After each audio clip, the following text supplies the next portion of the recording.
Okay then. Okay then. Seems like we're live. And let's continue. We just finished a build to spam out 3 types of observation frames. Very, very similar recipe for all of them. It's literally the same inputs except for the amount of fluid in one of these. And they spit out different outputs. So we've got all the way up to observation frames finished for astronomical science in excuse me, in the rail block. And we're about to continue with that, I think. Let's get... I think we'll probably start here to make some kind of multispectral astrometric analysis. It's literally just putting all 3 of those together in order to churn out...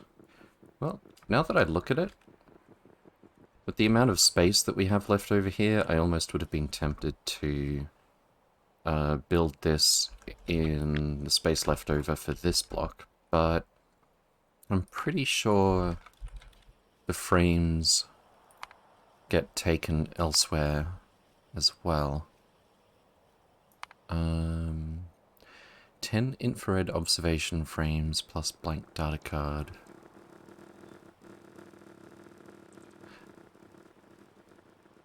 Gives us a chance at this.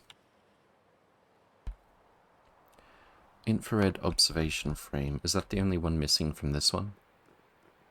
Oh, that takes the data. Okay. Good thing I didn't try and do that then. So is it actually just literally one recipe that this goes into? Blank data card plus 10 infrared observation frames makes a card, or has a good chance to make a card anyway. Looks like the rest of these are going to be the same.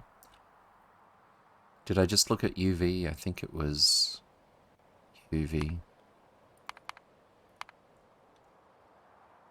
I'll just do UV again just to double check. Okay, cool. So there's literally one recipe for each of these. And they're going to spit out junk data cards and scrap at varying rates. We also need more observation frames for this one. Although it looks like the rate at which it spits out successful data is a higher ratio. Okay, so we're going to need a block with... If we're going to do all this here, we're going to need 4 physical inputs, 3 of which are going to be much faster than the blank data cards. No fluids, for once. And our outputs are 3 different cards, junk data cards, and scrap.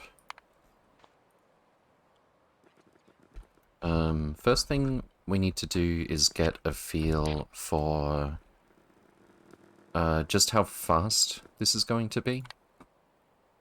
Oh, nope. Let me just put this back first. So it's a UV observation frame. Fantastic. I'd rather not have that have to go back through the trash and everything. Cool. So...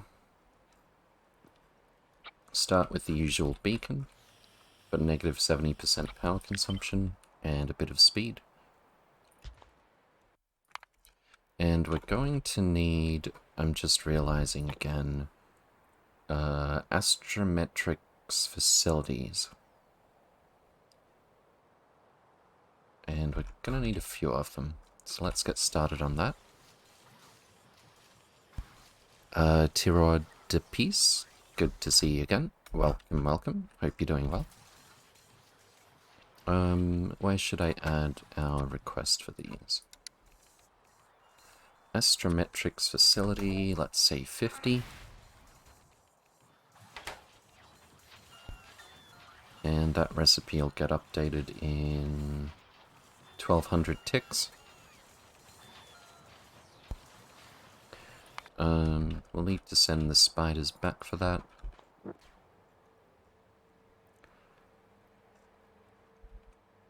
Do these things have... They do have fluid input outputs, but we're not going to be needing them just yet.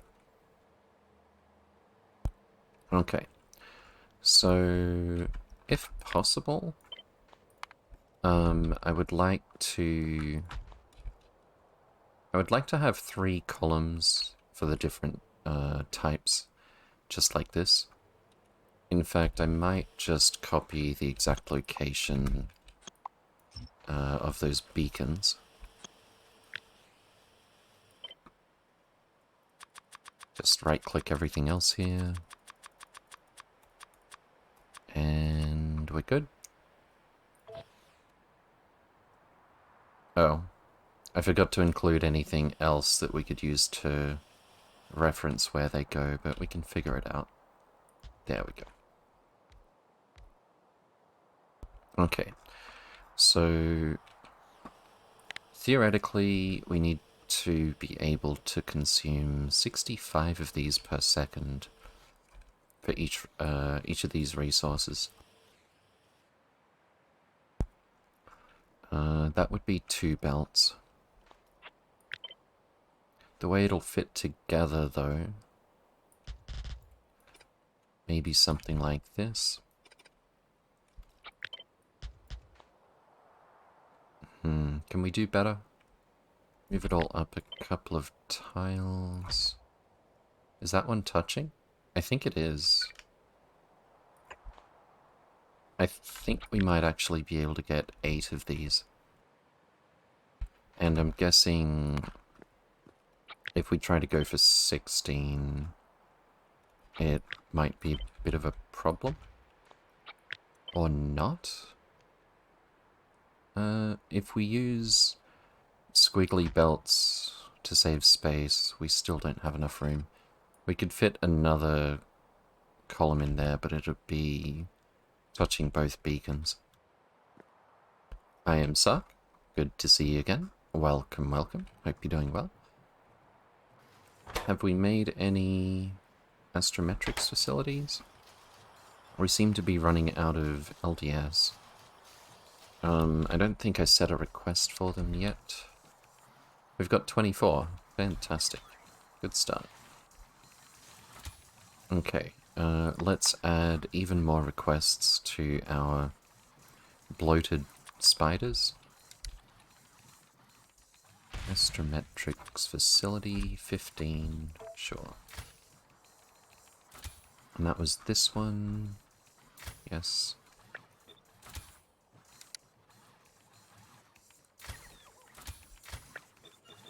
Okay, so they'll be carrying those in future. Let's just bring them back here for now.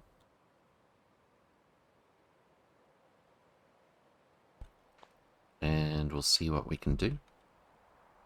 I feel like I should check on military spiders and stuff.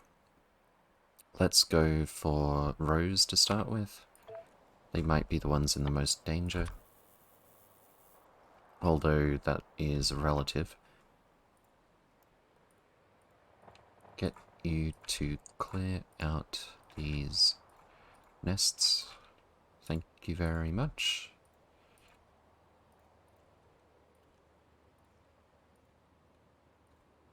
There's one way over here. Luckily, one feature of the pile drivers is they do reveal targets, even if they don't kill everything.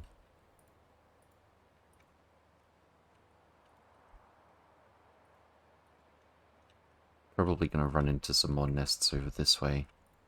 Actually, I think we mostly cleared this part, so maybe not so much.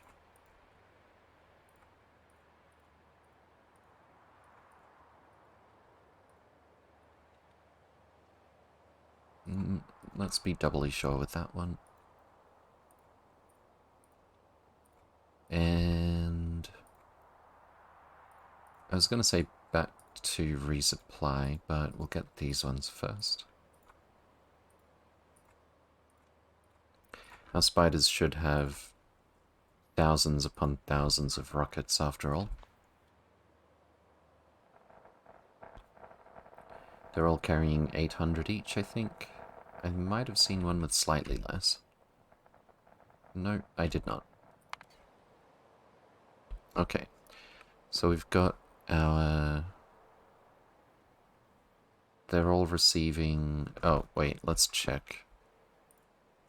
It's all efficiency and 4 speeds, if I recall correctly. Fantastic. So, are all of these beaconed? They are indeed.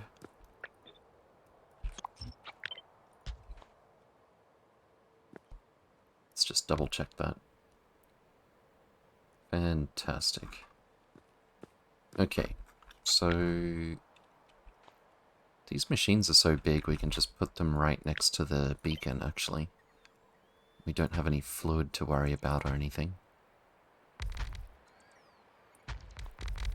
And I suspect we could actually fit it if we do this.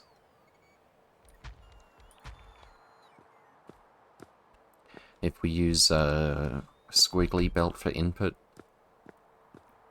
or output for that matter, we can definitely fit that here. Actually, they all have... No, they don't share the same inputs anymore. Anyway, first things first, let's compare the rate. So, if this is... All of these are going to be 65.28 per second each. Whatever we've got this one set to gives us... it consumes 225 per second. So we're definitely going to be able to fit what we need here very easily. So let's ratio that appropriately. 112... Isn't that double? No, it's a little bit more than... it's a little bit less than double. So how many of these... What's the number again? 32... 65.28. Let's see if we can hit that target. 63. I'm okay with that. Except that's an odd number. If we go for 10, it's 70. We could always... Actually, I don't think we could always. Yeah, we can bump up the speed of this a little bit. The belts and pipes should be able to support it. Although currently we're getting a bit low on cold thermofluid.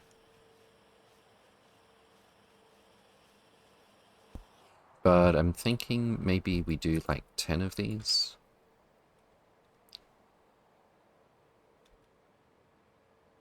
How about 12? 84.4. If it's 12, we're going to need 2, 4, 6 belts. How do we do 2 belts of 3 different... Oh, that'll be easy, actually. Okay, let's say we go for 84.41 over here. That'll be 12 of these... each. That is not 12, that is 8.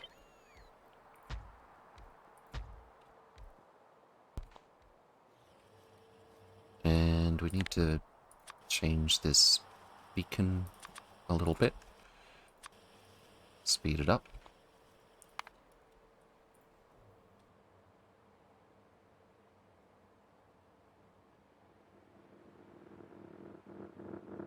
I'm actually more concerned that pipe inputs are going to become relevant before the belts, but I think we'll be okay. Okay, so this is 69 per second versus... It was 84, wasn't it? Wait, why are the spiders not putting this here? Oh, because we don't have that many. Let's just move these.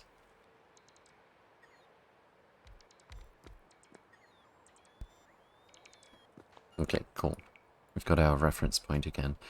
84.41 per second. How much power do they use? 300 kilowatts. This is 1.2 megawatts each if we speed this up. That...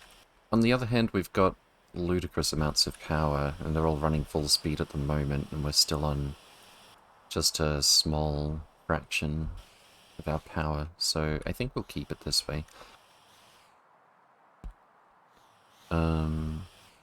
So, bring the spiders in range. Play with the beacon a little bit more. I could also take some speed modules, tier 6 from... Oh, we've got 61 already. That's actually doing better than I expected.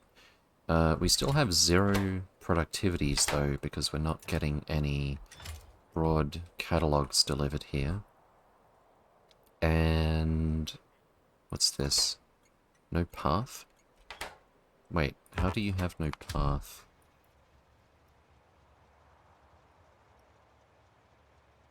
It looks like there might be a signal missing here. Let's get that. Let's get that sorted out.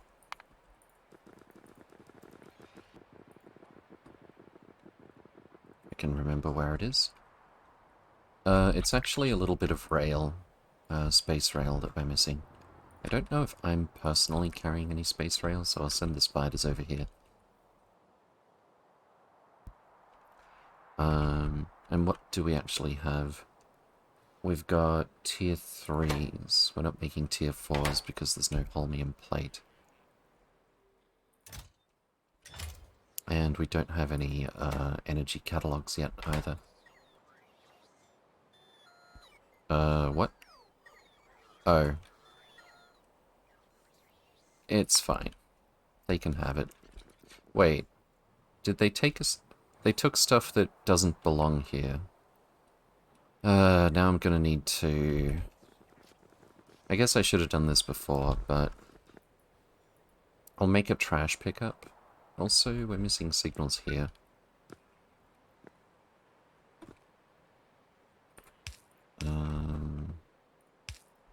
That goes there. Okay. So I'm gonna copy the... trash... Oh! This needs updating. It's probably fine for now because we've got... Wait, what? Oh, this is an LTN oh, derp. Okay. It's the same color, that's why. So... Trash stop. Just need to make just enough room for it here, which is proving surprisingly difficult. I think this will probably do. I should put it somewhere else, perhaps.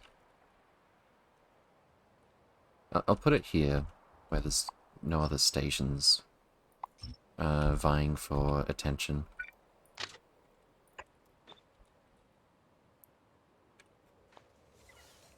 Where did our spiders go? Actually, I should have some signals on me.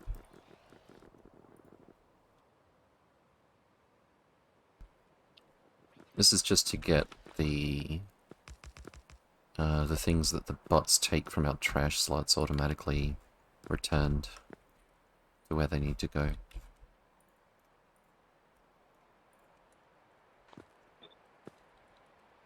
Alright, so signals will go here. Train stop. I can't see where we're going to have the right amount of room. Actually, I'll put it over here so that we don't have to have another Roboport. And we're just going to set a... Well, we kind of do need another Roboport anyway. It's probably fine. So we're going to put a Roboport here.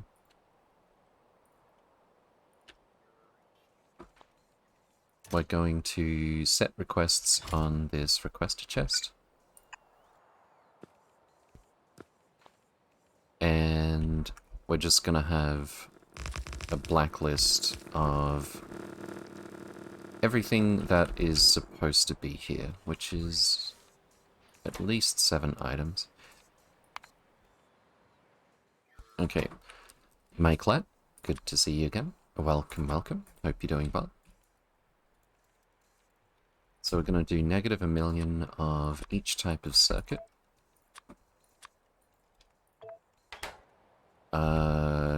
Negative 1,000,000 of each type of combinator. I think we're going to need at least 2 combinators. Not combinator, module. You always stream so late for me? Sorry. I did used to start a little bit earlier, but for one thing it was hard to keep that schedule up. For another, the view counter doesn't agree with it either. Where do you live? East Coast Australia. In fact, we're just hopefully not about to live through another once-in-a-lifetime flooding event. I haven't checked the details on it that much, but suffice to say, we've barely cleaned up the mess from the historic floods that we just had. And now there's another flash flood warning. So that's cool. Twice in a lifetime then? Yeah, well, you know, someone gets killed by those floods and that lifetime that we're talking about is now some other lifetime, I guess. Or maybe we're talking about the lifetime of a mayfly. Machine learning data, 3 kinds of catalog. Machine learning data, well, 6 kinds of catalog actually. So it was orange, green, and purple.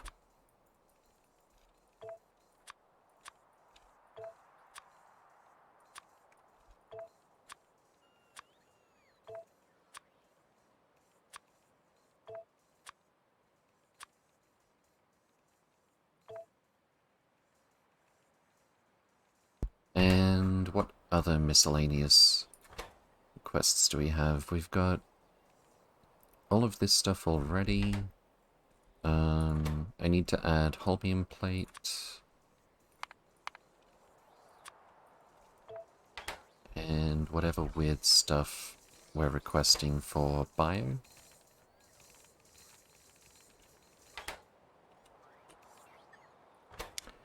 Check, check, check, check. Vulcanite block and vitamelange extract.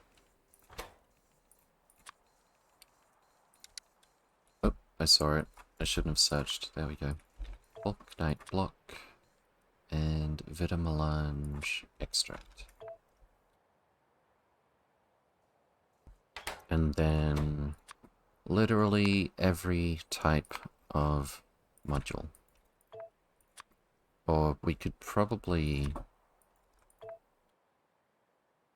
Actually, I could get rid of the LTN pickup stations for these things.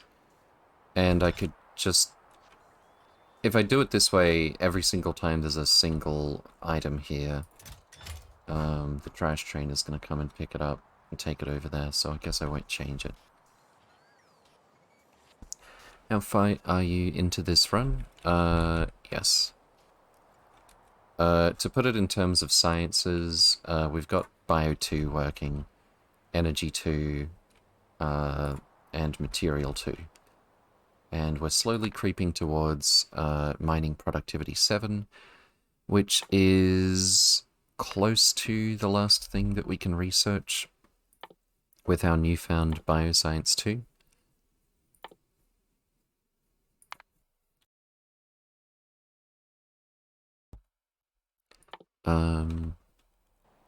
So we're going to be... We need to redo Astro in the rail block and do Astro 2 for the first time. And then we need to start working towards Tier 3. Overclock, good to see you again. Welcome, welcome. Hope you're doing well. Okay. I was thinking about setting this so that we have an unlimited number of each type of module kept in this block, but I think we'll drop it down a bit. Actually, no. It'll just be the top tier that we keep here. If we accidentally drop off a bunch of speed 3s, for example,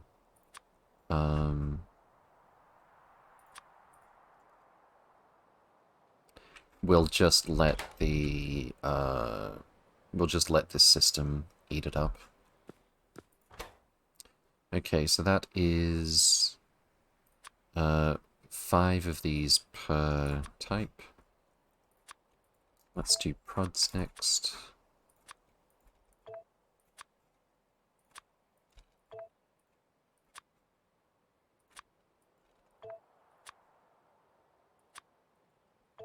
And efficiency.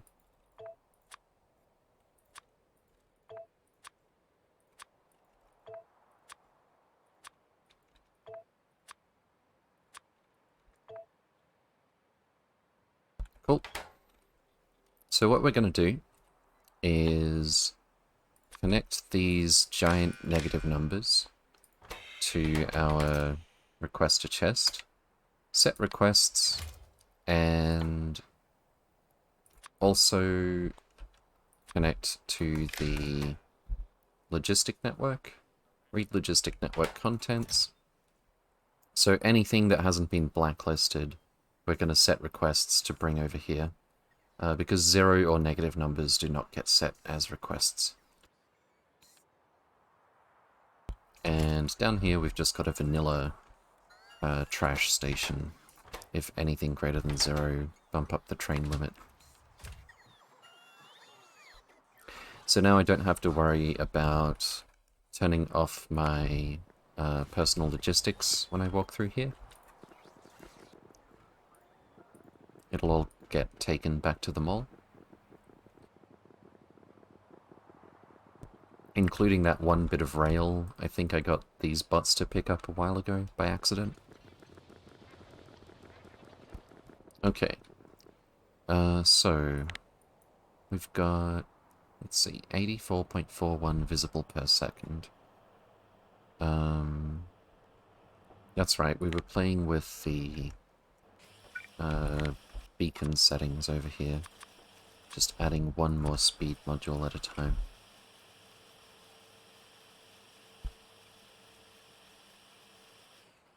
Get the spiders back over here, please. And let's compare the... Oh, also, I want to set it so that infrared is going to go on the left. Infrared observation frame data.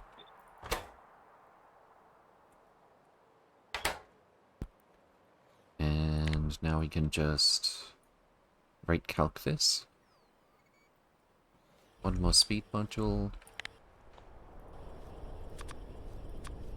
In this one.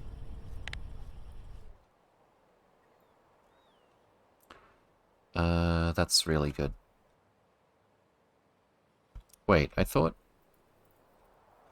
Oh, this one's speed is slightly different. When I did this earlier, it said 84. Okay, we need another 24 of these. I think we've got them over here already. What are they called?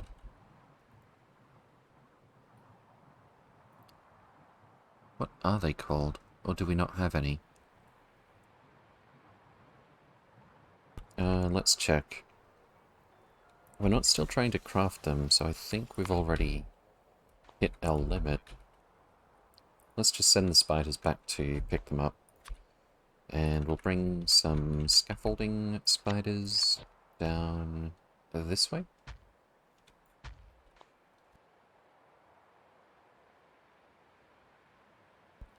Fantastic.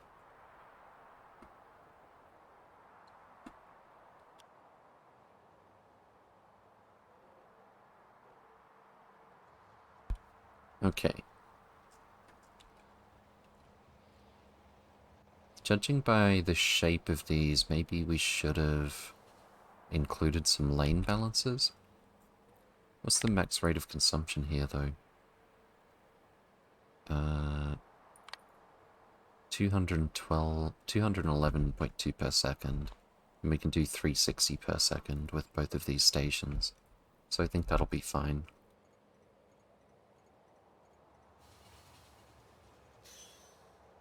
Okay, cool.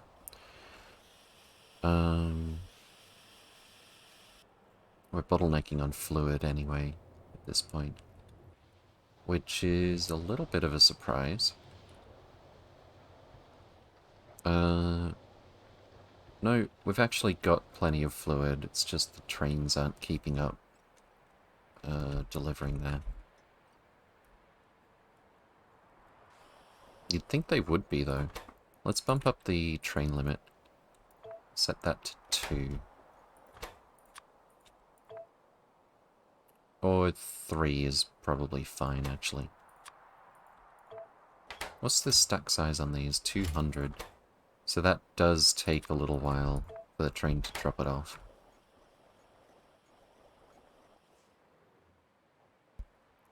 Alright.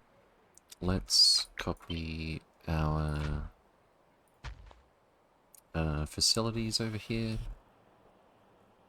Get the spiders to bring them over. Let's check on Nauvis. Grab our military. And we're actually running out of biters to attack. It all fits pretty comfortably on one screen, albeit with a relatively far zoom.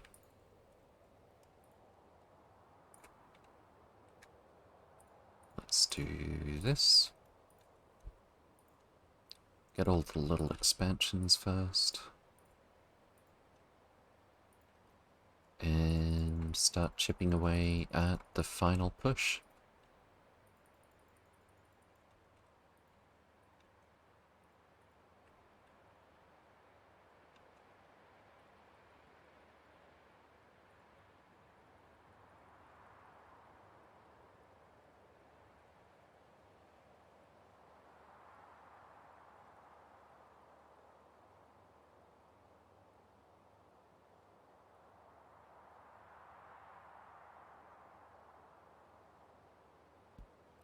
I should have had a zigzag here, but it's probably going to be pretty safe.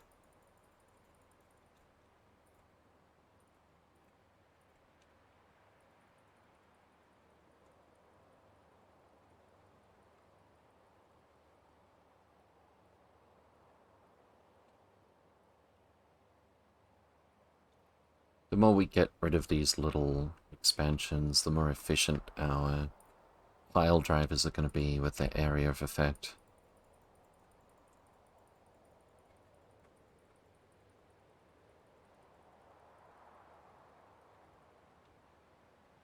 Okay, I'll send them back, just so I don't have to keep an eye on them. Fantastic. let's update the recipes on these. This one is visible. Visible observation frame data. It really is very difficult to see the recipe change on these ones. And which one was this? Infrared, visible, and UV. Which one did I just change? This one? Let's double check that. UV, visible, and infrared.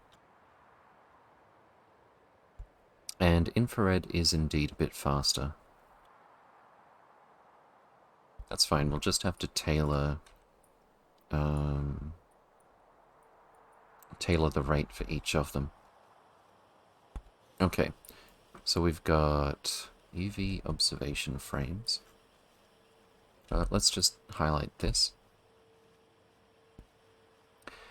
Net positive 7.5 per second. That's a little bit surprising. So all of these were getting exactly... Oh, we changed the infrared one. With our default beacon, we're getting 65.28 per second.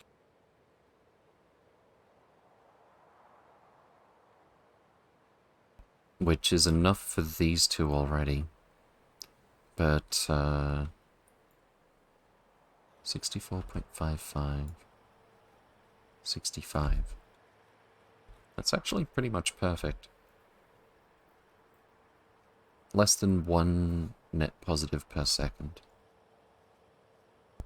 for the intermediate product.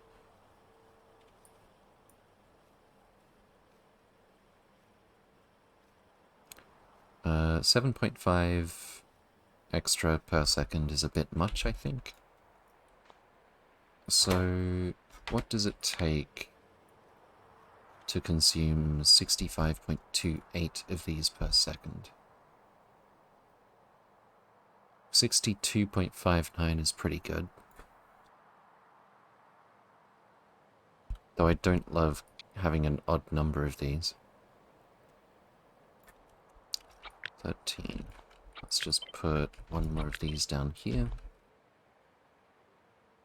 I think this one wanted an odd number as well.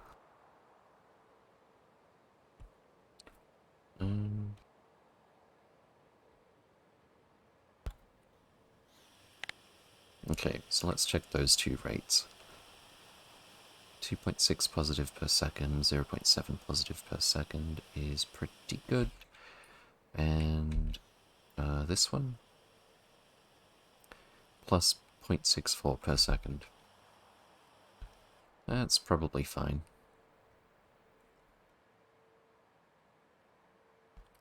And we're getting a bit over 5 per second for each. I really don't like this, though. Could we maybe... Oh, I didn't beacon it. Yeah, that would probably help.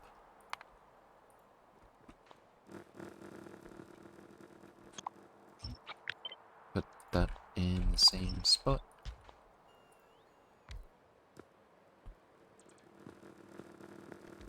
So that's with our negative 70% power consumption.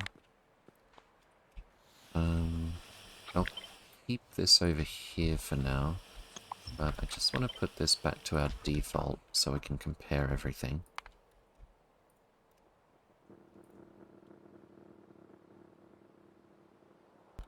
Okay, so 12 astrometric facilities each, and default beacons everywhere.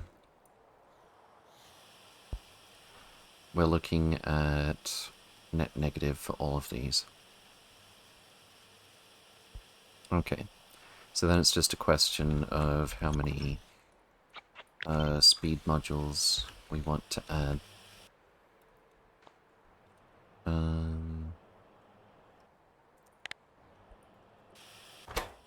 So for visible, we need another 19 per second. That's kind of a lot, actually.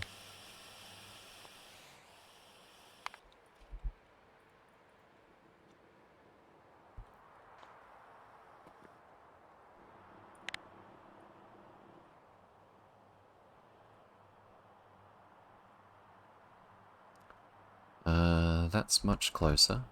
Let's give it one more speed module. Wait, what?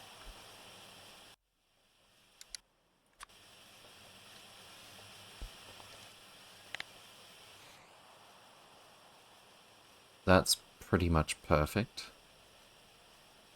So these two are now very slightly positive. And the last one, we're looking at -10. I think we'll need at least a couple more speed modules.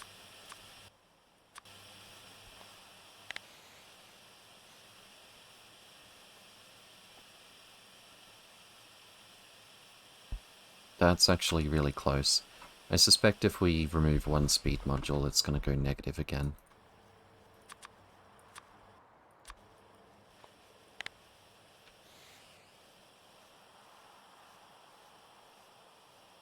Yes, it is. Okay.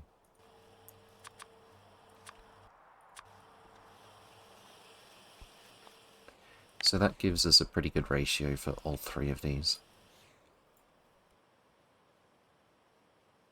Net rate is... the highest net rate we've got here is 1.2 per second. And each of these needs 2 belts of input. We need just over half a belt of blank data cards for the entire block. So we can do that on one belt. And obviously the... well, not so obvious, but in this case the scrap and junk data card output is very slow, as is the output for all three of these. We're going to need thermofluid. So I think we'll start by copying these, except for the station.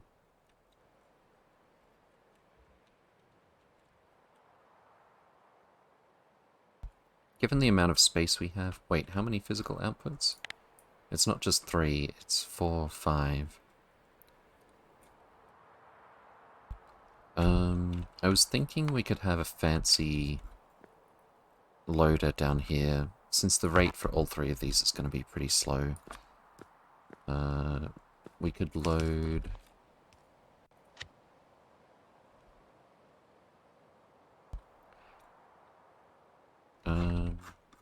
well, actually...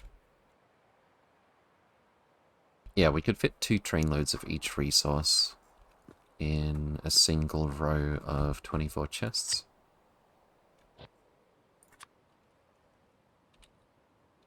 That's the wrong thing. Oh, and I wanted the filter inserters as well.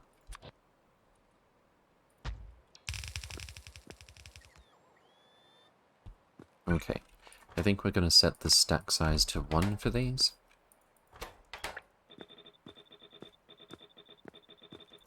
Set filters blacklist.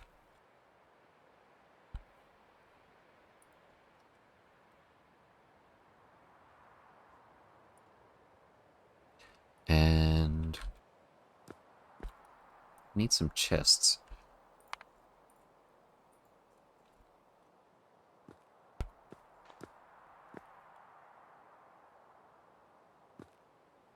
We'll need a fancy loader.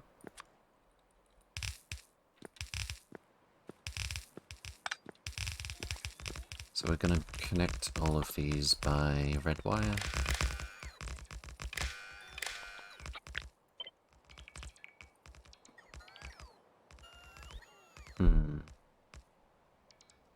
We need to make sure there's extra for each. Let's see.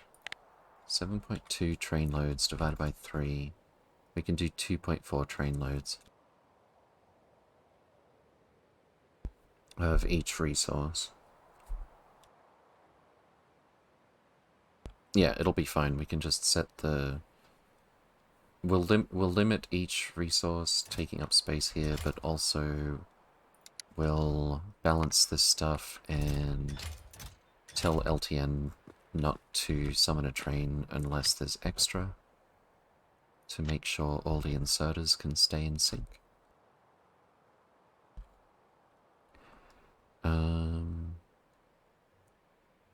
What are we doing? LTN pickup.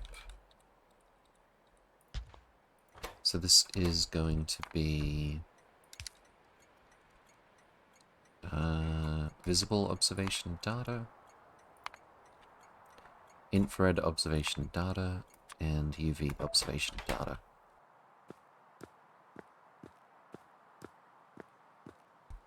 And probably just going to have all this on one belt.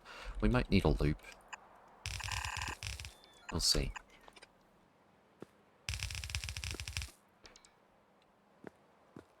Let's set these filter inserters. Set filters. Set filters whitelist. Set stack size S.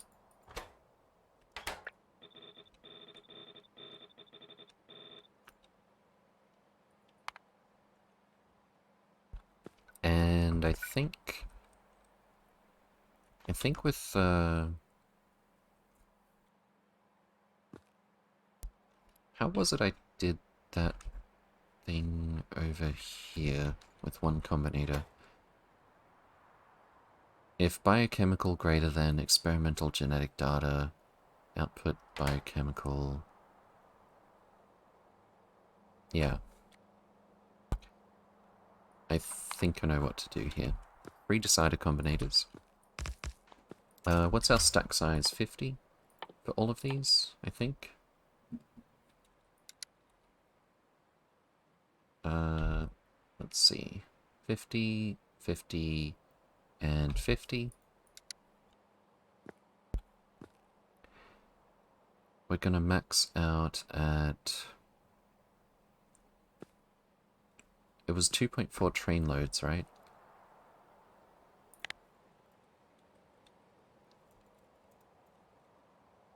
Or to put it another way, 50 stacks times... sorry, 48 stacks times 24 chests times a stack size of 50 gives us this maximum, divided by 3. 19,200. We'll set it to 19,000 for the limit.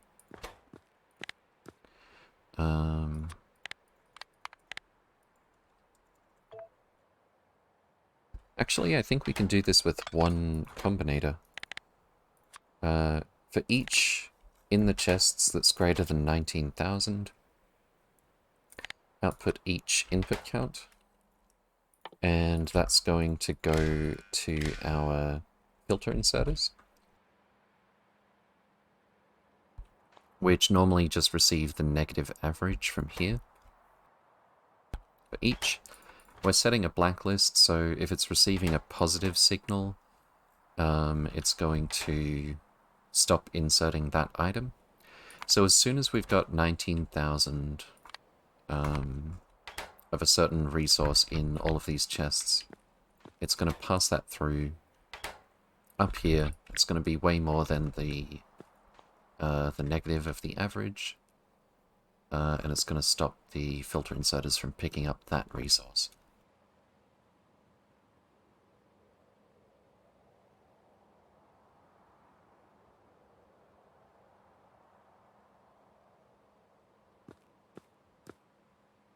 I will actually have to put a little something in place to make sure to control this little sushi belt if we're going to do this. Which is fine. I could also just use chests on the other side, it might be simpler. But I feel like doing something too clever by half. Seriously? There we go. Okay.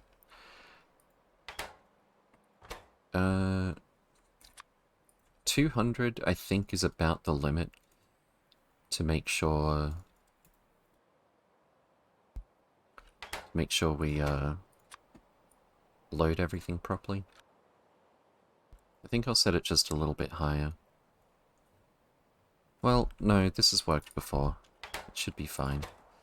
Especially with a stack size of 1. Okay. As for inputs, we're needing 80, 84, 75. Can we actually get... How much fluid do we need here? 0? Yeah, I don't know why I put storage tanks up here. Luckily, we don't need them. Because I'm going to need 3 sides to be 90 per second drop-offs. Let's put some drop-off stations here. And we'll start with a 90 per second over this way.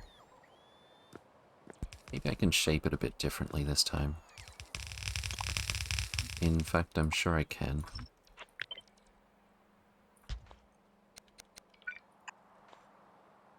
Wait. So these two merge together to come here. These two merge together to come here. Oh, so that'll be one belt, actually.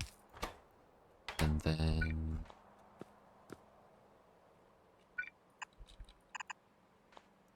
And then we could probably make do with a balancer. On the other hand, if we just do a belt straight down this way, we should be taking from both sides equally. So I think that'll be fine, actually.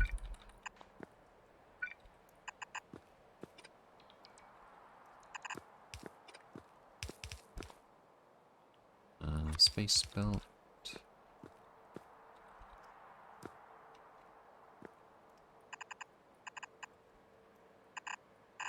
Yeah, I think we'll just straight through here.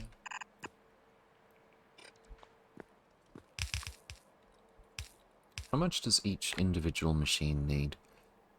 A not insignificant amount of infrared frames.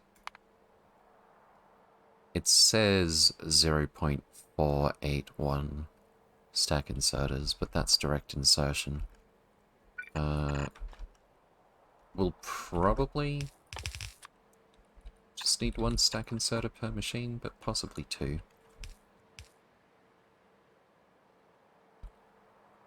And then we need the blank data cards coming in from the side.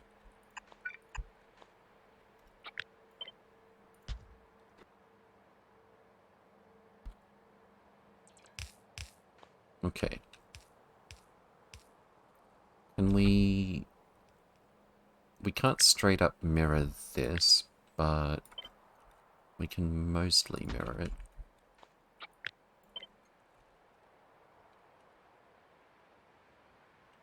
That's actually perfect. Surprisingly enough. Unless I'm missing something.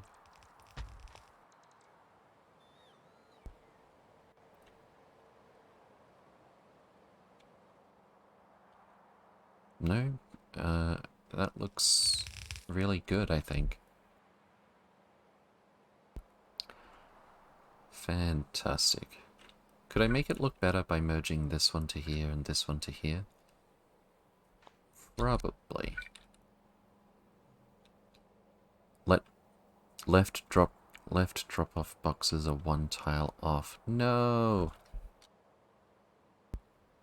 Well, that explains how this one isn't one tile different. What with the bias to one side when you do this. Okay. Let's, well, I was going to change this a little bit anyway. Let's do that first. And I was thinking... maybe... that's already max distance, isn't it?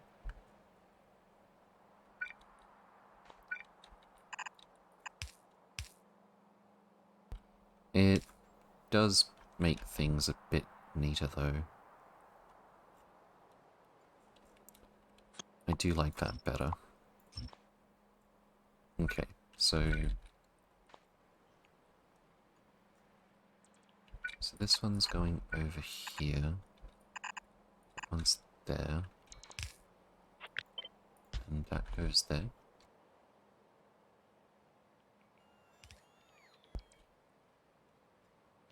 I think.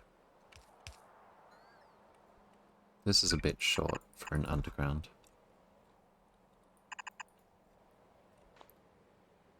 Wait, that doesn't work at all. That's 1, 2, 3 belts merging here and one...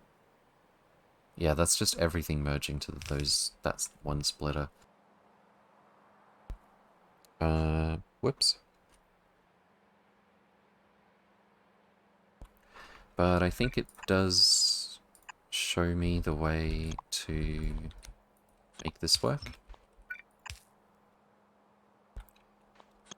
So this is...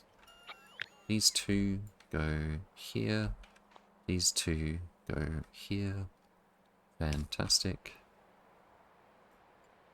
And then...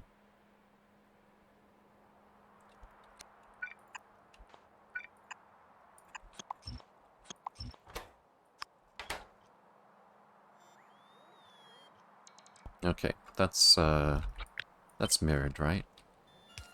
Yeah, perfect. Now we just have to make these actually put them in the right place.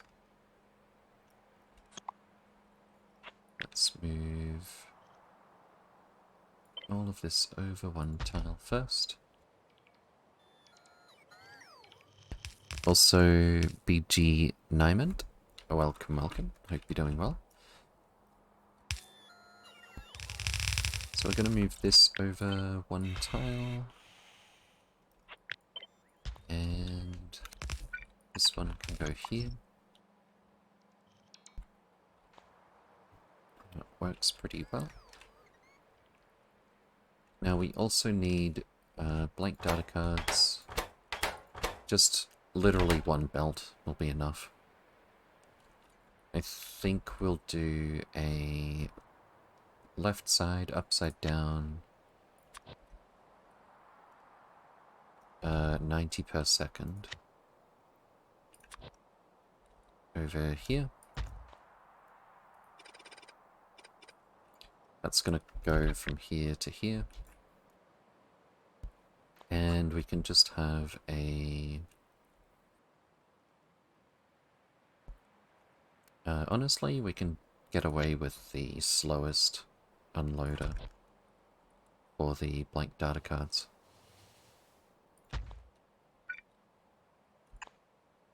Wait, where did I just... okay.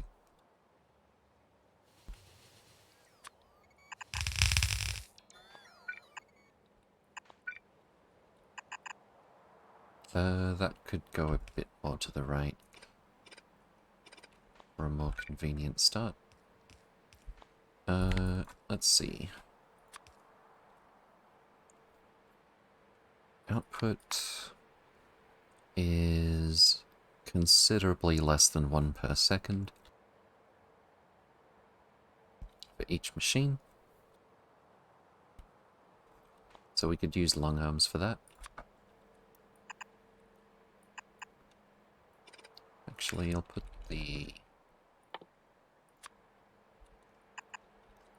these here.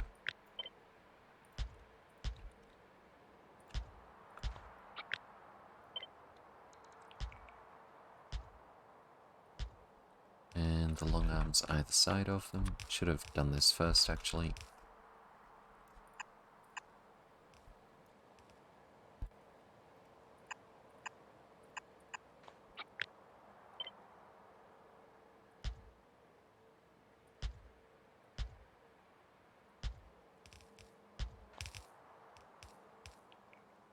Alright, so I would like the blank data cards to line up with this splitter right about here.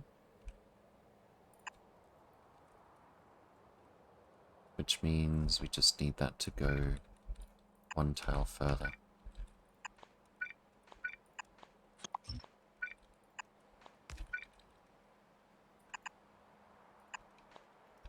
And let's put that there.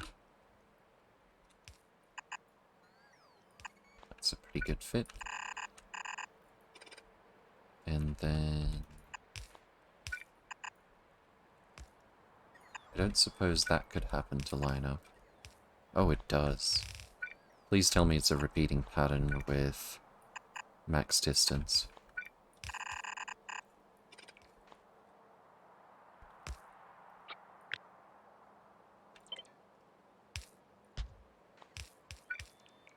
One off.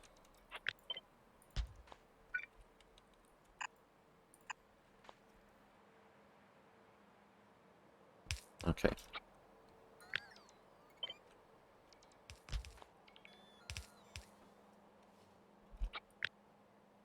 So this one is going to look like this, I do not think, actually. That actually lines up there, which is already max distance. And then this one is going to go here, I think.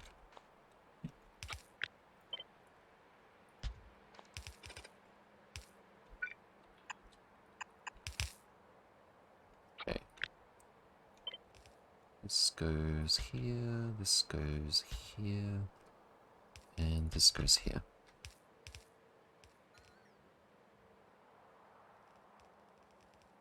Fantastic.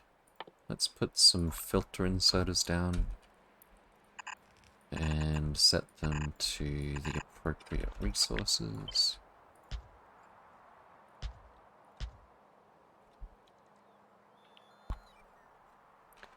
We also need we need a station to pick up scrap and data cards. Junk data cards, that is.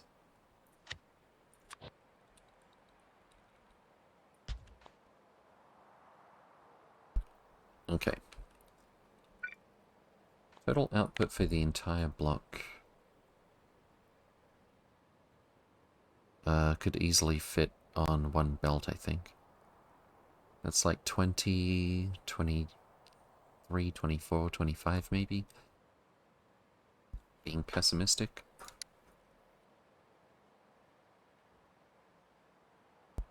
But if we're going to do our 3 types of data cards in 24 chests like this, it's not like they can have one side of the belt each.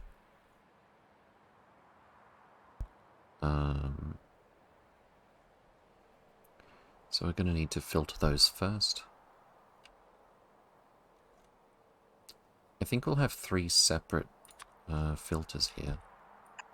Like one for each block.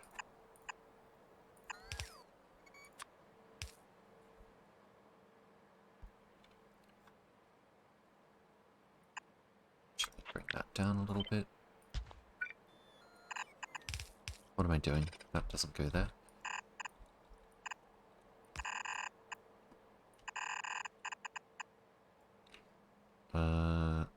I might reshape this slightly since this is going to go here.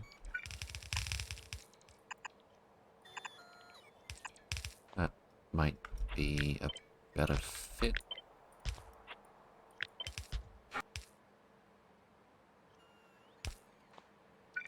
And then I want both types of junk to go this way. So we'll set the filter to infrared.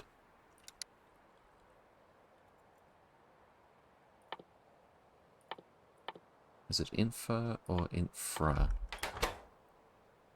Infrared.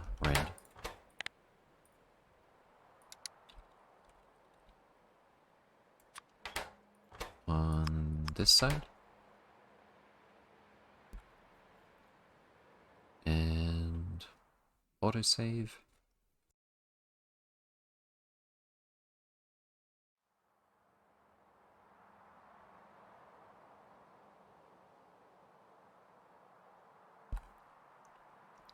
Let's see.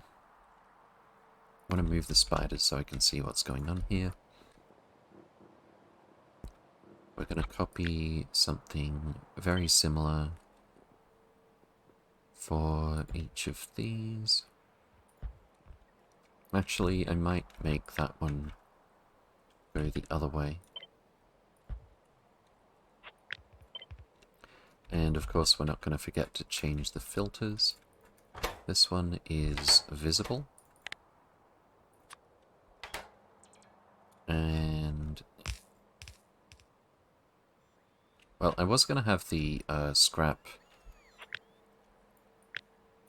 merged together like this, actually.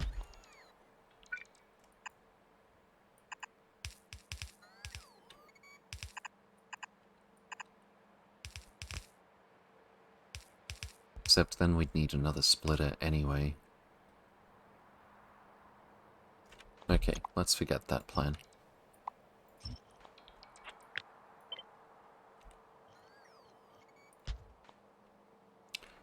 And this one is UV. Let's just double check those. UV, visible, infrared, infrared, visible, UV. Oh. And then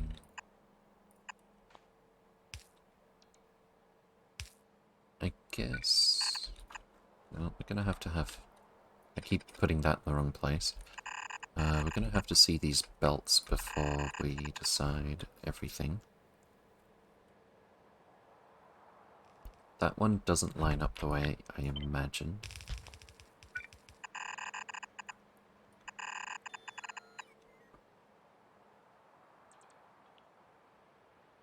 Okay. So we're going to have our desired outputs come down like this. We're going to merge them onto this belt. Well, we can probably just put them straight onto one side of the belt. But let's not do that. It's a little bit tacky, I suppose.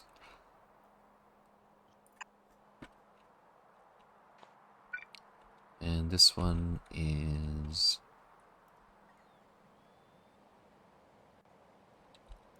probably bring it down here first.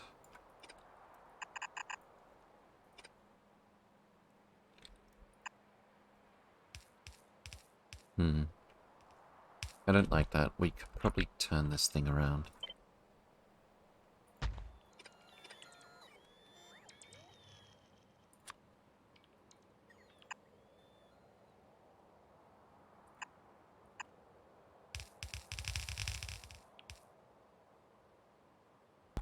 Or maybe more like this.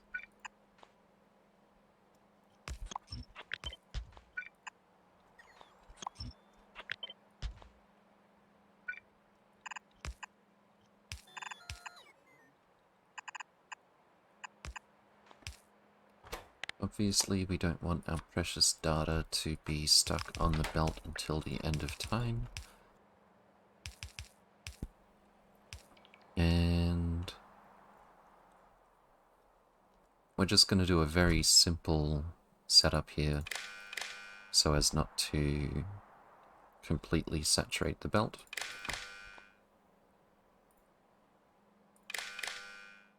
Because the corners are a bit small, I'll make this one a bit longer. So we're going to read belt contents hold.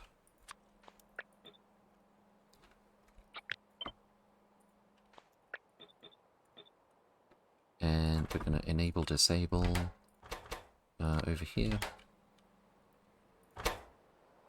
If there's no infrared observation data detected on this bit of the belt, then we're going to allow it.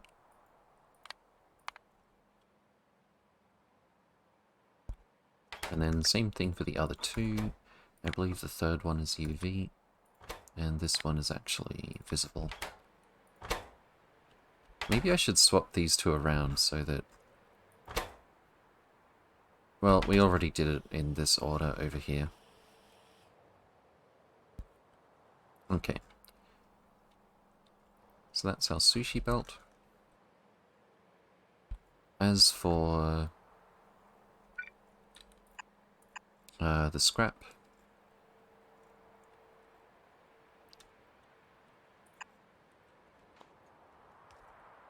we can just use one side of the belt for each resource.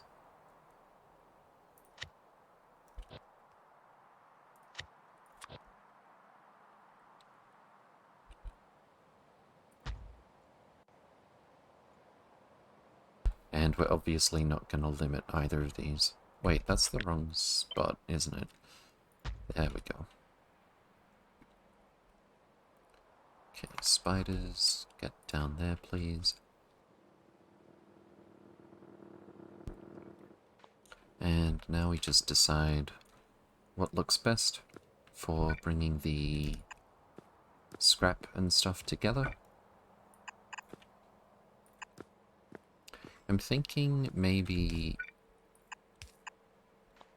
Let's just double check. The max rate for all of this is very, very slow. So it doesn't matter if we put things on sides of belts and stuff like that. Over here.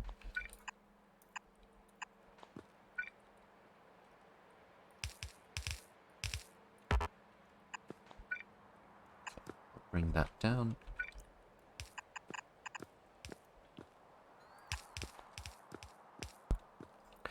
We'll put the scrap on one side and the junk data cards on the other. Scrap is faster. Let's put it closer to the inserters. Not that it's going to matter.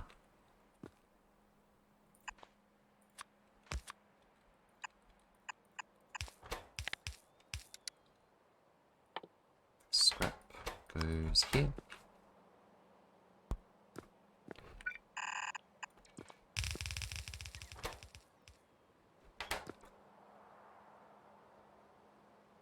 And again, we're going to need a precise loader if we do it this way.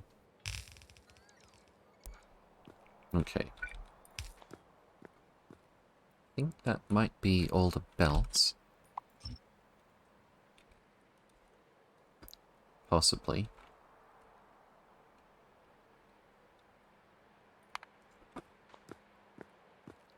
Let's set up the stations. So we're going to read everything from here. We don't need any more combinators for that one. We need to do our precise loader circuit.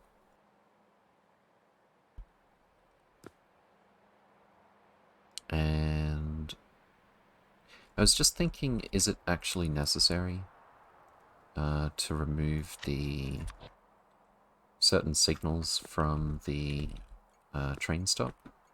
From the logistic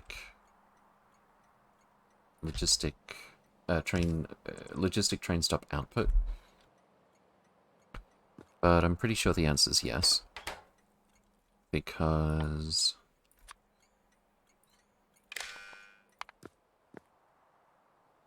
when we get the number... Oh, I can't put this here. Let's move this over a tile. When we get the number of items remaining to be put in the train, we have to use a generic like each. And if we do, oops. If we do each divided by 24 to get a stack size, for example, we don't want it looking at the encoded positions of every locomotive, for example. Excuse me. Okay, so we read from the logistic train stop output. That will give us a signal for what the train is trying to pick up. We get rid of any of these signals, and that negative 1,000,000 of each of those goes into a decider combinator with this input. Each greater than 0 output each input count. From the vanilla part of the train stop, we read train contents, multiply it by -1, bring these two numbers together, implicit addition and subtraction, and we've got the amount that we have left to put in the train. We then go each divided by 24 output each to... Oh, sorry, this is different. This is the part where I've figured out a better way. We're going to send... Wait, are we? I was going to say we're going to send this part directly to the inserters, but if we're using more than one inserter per cargo wagon, we actually can't do it this way. Yeah, we do actually need each divided by 24 output each, just to check if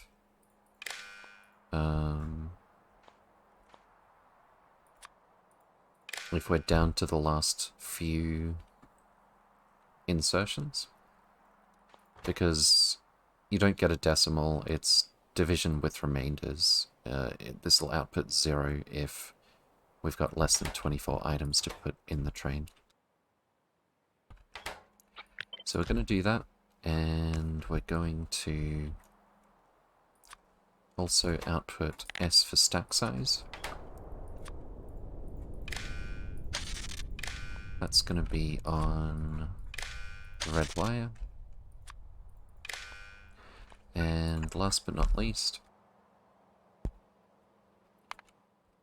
we're just going to use a stack size of 1 for the remainder after that. No need to use any math for that part.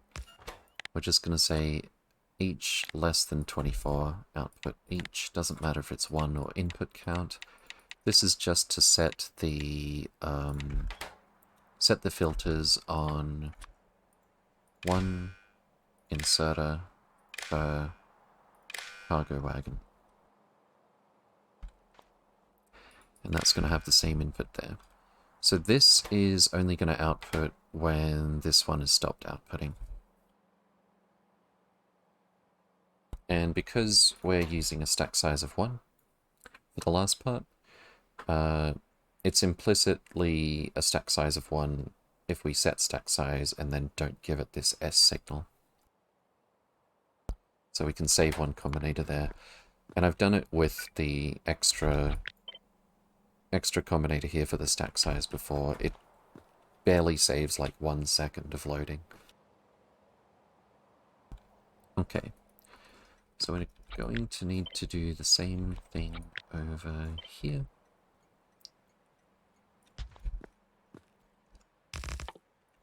And connect like so.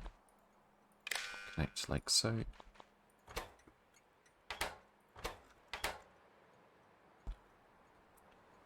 Doesn't look quite right.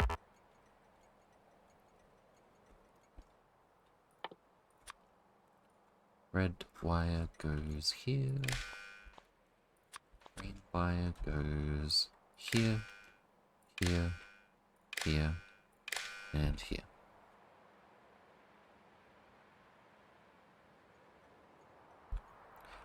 So that should be our precise loader.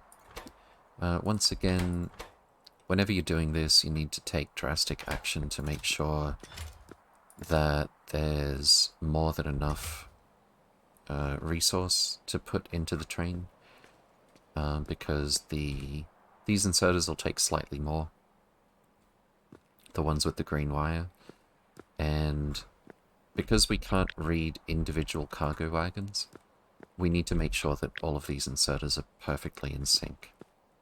So we're going to set our provide stack threshold to 200, which I'm pretty sure is enough in combination with a balanced loader to make sure that's always going to be fine. If it was just one resource, you could also just set limits on like 7 stacks per steel chest. Set the provide stack threshold to 7 times 24, and you can be sure that you've got enough whenever that happens.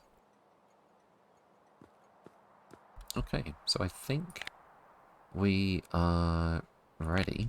Let's name the station. Scrap and junk data card provider. Actually, I want to make it a high priority pickup.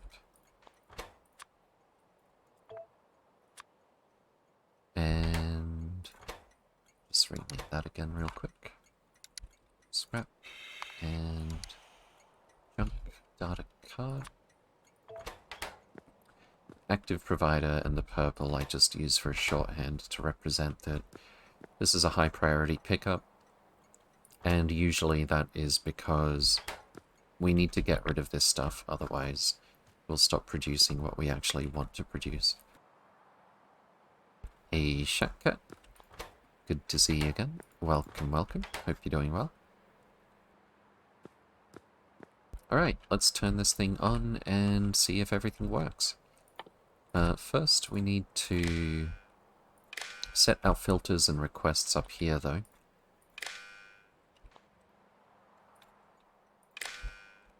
So, let's see. This one is UV observation frame, which stacks to 200.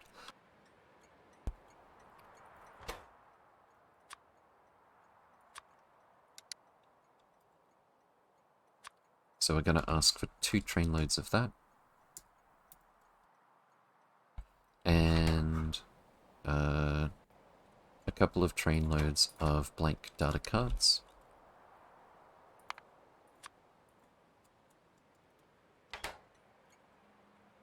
That's going to go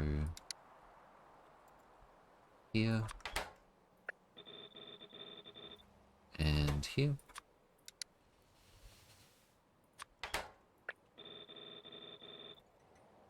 And set the name for the station before we turn on the constant combinator. UV observation frame and blank data card requester.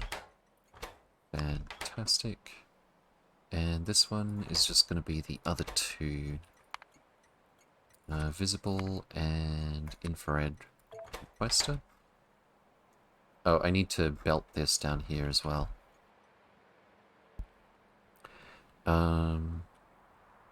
So let's do that.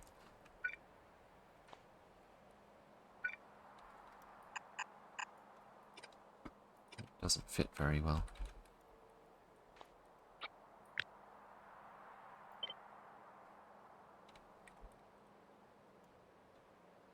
We can actually fit this the same way we do with everything else.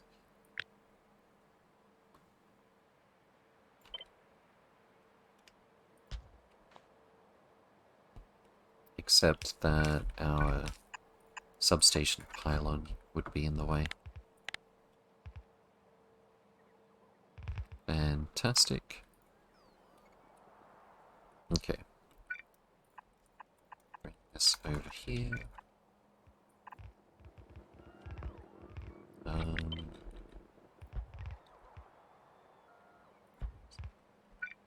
there like a middle here? Yeah, there is.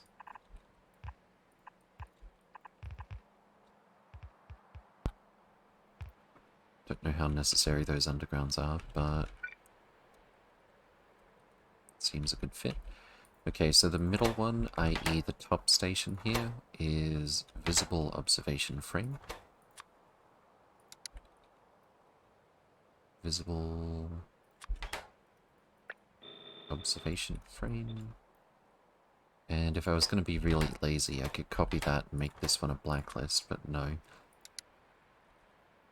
What's the other one? Infrared? Infrared. Observation frame.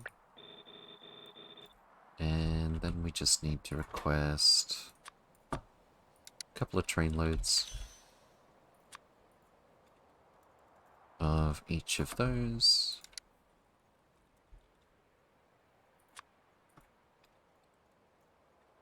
Switch this on.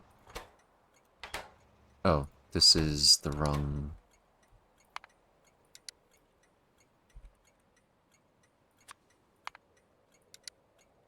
there's a train coming already, isn't there? Which means I've already messed this up by oh, I haven't actually changed the name of the station.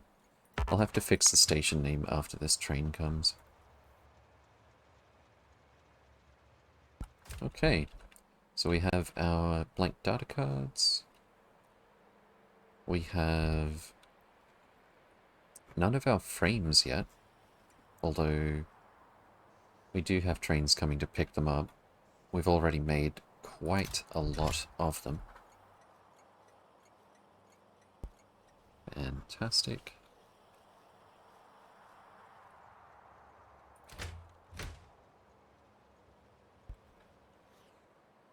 I wonder if I was too greedy, considering the rate. No, I think our trains can keep up with this. It's less than 2 belts for each of these. Less than 2 belts for this. Half a belt of blank data cards. I think that'll be fine.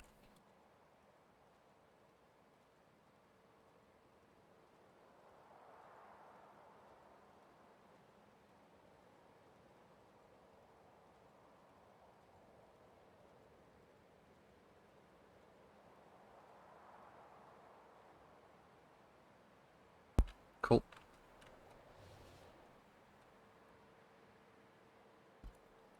Why is it taking so long for these trains to get here? Oh, because it takes a long time to load 32,000 items, that's why.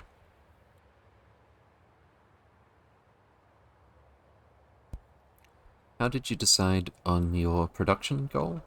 Honestly, I just do things like... I mean, at first I was arbitrarily going for like 3 data cards of each type per second, because that's what... that was like what our first build did over here.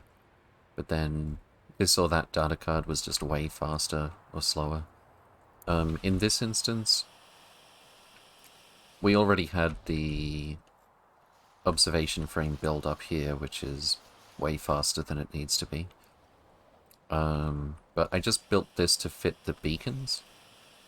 1 beacon per type of resource.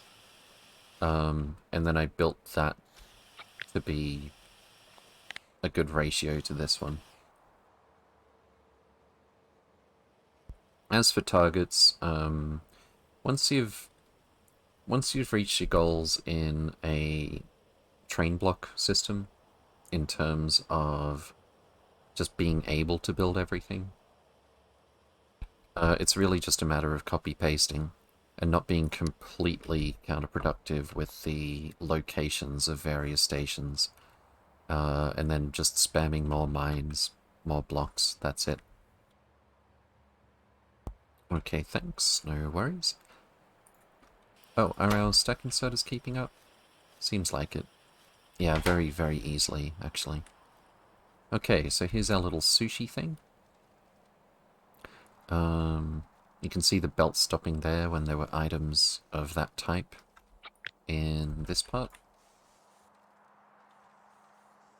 So So it should always leave a little bit of room for other resources. And we've got our up to 5 items balanced loader working with the... So far it's only the infrared observation data. What's... Oh. That would probably help. UV observation data should be UV observation frame.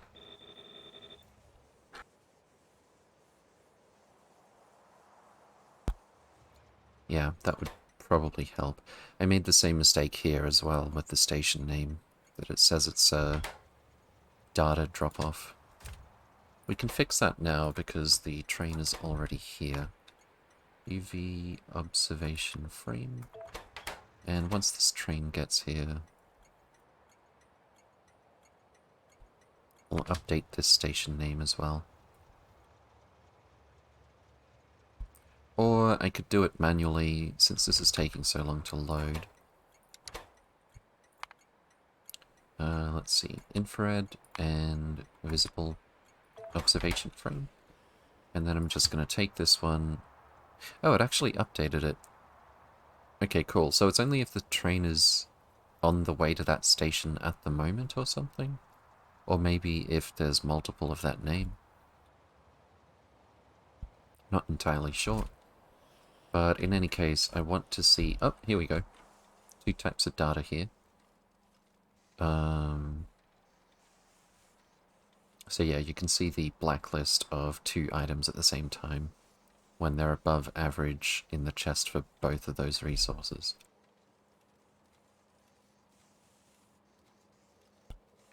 Fantastic.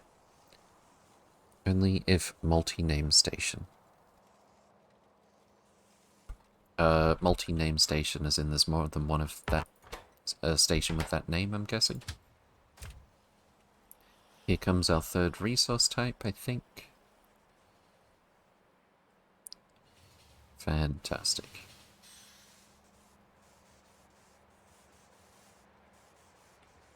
That's what we like to see. Single name can rename every time if you want. Okay. And as for scrap and junk data cards, we're also balance loading those with filter inserters. So the trick to doing it this way is simply, instead of going each divided by 24, output A for average or something like that, we get the negative average and output it as each. And that's going to set it up so that if it was just one type of... Do you really not have fast inserters? If it was just one type of resource, you might say the enabled condition is everything less than or equal to 0. Whereby if the sum of what's on the red wire, which is what's in the chest, plus the green wire, which is the negative average, is equal to 0, it means we're exactly at average. But since the condition happens to line up this way, so it's less than or equal to 0, we can use a set filters blacklist, which has the exact same effect. So we can do up to 5 items balanced across those chests.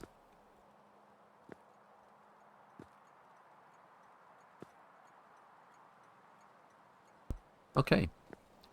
And we already have 1.3k.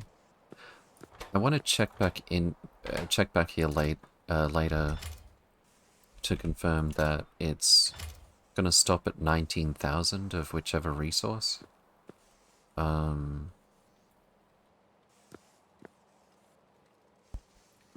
It looks like the sushi belt works well enough. Considering the low throughput in general, I think that sushi belt will be more than sufficient. Okay. What's our next step for Astro? We've got the visible, infrared, and UV observation data. We need to bring them all together to make astrometric data. And then I think it's just Astro plus these three makes the astronomic catalog.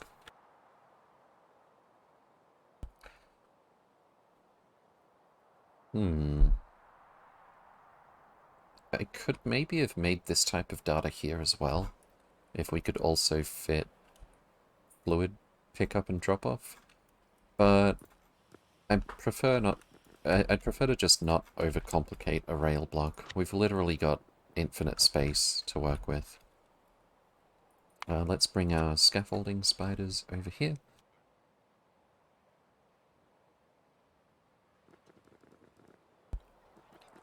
And we'll do the block for...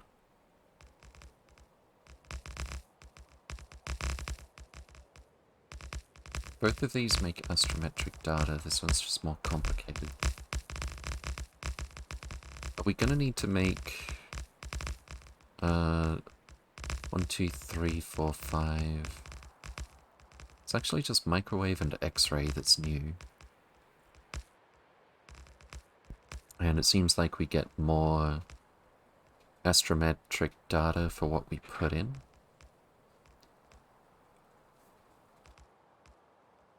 Okay, what does microwave take? Microwave observation frame. X-ray observation frame. Don't those just need a different kind of telescope? Microwave telescope and X-ray telescope. X-ray telescope does spit out scrap as well.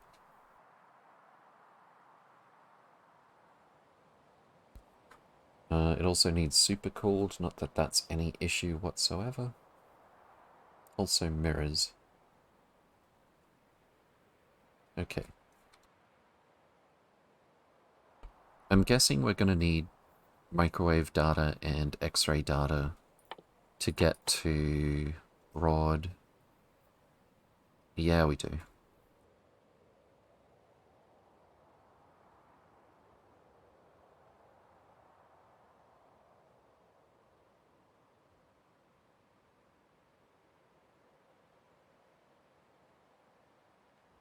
So I think we will make the microwave and X-ray data first. How do we make this stuff? Laser facility, gravimetrics facility. This takes astronomic as an input. So does this. Okay, we'll worry about that later in that case. But I'm thinking in this block we'll do microwave, and depending on the rate of everything we'll do X-ray as well. We haven't actually made any microwave facilities yet.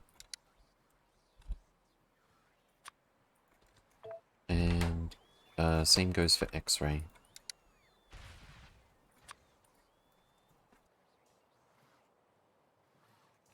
So let's see if we're going to need some exotic resource that we don't have yet.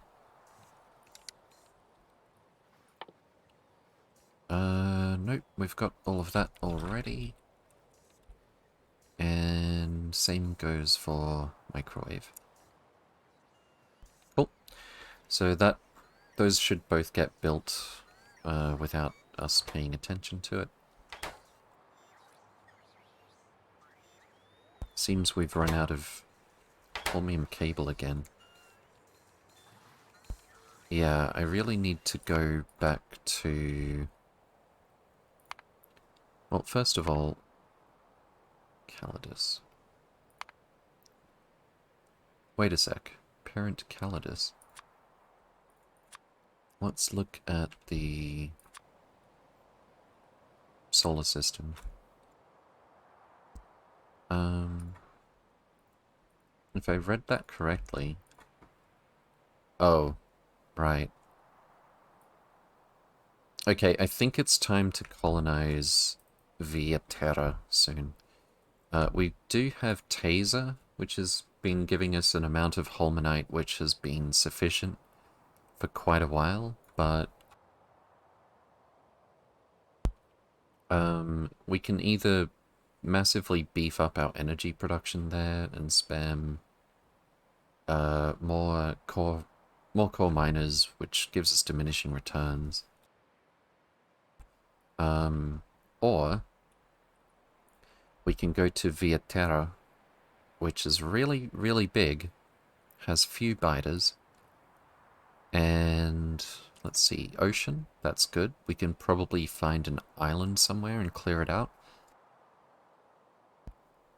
Mild ocean saturated. What does saturated mean?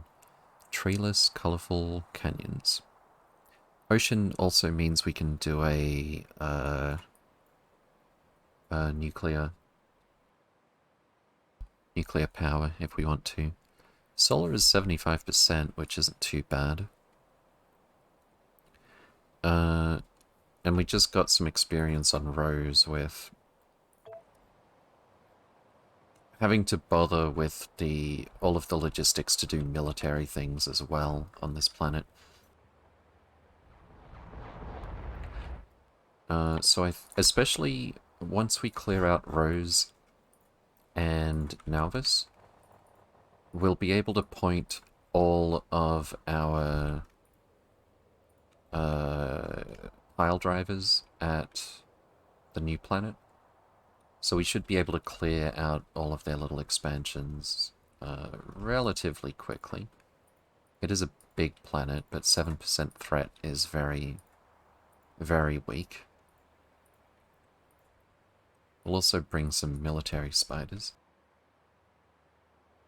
Although I don't know exactly how useful they'll be with the oceans. We'll probably be able to secure an island quite easily, actually. There's no bite of meteors to worry about either.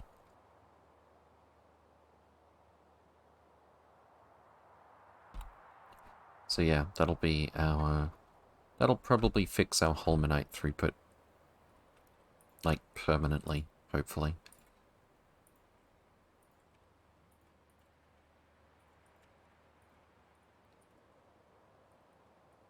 But right now, I would like to see our Vitamelange secured for good.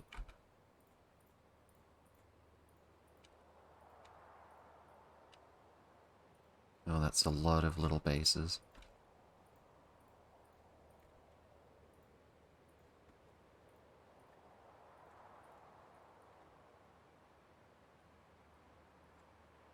They're all so small, though.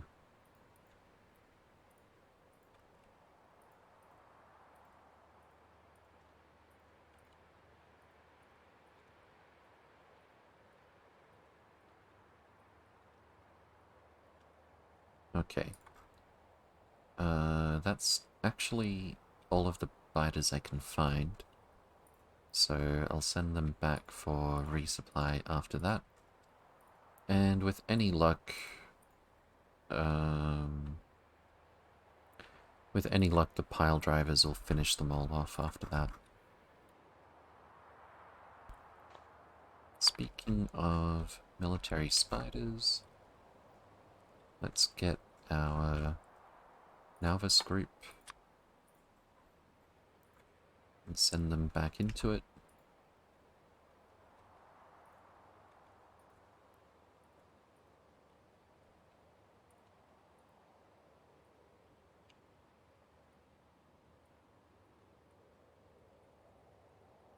We're getting so close. We can probably clear out everything with 2 more trips.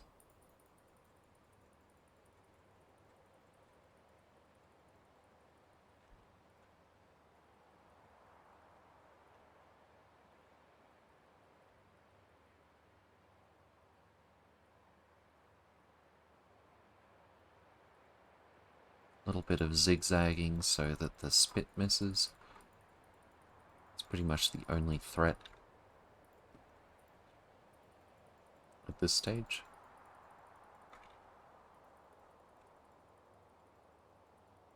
Let's get all the small ones first. And down this way. Make sure we get that one.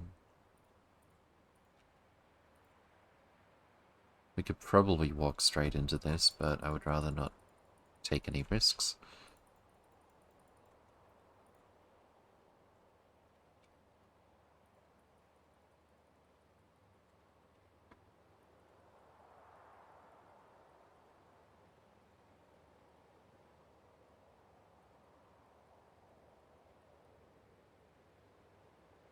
And I think we'll clear this bit out before they go back.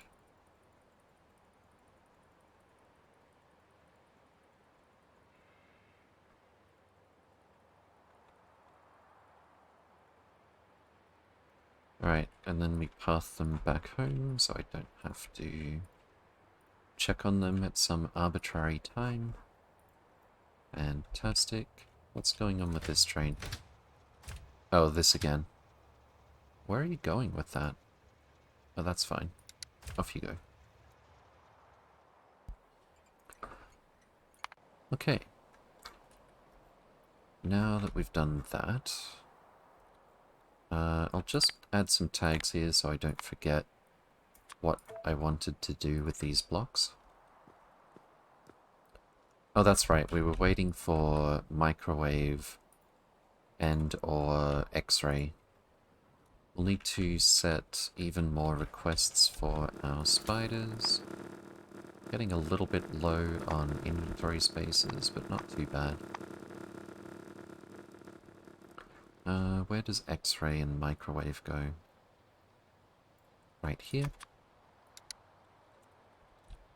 Microwave only stacks to 1.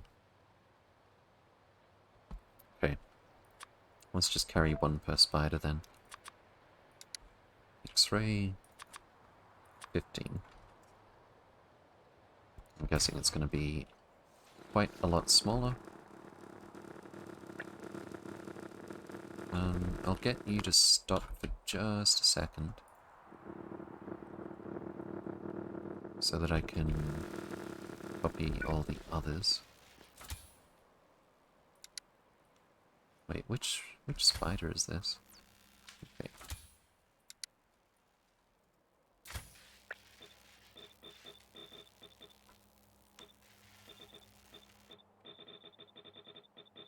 That'll do.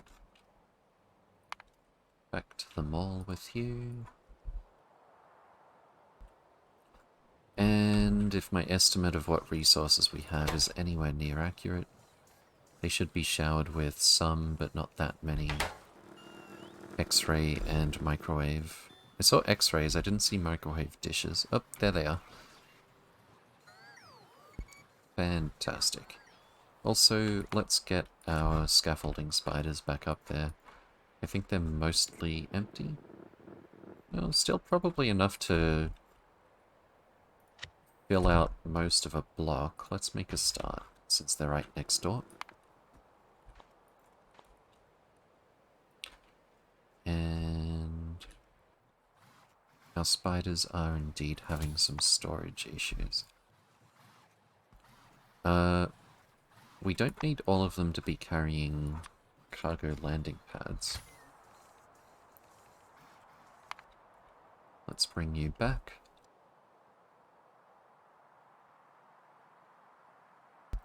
And see what we can come up with for a block with microwave and or X-ray. Oh, I meant to do that with the nav set.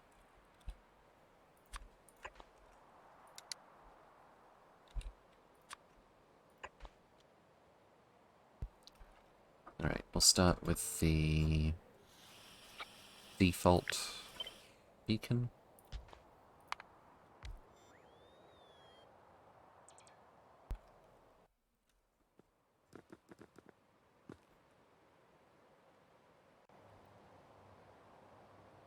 How is our flow of girders going? Oh, it just arriving right now. And I think this was empty when the train got here. So not that great. Not too surprising. Oh, hello. Okay, our flow of iridite might be improving. I guess it's not too surprising considering...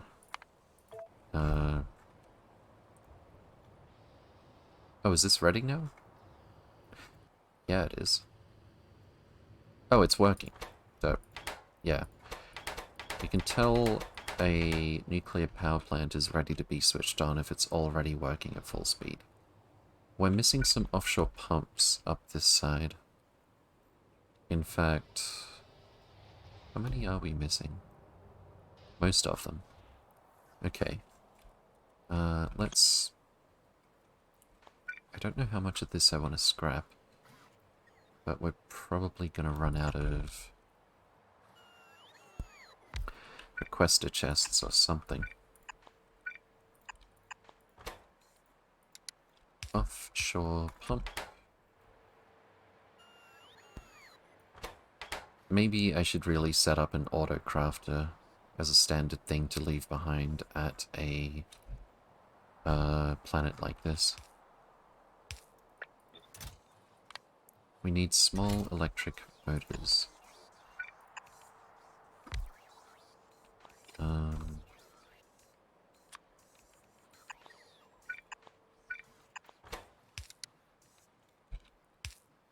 Which we'll need some copper cable for. I don't think we've got that handy.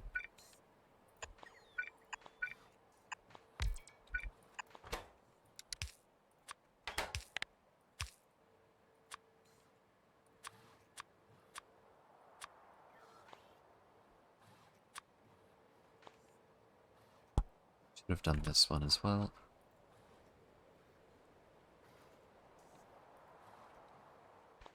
Okay.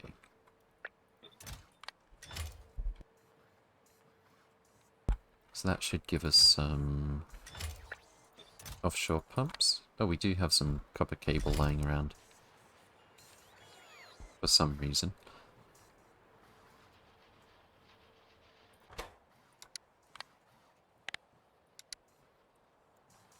And I'm just going to use the logistic network to limit this to 1 stack.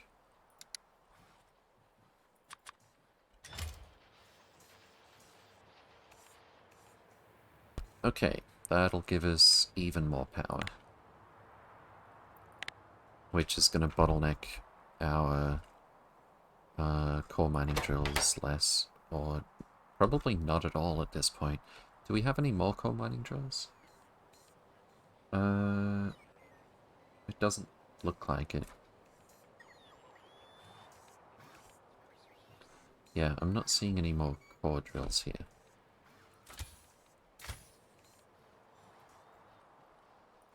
But we're already...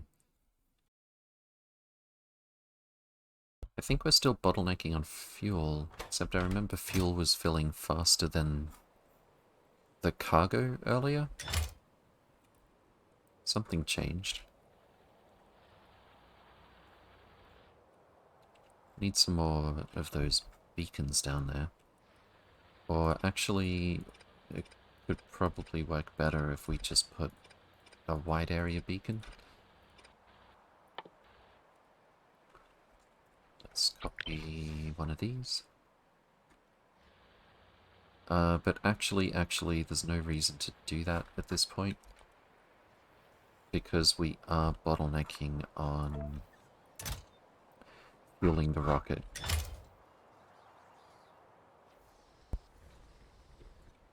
Which is bottlenecking on crude oil.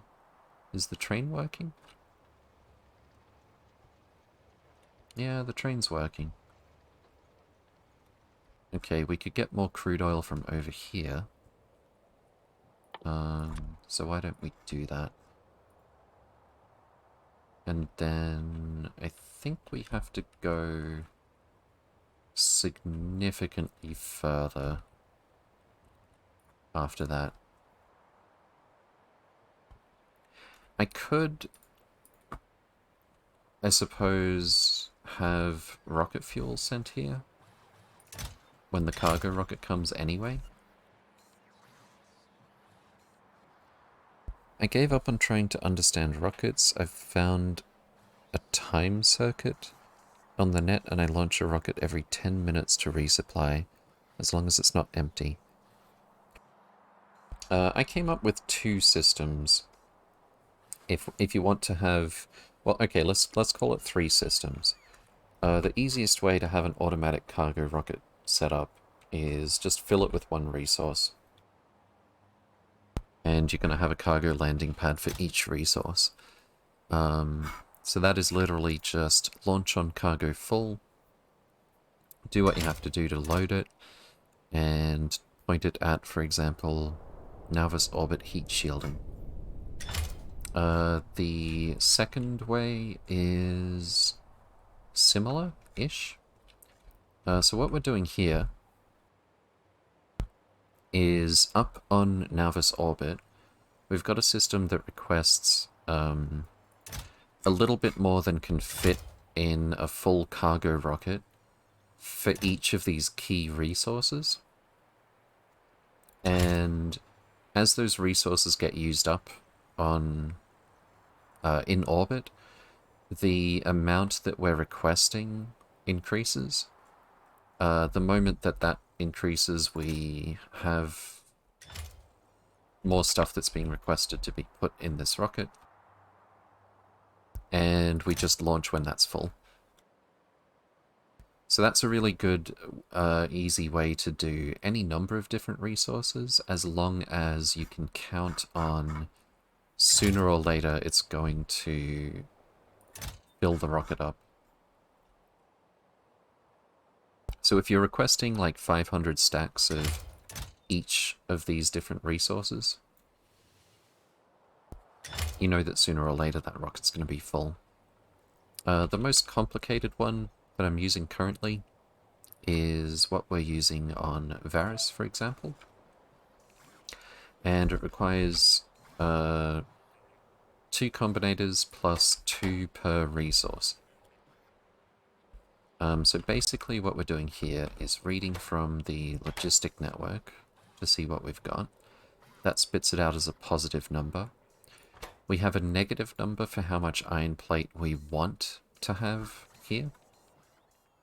And then to decide how low on iron plate we should be before it sends a rocket, just for iron plate, we set this to only pass through that total if we drop below some amount. So since we're sending it a negative signal of 20,000 and we're reading the robot network, if we're down to 2,000, the signal will actually say negative 1,800. If that condition is met, we pass that through.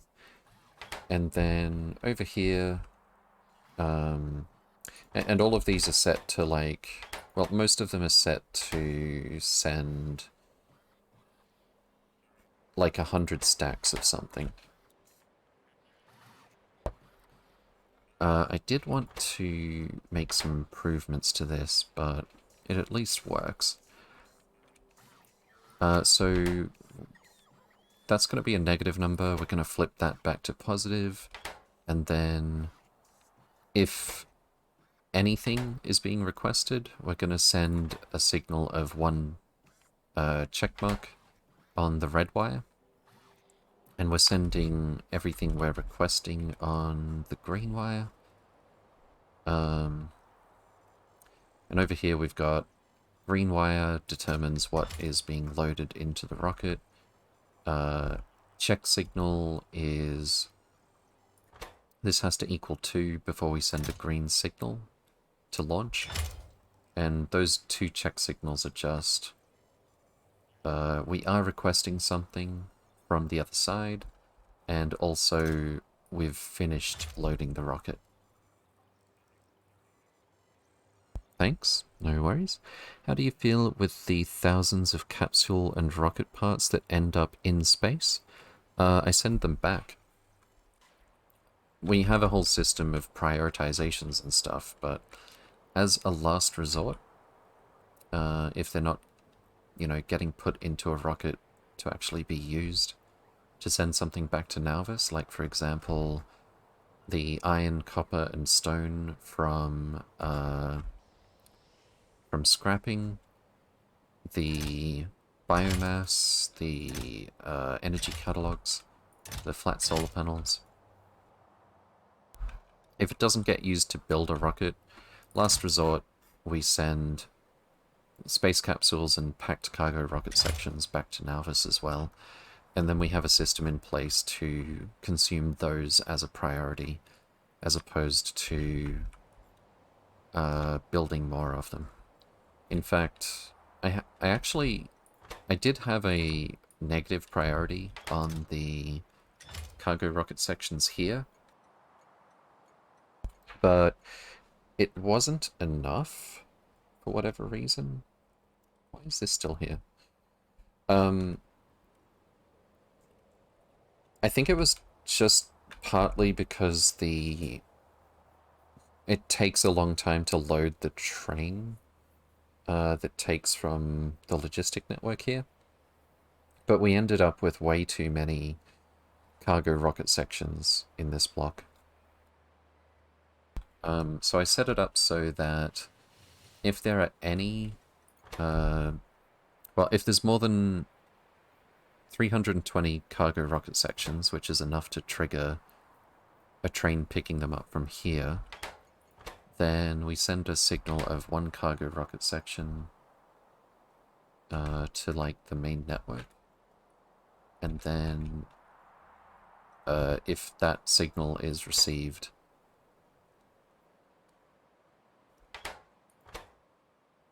Wait, what? Hold on. You might have messed up here. Let's see. Oh, I see. Yeah. So, if we've got enough cargo rocket sections here to trigger trains picking it up from here, we're going to send negative 168 provide stack threshold to this thing, which has 168 normally. So it's going to remove the provide stack threshold, which is effectively going to turn the station off. But evidently from the 7.8 thousand packed cargo rocket sections in this block, we probably need to unpack those at some point. Let's see. Unpack.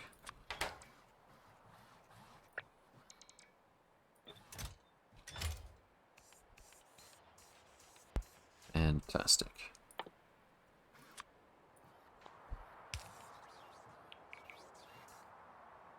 Actually, I'll set this to cargo rocket section less than 320. So it'll unpack just enough cargo rocket sections that a train can pick them up from here, which it'll do as a high priority. I see you have a two-way system, indeed. It was definitely a learning curve to understand two-way trains and rail signals and everything, but I'm never looking back. Absolutely worthwhile.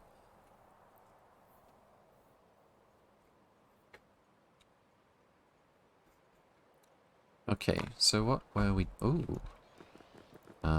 Let's see. This has literally one recipe, at least for now.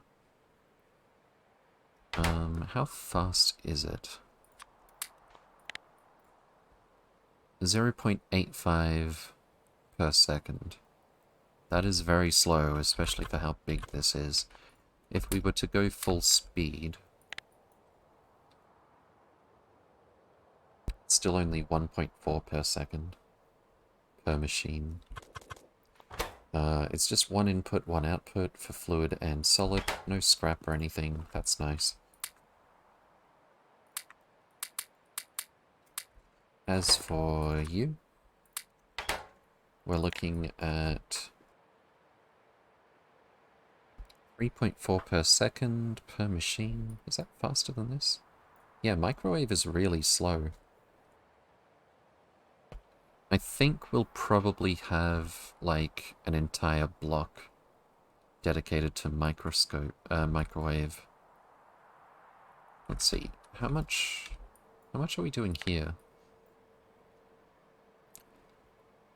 Like 80 per second for each of these on average. So we literally need 100 of these. Okay, I'm definitely going to put off figuring this one out. We're just going to focus on the microwave telescopes first. How many can we fit under a bacon? I'm thinking a few. How long is this? More than 7. That's unfortunate. That's going to be an even number, isn't it?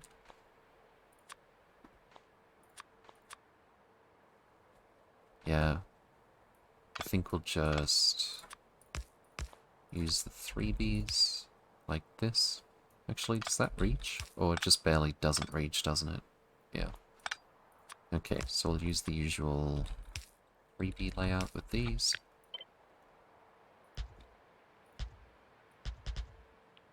Oh, if we do that, I don't think the bacon can fit in here. Actually, it can. If we do this, we can only fit 16.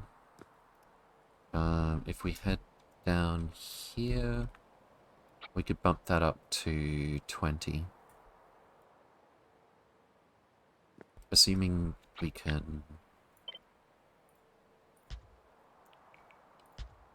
fit that on both sides. Maybe we can. Let's try here first. And then like this. That's actually perfect.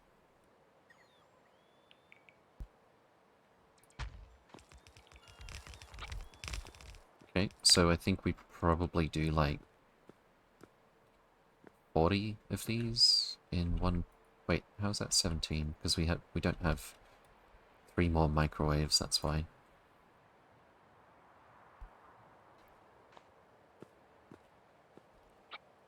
Okay, so this is 20 and 40.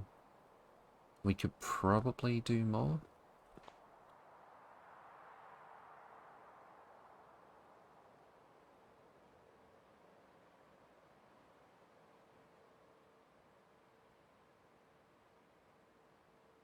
Especially considering how slow the belts are going to be.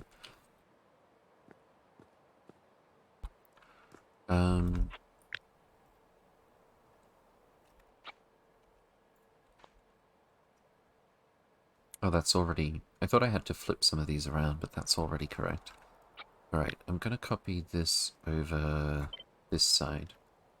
And I'm thinking that's plan B for now. If we bump this up here, we could maybe do... Well, we're not gonna actually gain anything from doing that, are we? It's not like we're gonna fit any more horizontally. But I was actually thinking, we obviously can't double this vertically. So if we're going to use one more beacon on each side, we may as well squish it in like this.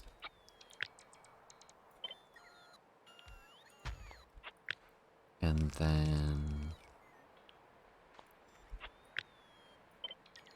put that here. Put that here. So we're being a little bit less efficient with our beacons just to avoid overload. So this would be 64 in total,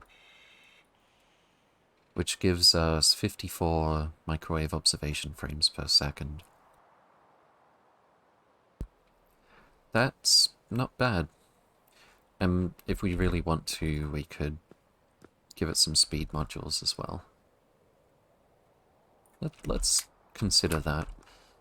10.2 megawatts each, though. So, more than 64 megawatts.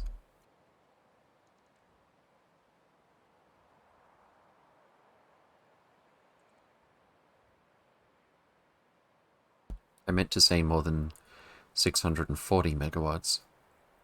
But we're actually just approaching a gigawatt, and given the scale of power that we've got here, I don't think that's actually a problem at all. We get more than a third of a gigawatt from each flat solar panel. Wait, no. 3.7 megawatt.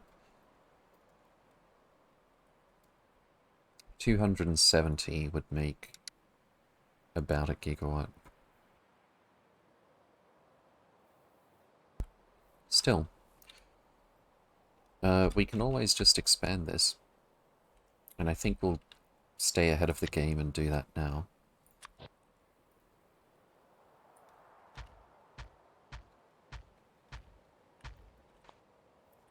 We've got a fully automated system for doing that. So literally all I need to do is throw that down, come back when the scaffolding is done, and then throw down... Well, it'll only be half of the scaffolding that gets finished until we get construction pylons. That's going to be how that looks. Construction pylon is... Actually, we're going to get those as soon as we get Astro 2. So there's some motivation. In the meantime, let's just confirm. So if we're going full speed, 64 in this block, it's still only 2 belts of blank observation frames. And 2 belts of output. So we can very easily fit our input and output, I think. If we have the physical items here, well, it's gonna be a little bit tight.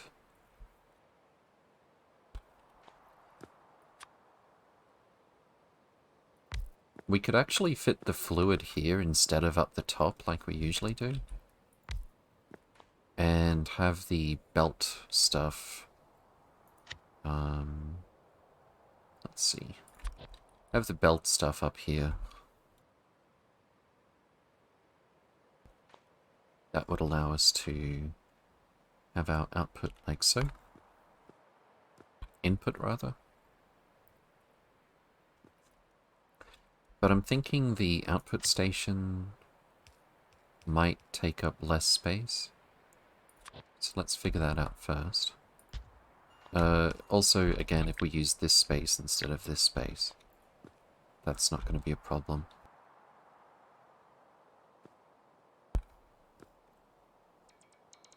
So let's see.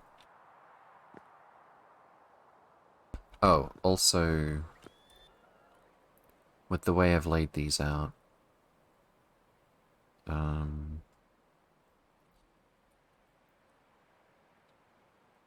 I think we'll have long arm inserters in use.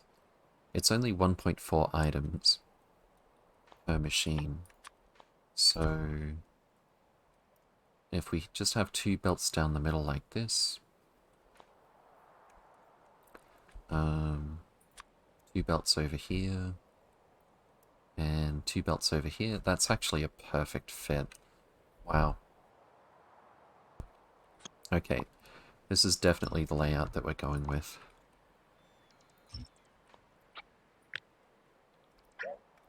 Don't destroy the pylon substation, please.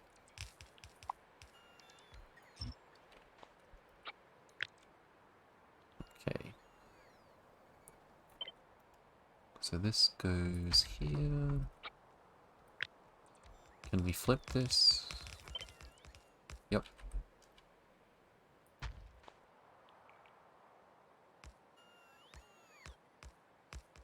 And we could bring it a couple of tiles in if we wanted to. Just have to have some undergrounds here. Okay. So let's use these for inputs. Not that it makes a difference, that's wrong.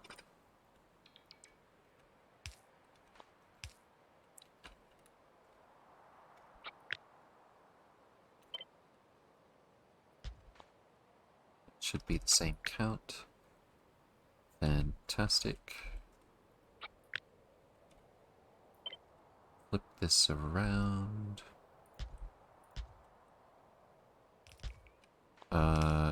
And I should have put this here first.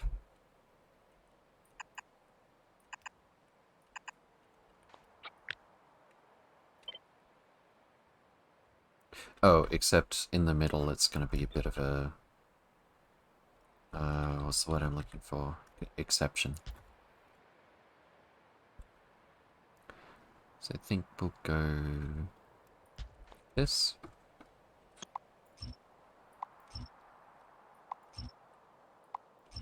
And like... this.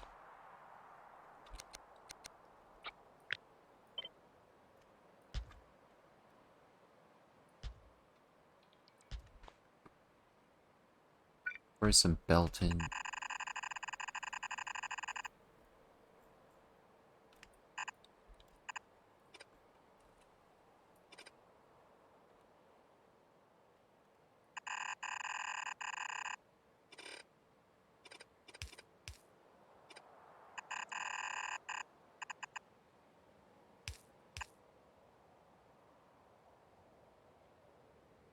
Cool. Input goes up here. Output goes down here. And then let's copy all of this for the other side.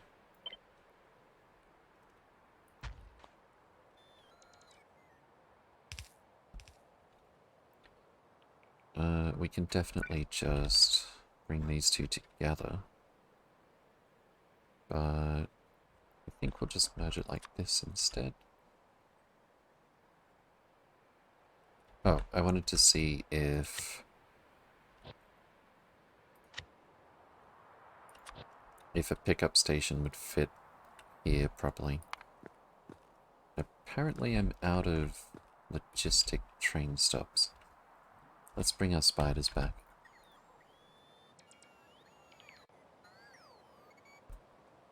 And I'll actually just make sure they drop all of this stuff off as well.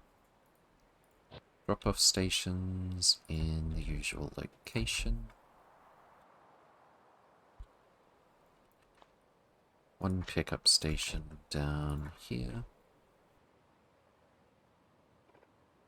Don't need that one.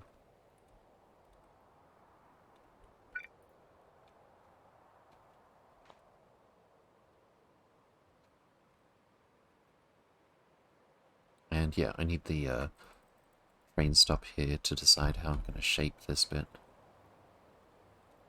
How's our military looking?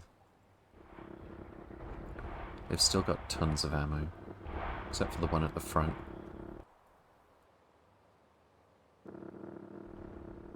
And they effectively haven't taken a scratch as well.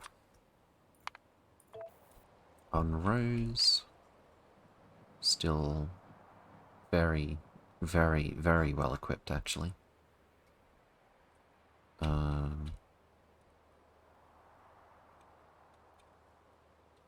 There's a couple of expansions here we haven't seen before.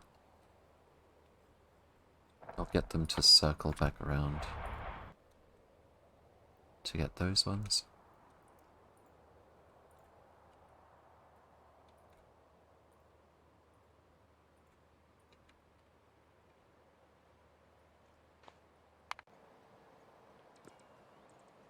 Okay, here's our train stop. Let's put these here, maybe? We'll see. So a splitter would go here. I think we've got just enough room to pull it off, which is nice.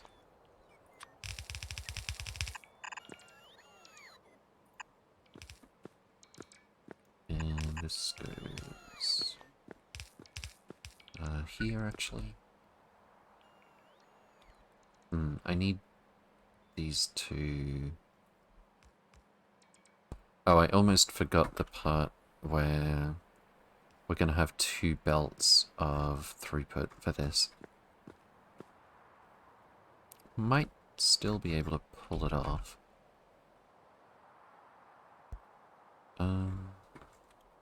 Hold on, was it 2 belts for the entire block? Let's see. 64 times this. Yeah, 2 belts for the entire block. I could just do 1 belt on each side, and this would effectively be 2 separate blocks. Might be easier. Or I could bring this over here so that this side goes to these ones. And if I do that, I need to make sure the input splits to all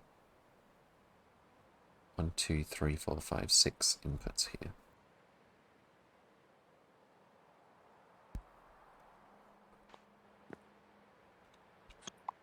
I think I'll just do 1 on each side. We'll also get more storage out of it as well.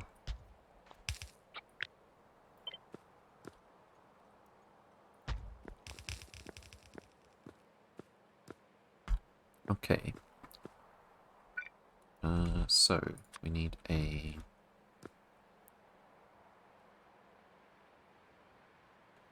We need a splitter. What would be the best way to do this? You could do it here, it'd loop up like that. Or if it all goes to the left, it would look pretty similar, actually. Okay. So tentatively, it's going to look a little bit like this.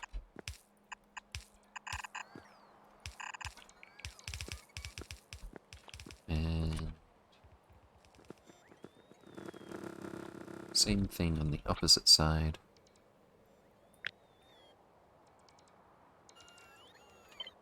Should line up.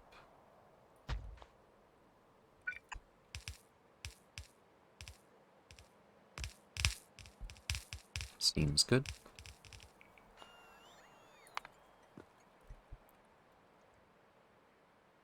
And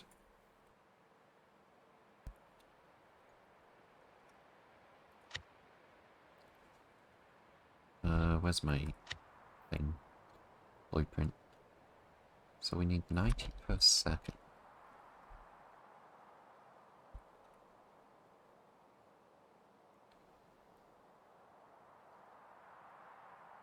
And there's 1, 2, 3 inputs on each side. Wait, I need to check. Does 16 of these need more than a belt? I don't think so. 22.4 per second. So that's actually just half a belt. Okay. The question that I'm interested in for the moment is, can I do a nice, clean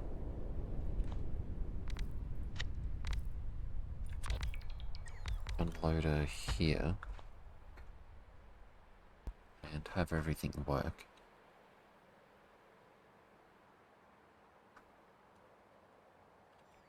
I don't think so, not with a balanced unload.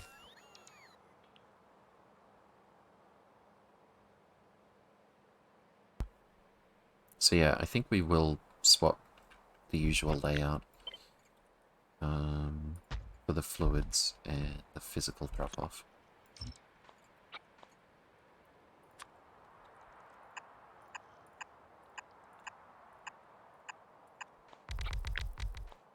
And some space pipe. And this one goes here. Might be a little bit tricky getting the one to the middle if we do it this way.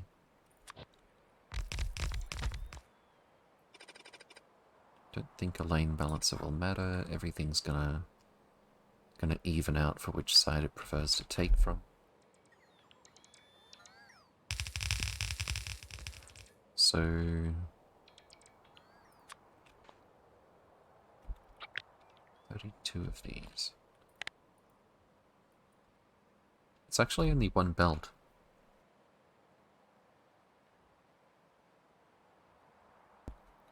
Yeah, it's one belt on each side. Maybe I was wrong about that.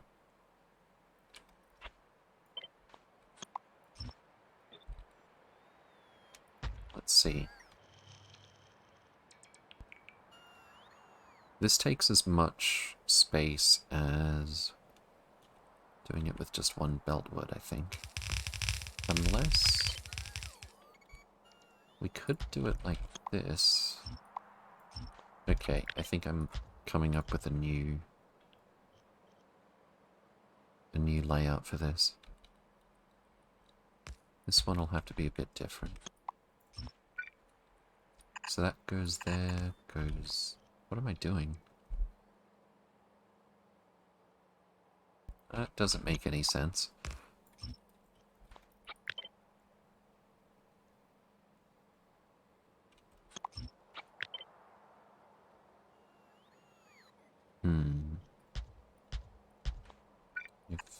Well, that one's going to be different. If this goes here...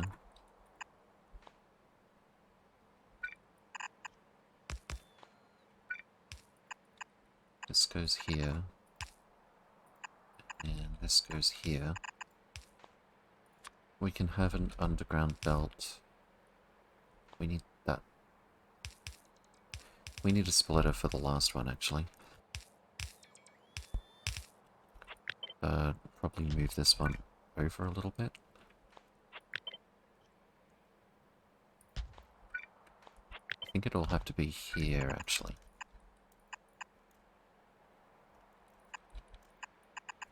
Don't tell me that's too long to get an underground through. It is.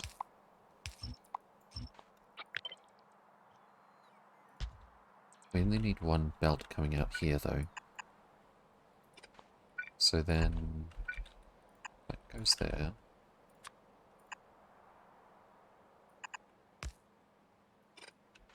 I need to split this one somehow. Might be a little bit tricky. That might be a lot tricky.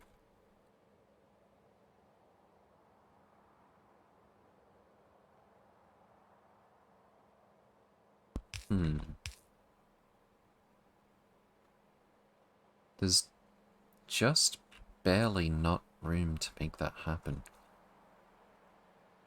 Literally one more tile would be all it takes.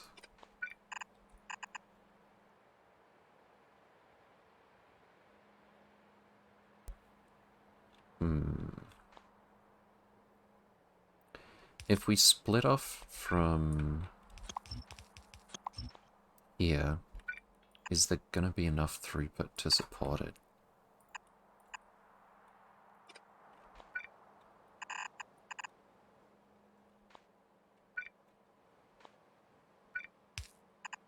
There's gonna be 1, 2.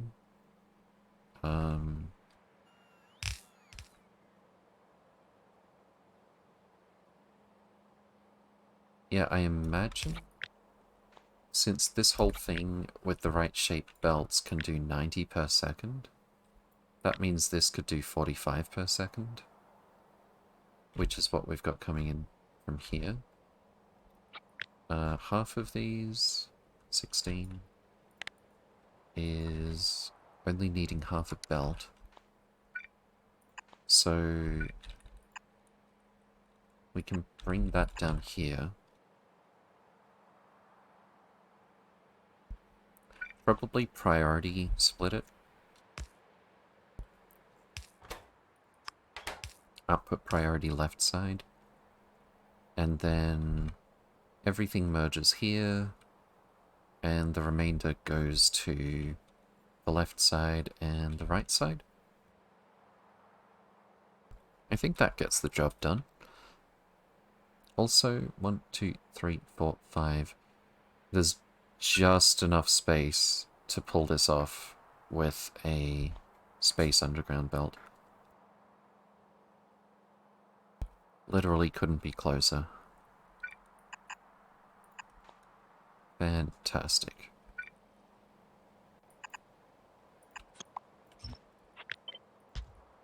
Okay.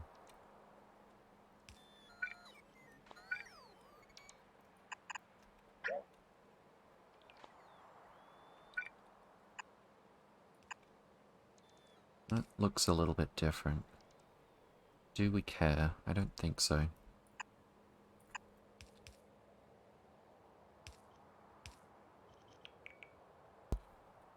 Nice. I'm actually really happy with that. The only question is now, are we going to run into a problem with the asymmetry of this thing here? This part. So I think I'll just start by copy and flipping this bit. You're joking. No. Oh no, I didn't notice the chests were up against the space rail. Welp. Yeah, there's no way we're gonna fit this. Okay then. There probably is a way if we use fewer inserters, since we only need one belt of output on each side. 32. How many inserters is this? It claims 3.2. So probably 4, if not 5. But we're definitely going to have at least 2 per cargo wagon.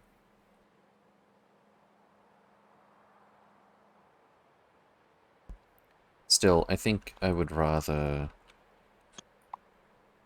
just swap the sides for the physical and fluid inputs in this instance.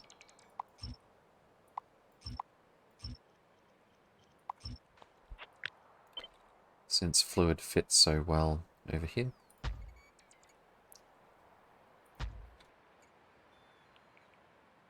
Okay. The only question left is... are we going to have much of a problem...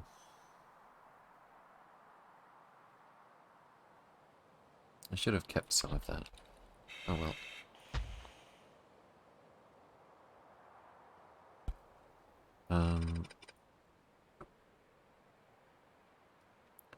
Are we in fact going to have much of a problem getting this to here, here, and here? We could always split it both ways.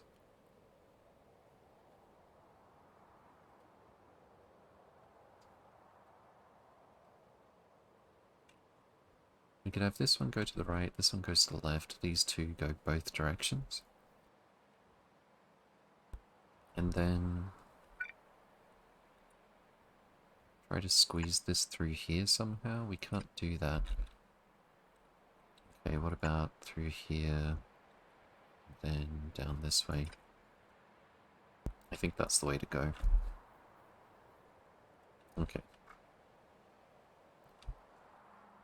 The entire thing only needs the one belt. So let's simplify this.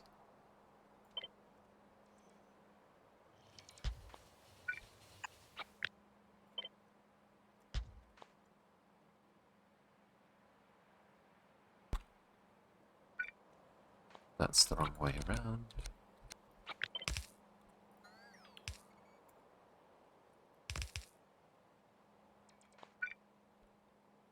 And this one, I think just for the aesthetic of it, we might do it this way.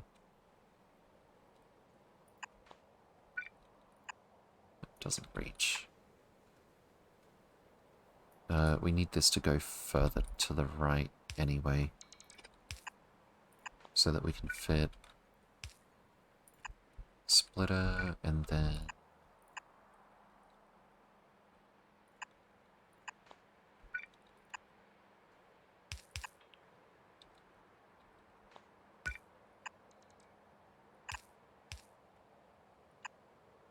can we even fit this? I don't see how. Unless that goes through there, that goes... It goes through there. Nope. This is a surprisingly tricky little puzzle. I could always just move the outputs down here, move the entire block down a bit, and have actually normal inputs. But let's call that plan I gave up. This puzzle was too hard.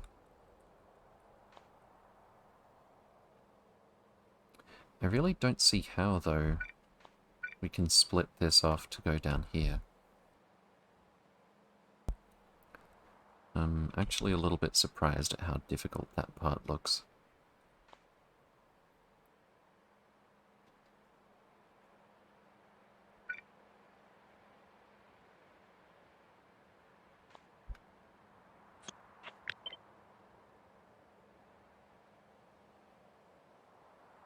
Oh, hold on. I think I've got it. Yes. Yes, yes, yes. Fantastic. We did it.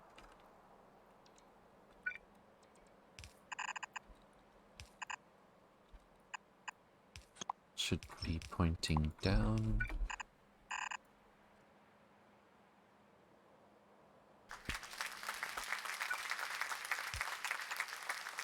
Thank you. Happy Redstone. Welcome, welcome. Hope you're doing well. Okay. I might just move that back a bit. Just for the aesthetic of it. This part can obviously be a 3B.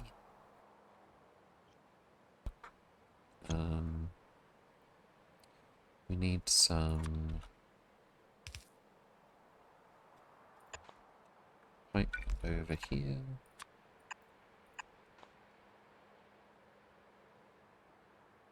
And also this one.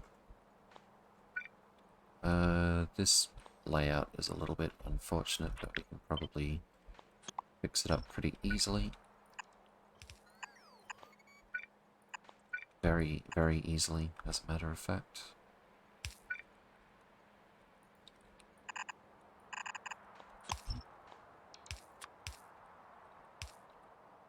Let's line these up the same. Actually, no.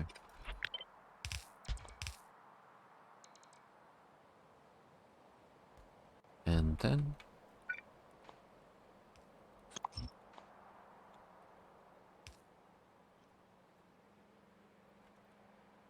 oh, this could probably go here. Save a little bit of belt.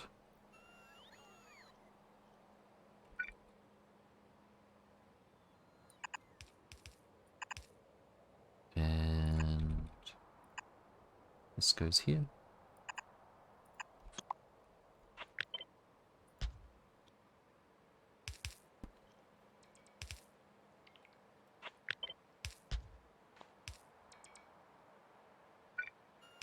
Seems good.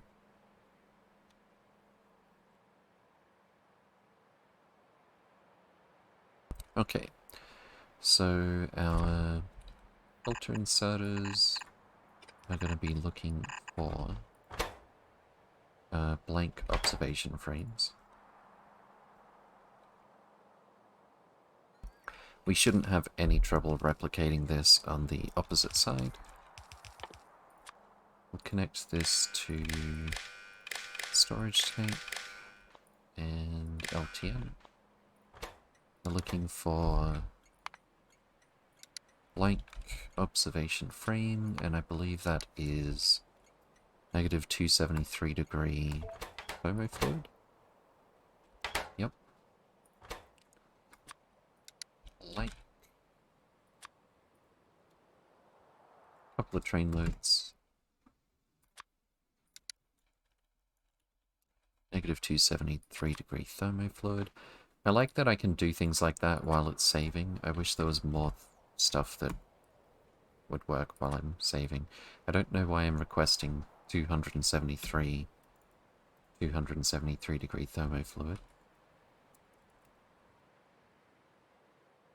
Let's request a bit more than one train load instead.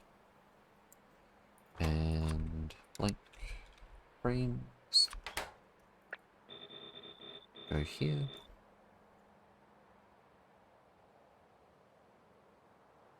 Cool. Now, we've got... oh, how much thermofluid is this going to use? 32. Only 224 per second. We don't need to worry about pipe shape or pumps. Okay. We should probably also connect these on each side, just in case we get frames on one side and fluid on the other. That's obviously going to connect. And this part should probably still be symmetrical. Fantastic. This part is going to be a little bit different,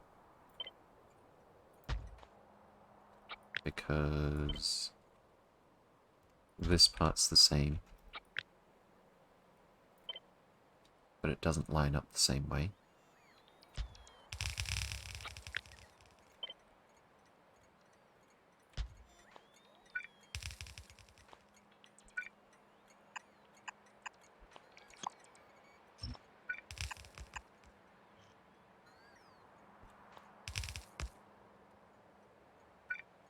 And this one goes here.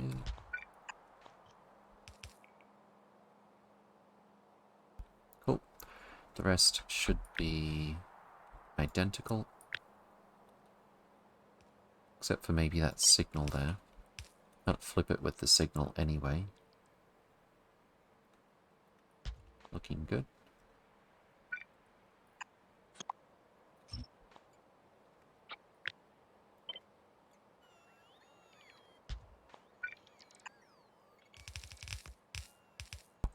And then goes there.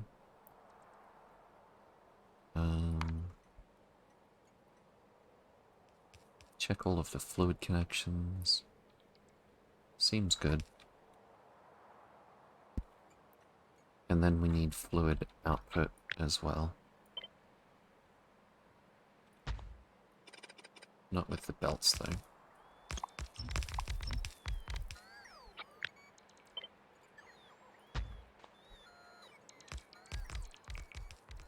So let's see. Obviously this one's going to be very easy to connect.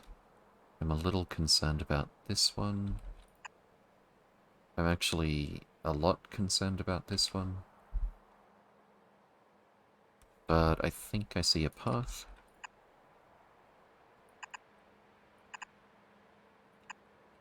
Fantastic.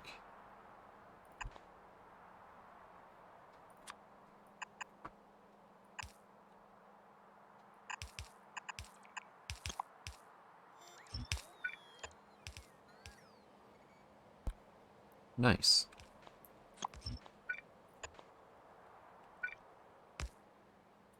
I wonder if we can distance these underground pipes a bit better.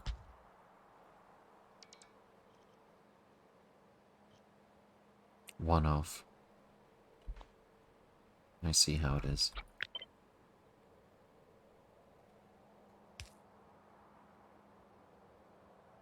Okay. Wait, those won't reach, will they? No, they won't.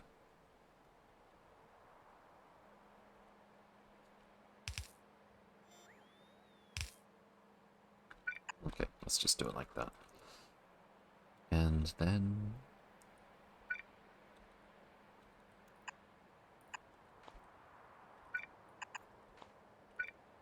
we can't actually put a 3B there.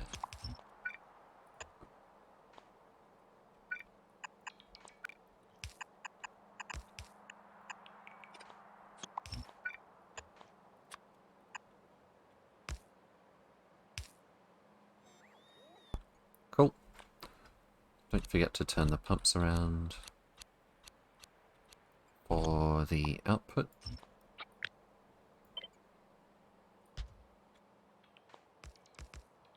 And I guess these will be high priority pickup, if only for the 25-degree thermofluid.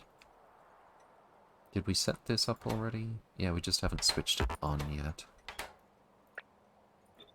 Also, we need to double check these wires are connected.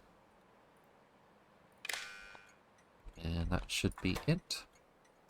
Alright, let's turn on our stations. Let's get our spiders to hopefully pick up the rest of our... How many are we missing here? 33 microwave telescopes. And last but not least, let's make sure we don't get bits stuck on the belt for the rest of time. And actually last, let's connect this.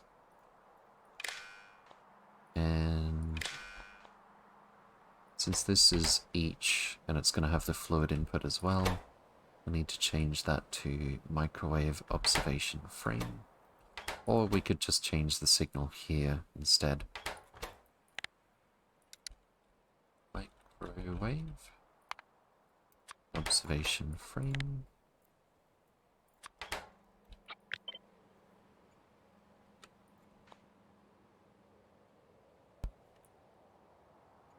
And that should be it. Provide stack threshold 160. Provide threshold 100k. Seems good. It is theoretically possible that we'll get a slightly imperfect balance here with precisely the number of items required to trigger a train delivery, but I don't think we need to worry about that with such a high throughput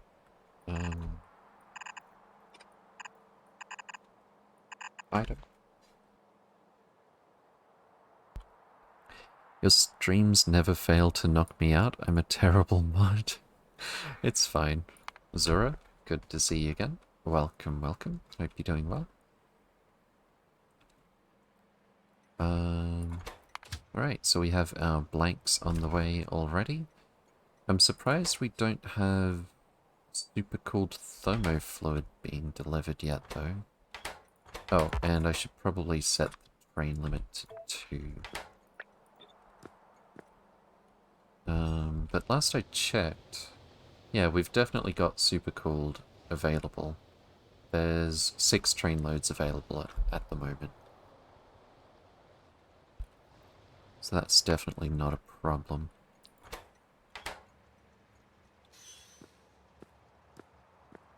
Okay, away goes our... Is this it? That's blanks. That's blanks. And that's blanks. That's this train.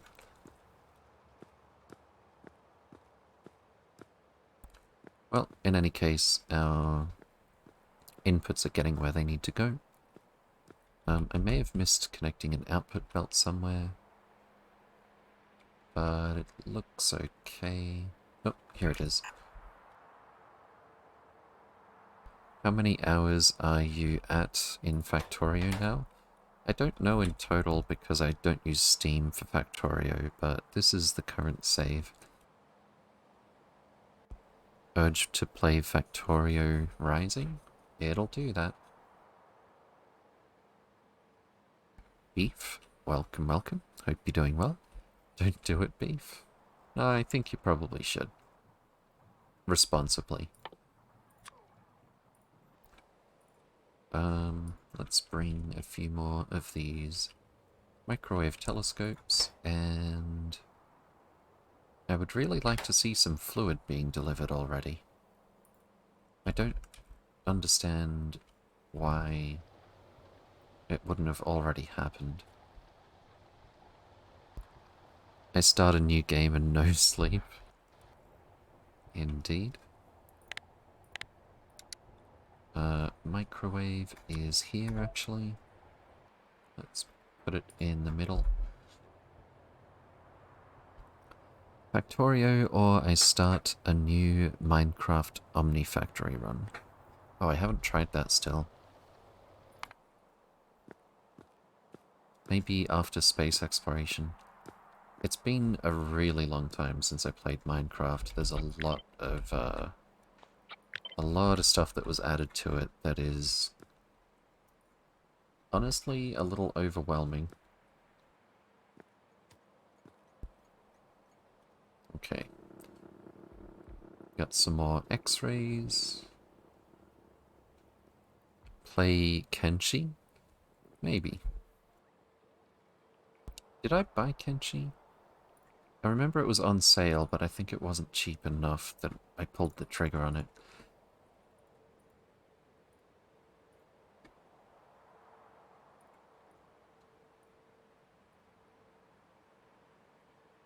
Okay. Can we get some fluid? Heading to... that's a temporary stop. There we go. Fluid is on the way. Fantastic. It's kind of a refreshing change to do a nice, straightforward build in space exploration. As much as we had some trouble fitting everything to get this number of telescopes here, just having literally one solid, one fluid in, one solid, one fluid out. Okay, very rarely it gets simpler than that with space exploration, but on most of the time that is about as easy as it gets. What's time for current save? Most of a month. It's fine, it's not even 1 month yet, but don't worry about it. Oh. It's happening. Well, I don't know what I was expecting the microwave telescopes to sound like, but that wasn't quite it. But more importantly, our block is working just fine. It doesn't look like any of the columns are going to be missing an input or a fluid output or something. And when do you start a playthrough? When the current playthrough is finished? Or not interesting or something? Oh, we've got some bot activity here. Does that mean we're making more of these? I think we've got some efficiency 6s by now. Where is it? That's productivity. Wait. That's productivity. This should be efficiency 6. And the station name is already correct. Also, that one's already correct, oddly enough. I'm seeing only 5s for now. A Pionundun's playthrough? Oh, a Pi playthrough, yeah. I don't know. I mean, I'm taking a very long time to get through SpaceX as it is, and I've seen a lot of people comment on Pi being, frankly, a grind, so I'm not sure about that one. Okay. Are we still doing biosites? I think this is where our broad catalogs are going, so we're not making the productivity 6s. Which is fine. I do want to get mining productivity 7 finished.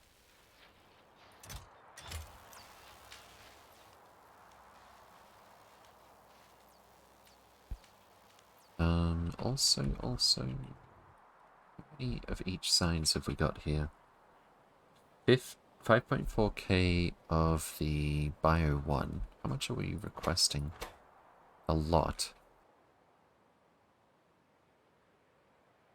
Maybe I should reduce the number we're requesting at the moment.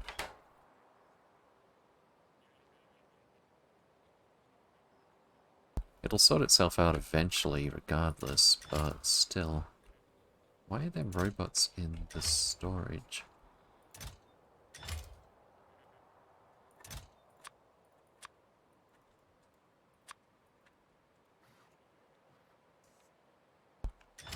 I should make a... I should make one of those stations that gets rid of everything that's not supposed to be here as well.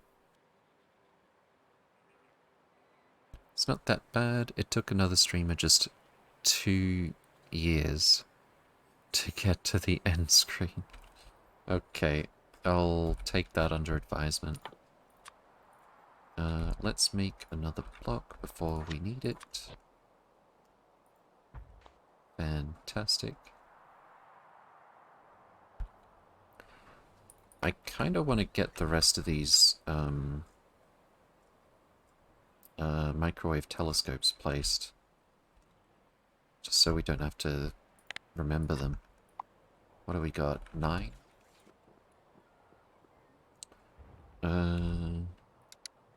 Telescope. We've got 52. Let's go pick them up. Beautiful.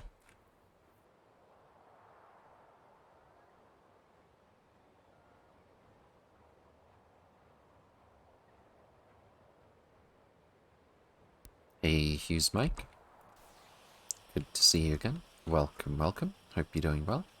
Seems we've run out, or this isn't connected. Oh, there it is.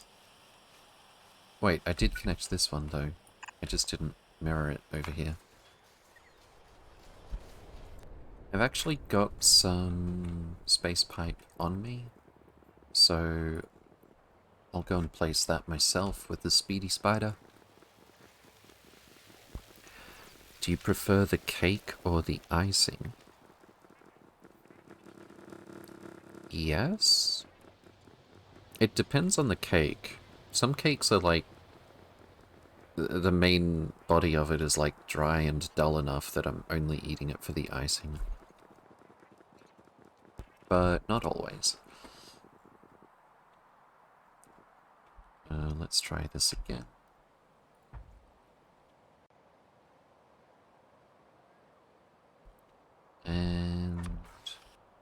scaffolding spiders can head back as soon as the bots come back.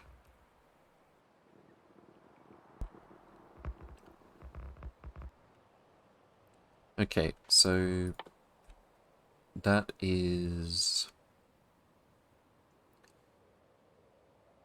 blank data card plus microwave observation frame. It's just like these other builds. Maybe I should have... Well, I don't know how I would have fit more than 3 of these here. Maybe 4.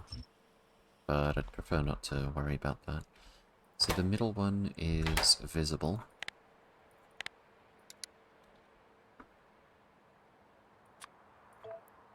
Left one is infrared.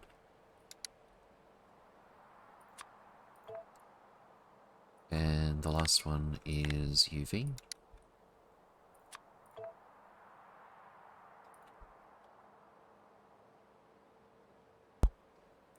And we need to do a data card for this one. I'm sure that's not going to take up too much space. And X-ray observation data. What are the percentages? 98, 85, 90. It's only 75 for microwave. 85 for X-ray. Okay, I think we'll just copy this layout and we'll tweak it a bit to make the UV stuff and maybe something else. Had to do some adult things today, e.g. go to work. It's all just time spent between Factorio sessions now. Indeed. Let's turn this off, turn this off. Wait, does this use the same facility? Yeah, it does. Okay. Spiders, please come back.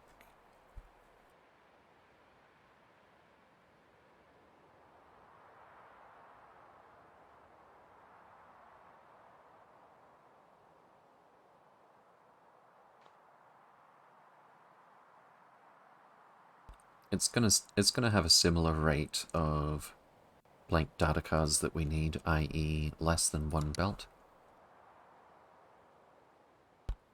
So we're just gonna fit however many of these it takes. Try not to think too hard on that one.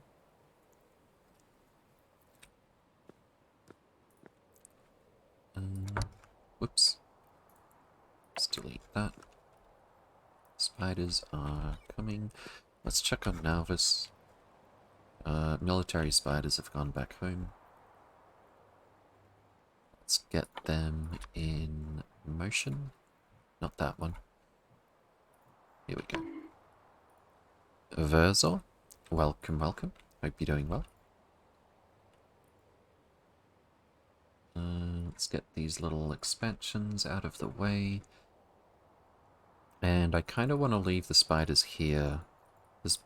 They probably found these expansions when they walked around in this area earlier. I want to have them...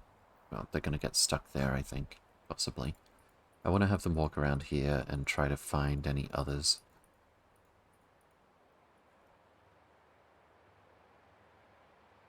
Check on them in a minute.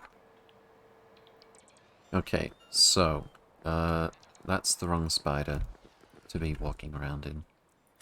Let's get you back to the leader. And... microwave... data? They all output the same scrap and stuff, right? Junk data card and scrap. Yes, fantastic. Alright, double check we switched all of those recipes. So this would need 72 microwave observation frames per second. Compared to... Let's make sure we finish the build.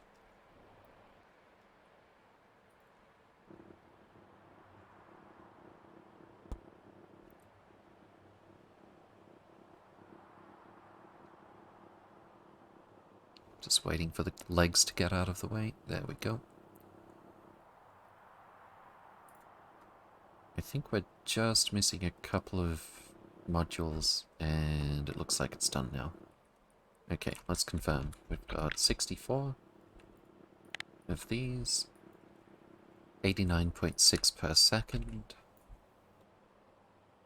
89.6 per second. Beautiful. So how fast is this? 72.53 per second. We could probably just put more... Oh, we can fit, I think, a few more of these.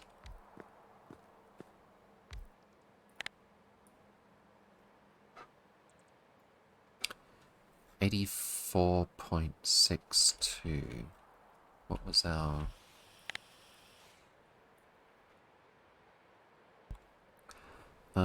that is net positive, 5 per second.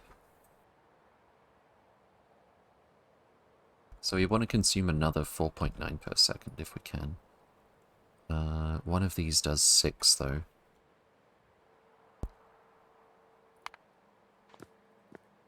Well, that's pretty close to as good as it gets.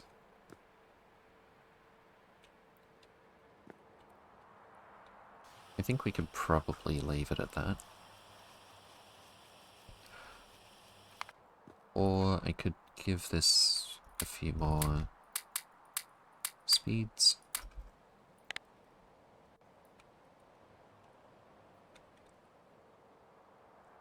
Oh, that's literally perfect. Fantastic. Net rate 0. Let's go.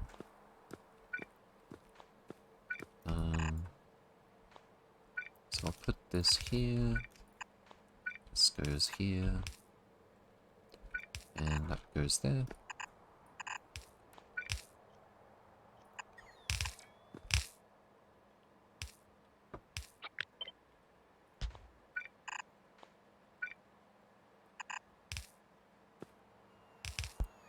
Beautiful.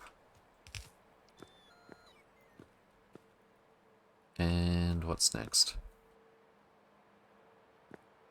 We haven't actually made X-ray observation data yet, but I think I will reserve this lot for it.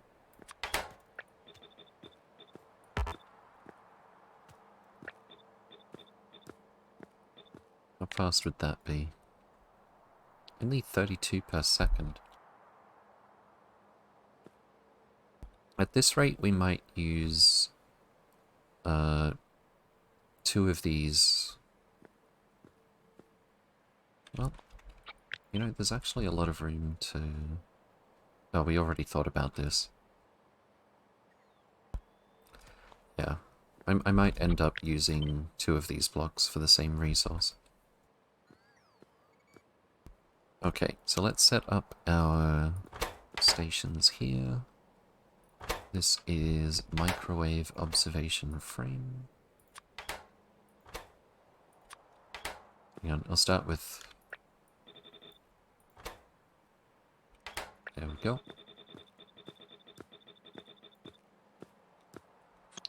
Don't know what this one's going to be yet. This is still blank data cards.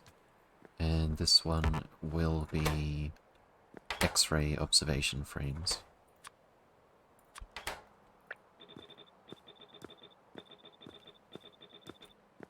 Okay, so we're going to change this request to X-ray. We can switch that on now. This one's going to be microwave.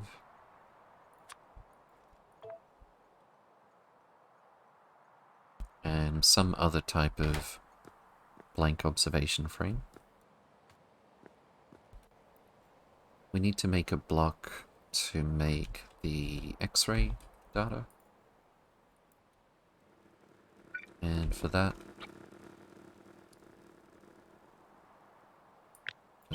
need to get a feel for how much we can fit.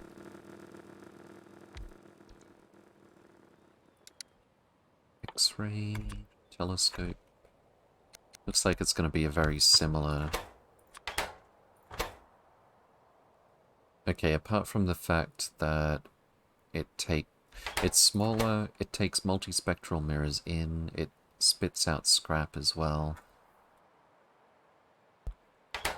And I think I remember the individual rate for these things.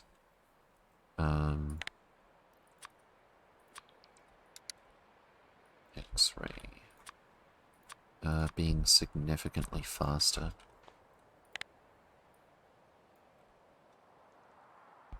Oh, it's a lot faster. Okay. So we need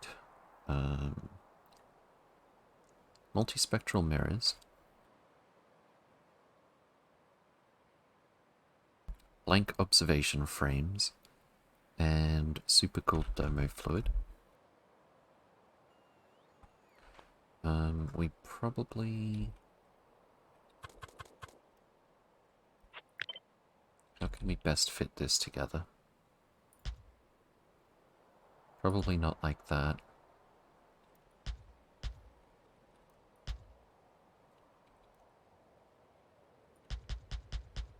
Why are the spiders not doing anything? There we go. Let's just get a bit of a feel for this. 34 per second. Oh, that's a perfect fit. So we can fit 16 of these. 32 under one beacon. We'll probably just do that twice. That is 4.5 multispectral mirrors per second, 2 belts of blank observation frames, and a little bit of scrap output. Fluids are nice and slow as well. I don't think we're going to try squeezing another lot over here, so we can just do like so, I think.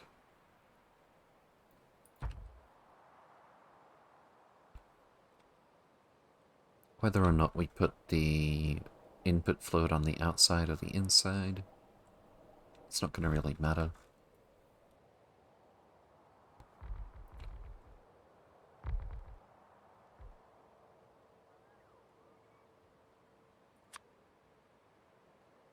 And could do this, but we need too much input. 3.4 per second plus 0.2, but how much can we fit here? That's slightly more than half a belt of blank observation frames. That's unfortunate.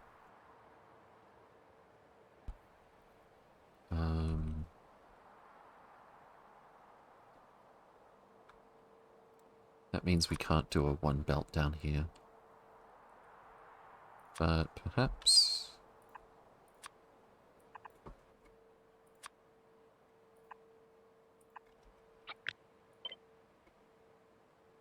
like this. Doesn't quite line up well with the beacon.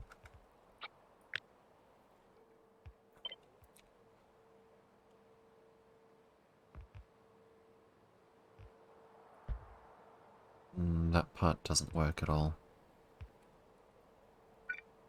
So what I want is something like this.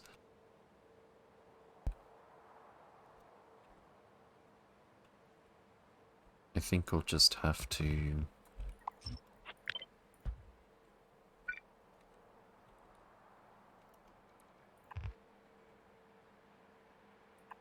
Wait, that one looks weird. Oh, that's fine, actually.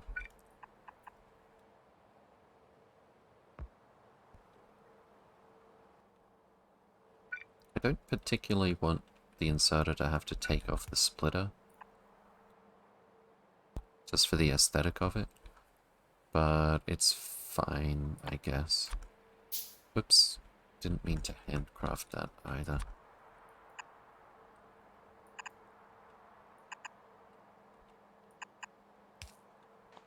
And honestly, a yellow inserter would work here, but let's not. We can't do that here this time. Oh. Fluid output's going to be a problem if we do it this way. Let's put the fluid outputs and inputs in place first.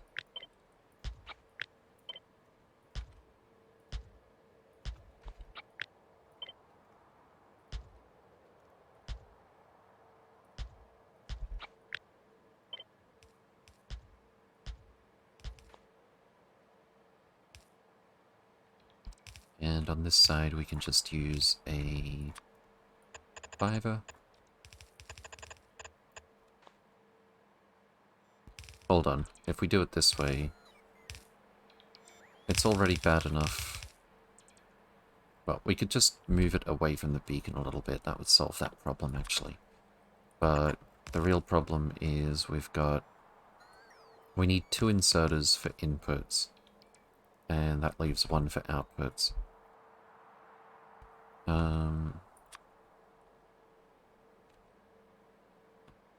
Actually, I guess we could do it like this. Okay, that might work. Let's remove this for the moment. Move the beacon away a bit. We've got plenty of horizontal space. And we can get rid of this atrocity.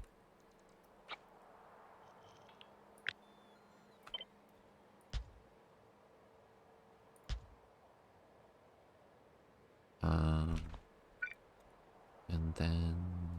Does that go? Weapons delivery cannon could not find any enemies, is switching off. That's why we got that big lurch just now. I'm guessing that one was aimed at Rose. It's still trying to fire. Or it is going to fire. I'm guessing once this fires, it's going to say switching off.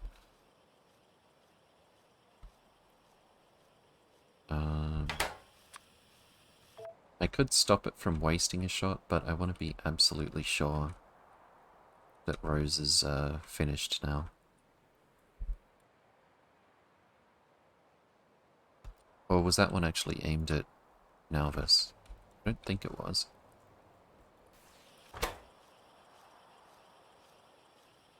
Oh, this one's switched off. Oh, it's keeping... Yeah, it's keeping these settings here. It's just making more... It's got a target, but the thing is switched off here. So it's making more pile drivers. Okay. So that just leaves... Nalvis. And we're running out of targets here as well. Fantastic. Once we've cleared Nalvis as well as Rose, then we're gonna colonize Viaterra, I think. And that should be the end of our Holmanite problems. Now, what was I trying to figure out? Which block were we looking at? Here it is. Okay, that looks weird. 1, 2, 3, 4, 5. I guess not. No, I want that part to look consistent.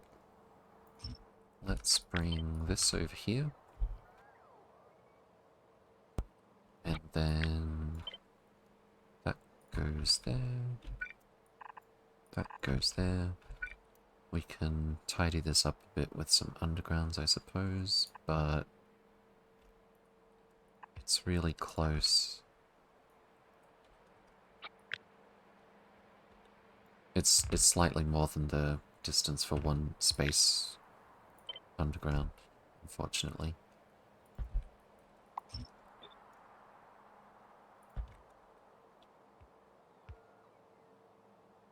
Yeah, I feel like the undergrounds on this side just sort of make it cluttered looking. Okay, so let's say we do it like that. And our output, we can only fit one of these outputs. We're gonna have to move this up a bit. It's gonna make it look a little bit inconsistent with the belts, but I think presence of the long arm inserter is gonna sort of obfuscate that.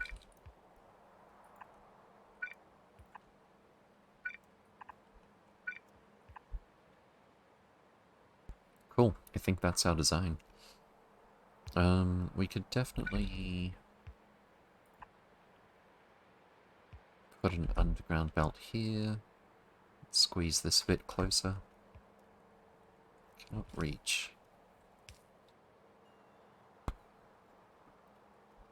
And can we flip this? We actually can.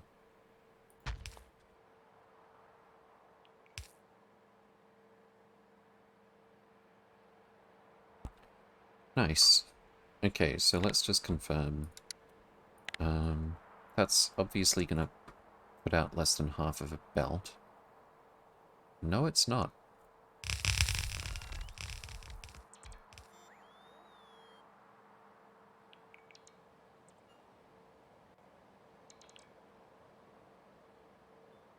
Well then. It's just as well we have two belts here. I don't know exactly how often we're gonna need splitters.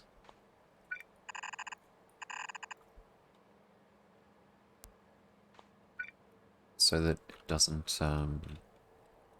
clog things up. But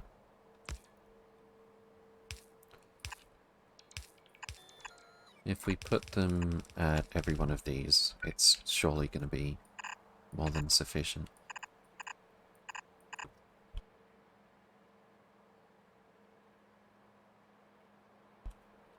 It's actually just slightly more than half a belt, right?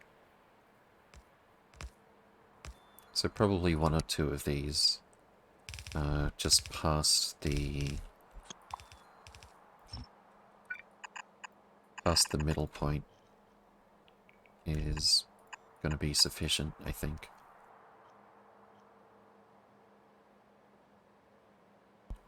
Okay. We also need the inputs and outputs on the opposite side.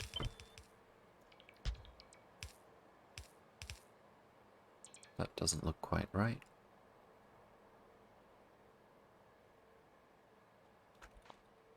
Let's copy these two.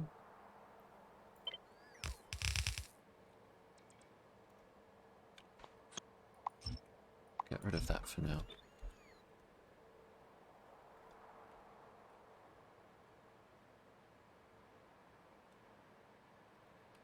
That looks correct.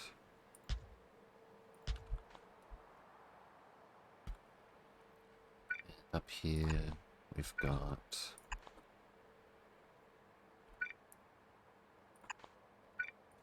this one.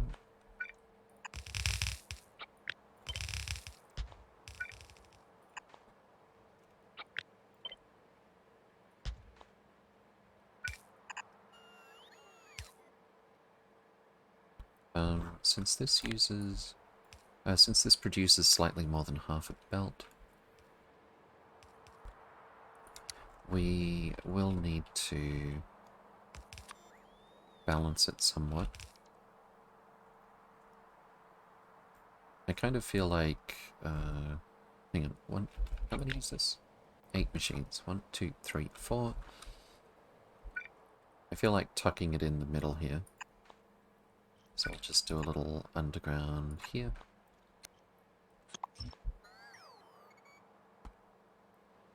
How do we have no space splitters? We have plenty of space splitters. Just the bots are being weird. Okay, so we're going to priority output to the right to swap the side of the belt halfway down here. And then this one goes here. Except this one doesn't require a splitter or this belt.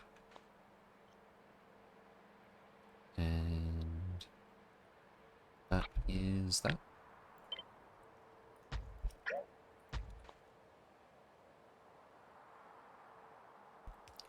Cool. I feel like swapping the fluid input output just so it matches up.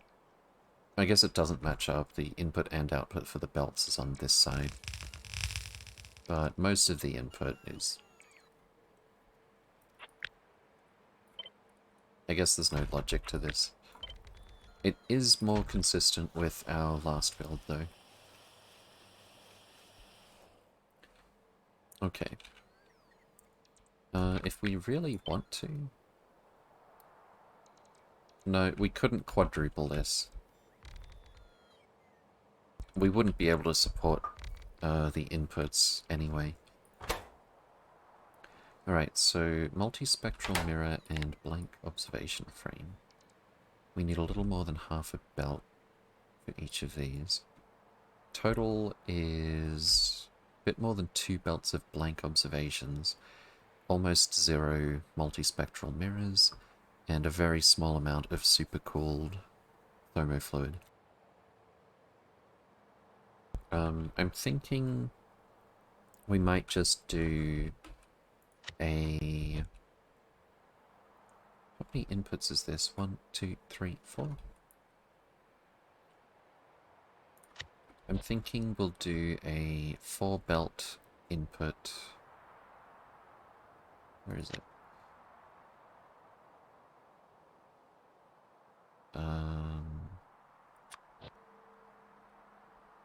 I need a station to so I can measure this first.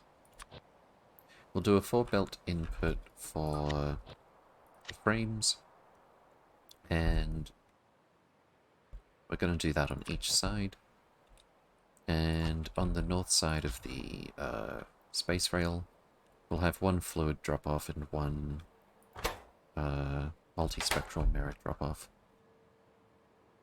Or, since the multispectral mirrors are so slow, we could do something like what we did over here with blank data cards. And we could still have the symmetry for that.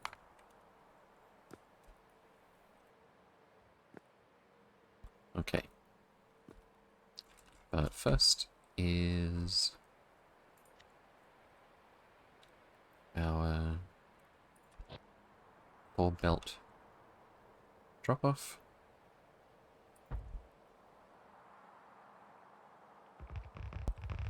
And theoretically, this is a balanced unloader. We shouldn't have to split and merge going to these 4 input belts, I think. In practice, though, I think that tends to cause problems, so maybe we will actually put a balancer in here. Let's grab our corner.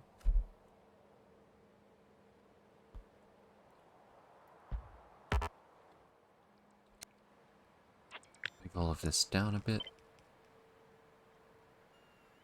If I put it here exactly,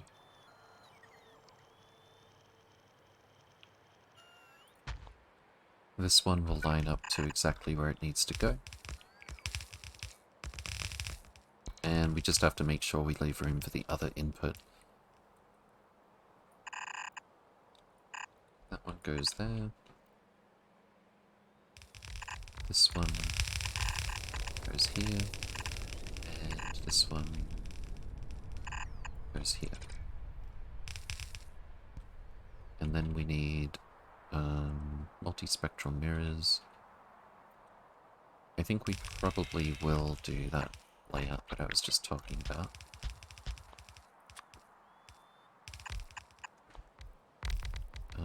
Pump this way.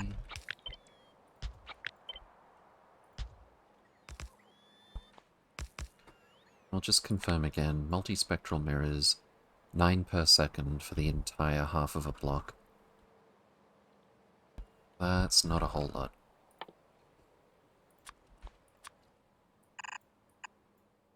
Save.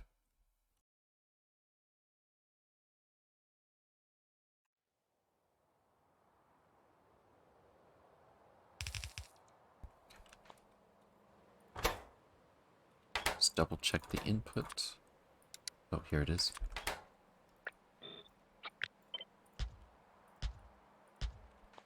And probably easiest if we go to the right.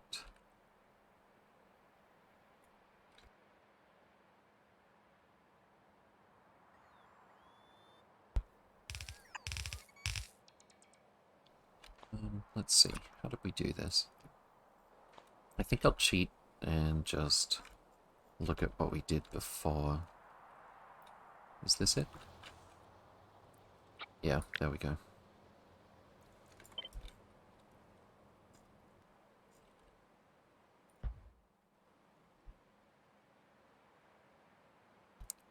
So that's going to be multispectral mirrors. Once the spiders feel like doing their thing.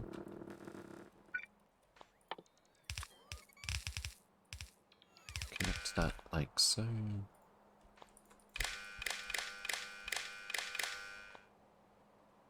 And doesn't seem to be a way to connect these that doesn't look weird.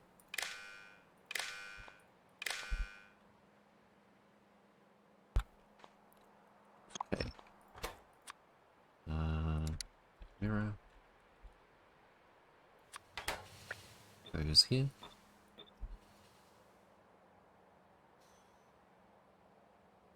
Actually, that might be a bad idea. No, we only need a little bit more than 2 belts of blank observation frames. I think we'll be okay. One delivery of that is going to last quite a while, and can drop off the other stuff in the meantime. Let's actually connect this in a way that's less obtrusive. And this is going to go here.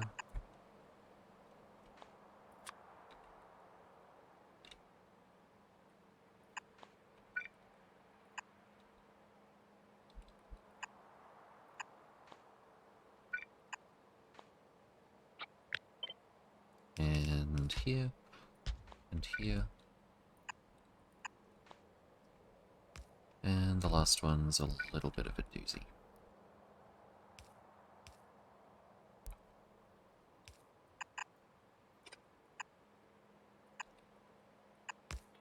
Probably going to be able to save a vertical tile or two. Let's put that somewhere a bit more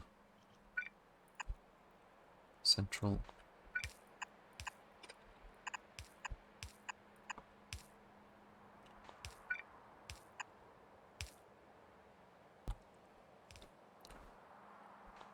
And just... that's fine. Okay. 1, 2, 3, 4, 5. So that's already as far as it can stretch. We could put this here.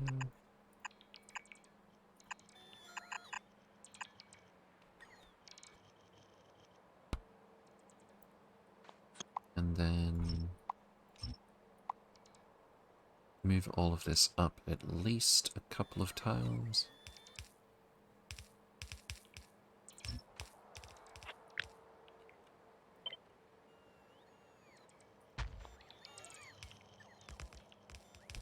Very nice.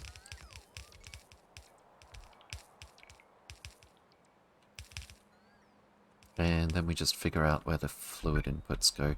That's what I just screwed myself on.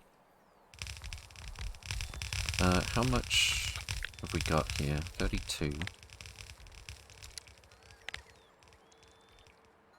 It's only 36 supercooled thermofluid per second. So literally any shape of pipe is going to get things where they need to go. But that said, it's not like we're going to build another block of these. I think I'll undo the job of moving it up 2 tiles.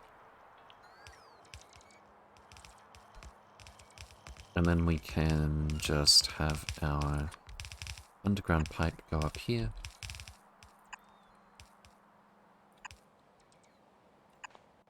Figure out how this fits together.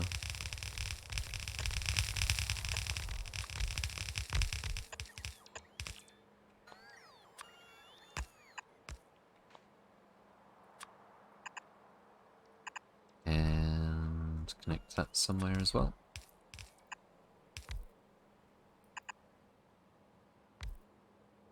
Two tiles. That's too many.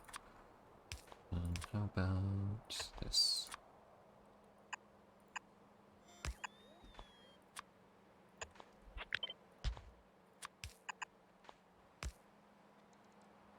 I'll make that one a bit smaller.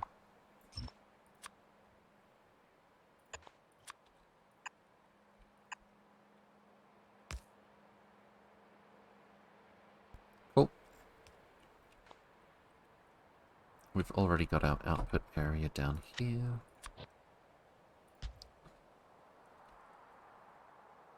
How much are we outputting? Almost 2 belts? A bit more than 2 belts.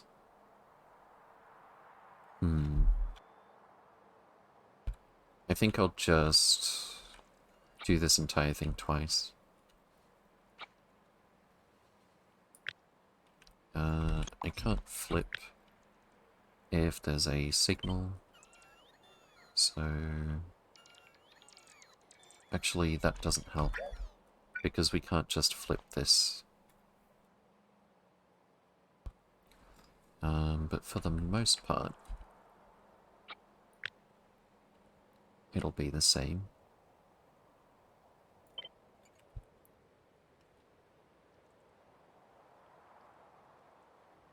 Where does this line up? Here. Yeah, that's good. Let's grab our blueprint. Not this one, but this one.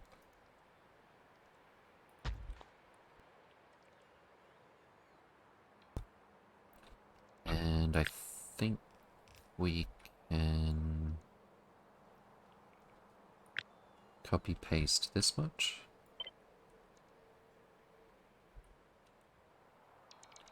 Let's get the height right. And I can see where that underground pipe lines up. We should be able to flip this thing around. I have that fit in the same spot. It's 1 tile off because of the way inserters put things on an arbitrary side of the belt.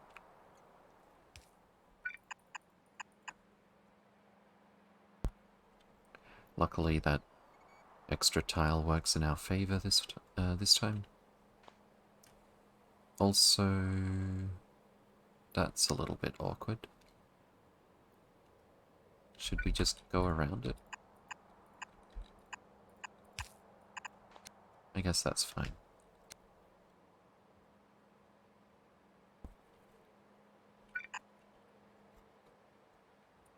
We'll probably put an underground here as well.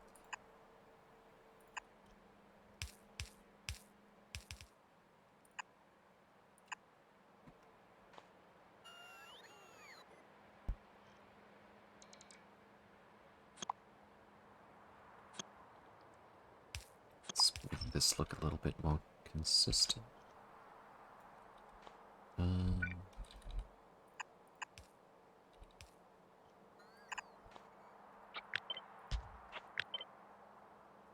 That's pretty good.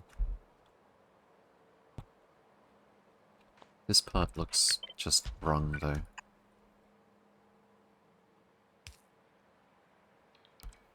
Alright.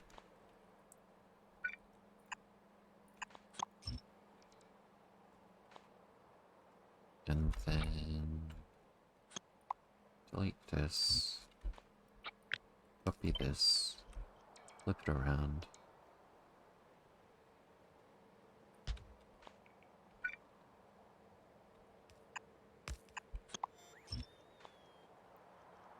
Belt goes here.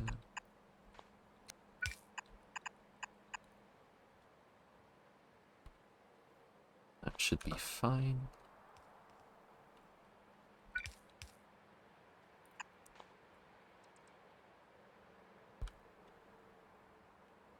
We're going to need fluid out.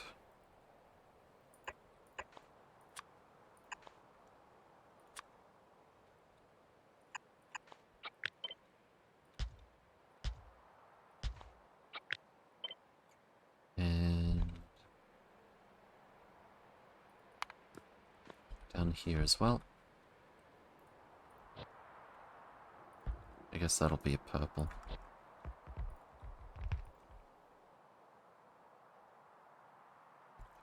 Since we have to pick up cold thermofluid. I mean 25-degree thermofluid. It's a high priority.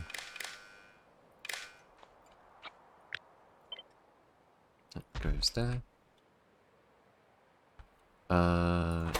We need to deal with scrap as well as the X-ray observation frames.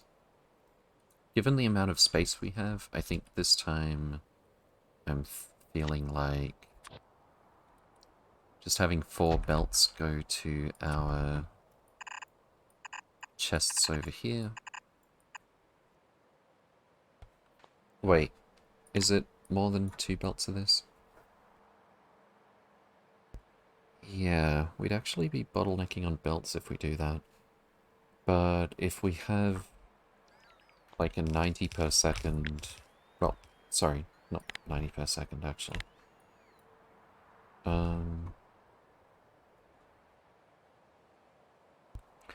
We do have room for an extra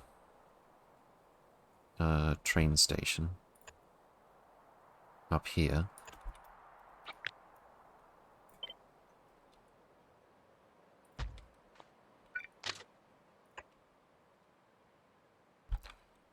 We could do the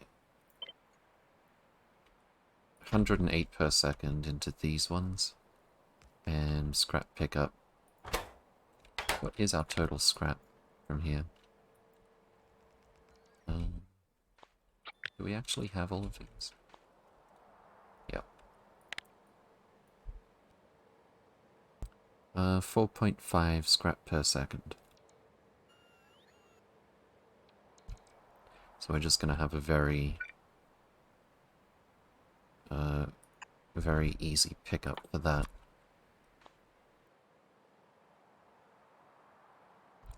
Okay. I think no matter what else we do, the inputs are all good.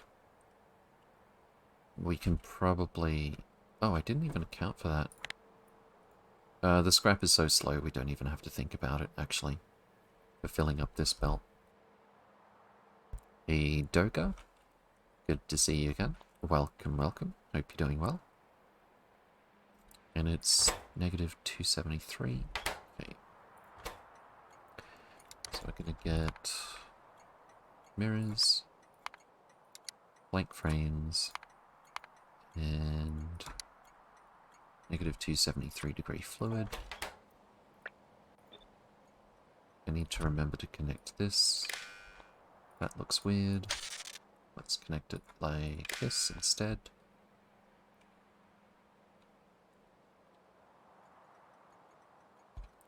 These builds are required for astroscience, indeed. And let's ask for blank, 2 train loads, mirrors. we can only fit one train load, and the throughput is slow.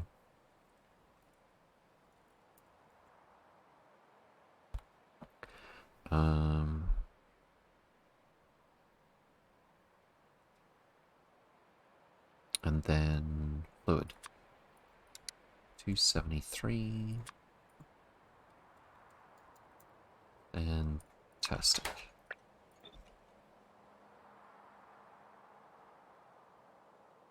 Okay.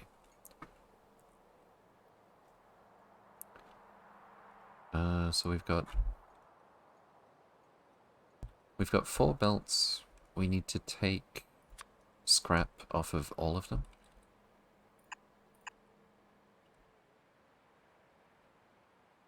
And then we need to take them down to where they're going.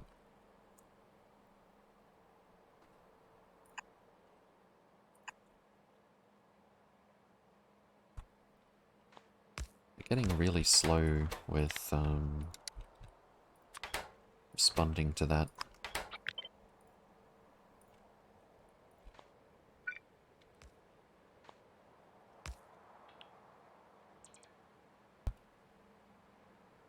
What's the best way to shape this?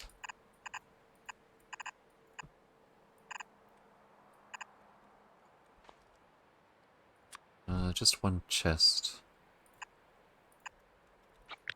for each cargo wagon is going to be more than enough for the scrap in this instance.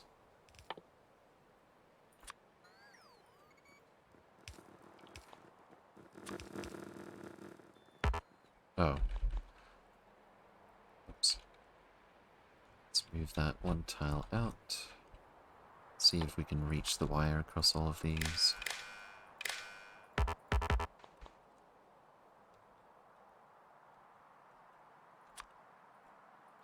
Okay, is that symmetrical looking? Yeah, it's about as good as it gets. Oh, that's actually equidistant. Fantastic. And we're just going to limit each of these chests to exactly 1 cargo wagon. And then set the provide stack threshold to 160. So it's not going to trigger a train delivery until all of these chests are full.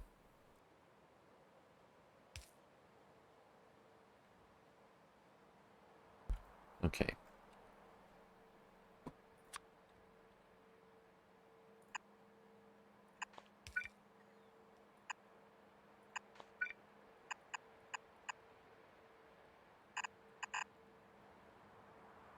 And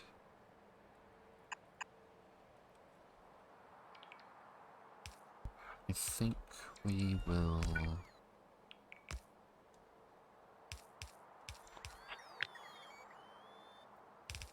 continue going this way.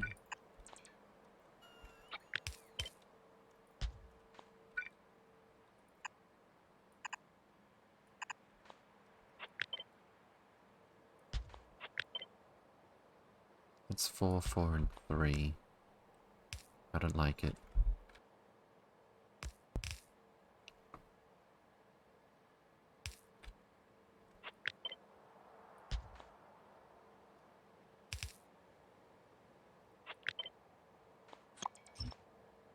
Yeah, I'm just not gonna like the way that looks no matter what.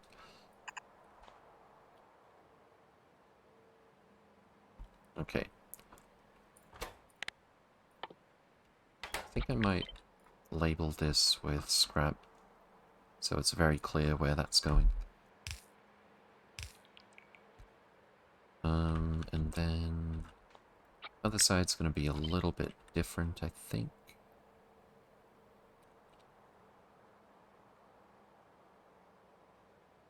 Because this one's going to go the other way.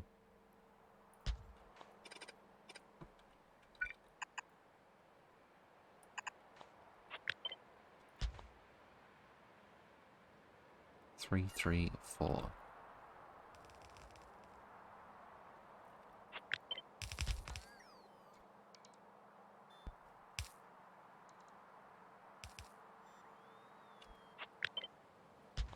I guess having the one in the middle longer and the ones on the outside are the same distance kind of looks better.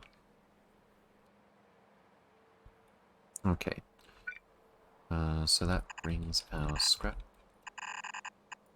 over here. Fantastic.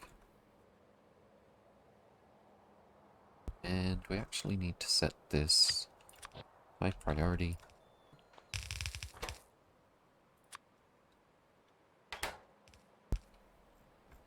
Come to think of it, we could probably do the fluid output here as well.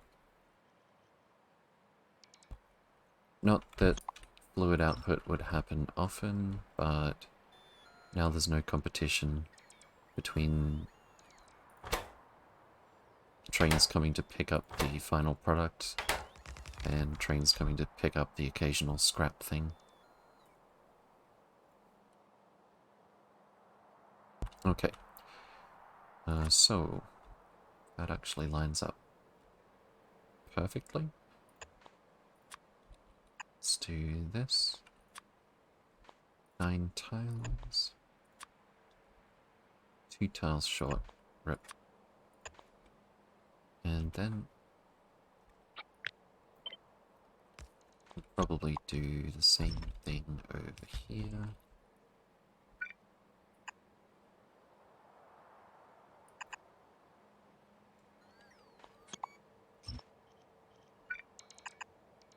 Oh, that actually reaches. Fantastic. Beautiful.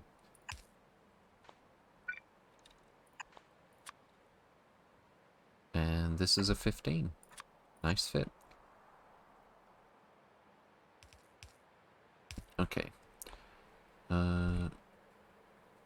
It's not going to work here, though. That's odd. Oh, I see the difference.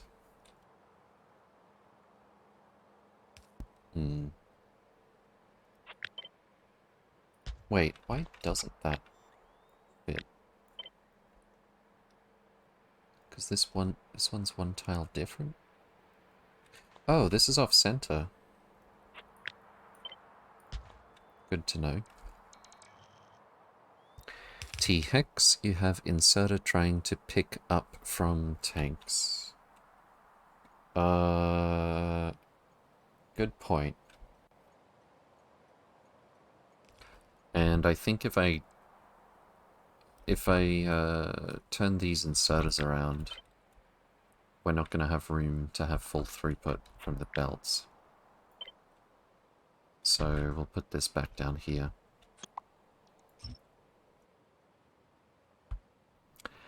Happy Redstone. Thanks for the tip. Also, I don't know if I said Big Clown. Good to see you again. Welcome, welcome. Hope you're doing well.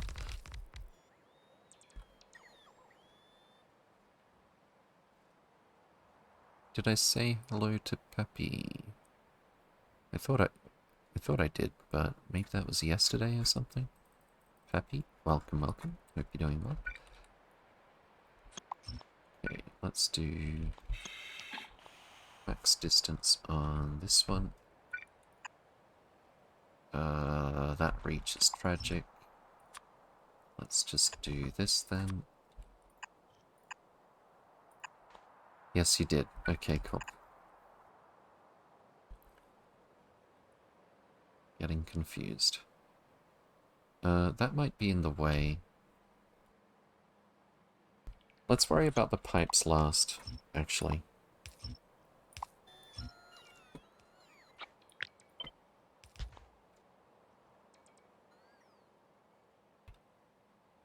Because the slight challenge ahead of us is more than 2 belts going evenly to this thing. I'm thinking perhaps this should be here. No, that still doesn't work out. Cat, thank you for the raid. Welcome, welcome. Hope you're doing well. How was your stream today? Oh, we're already getting scrap. Okay. Good to know. Zavoxifol? Veldak? Good to see you again. Welcome, welcome. Hope you're doing well. Okay, so I kind of forgot I turned on the inputs for these stations, and now I have to try and design these belts with stuff running on them. But it's probably fine. Probably. I want to do this, but the train track is in the way.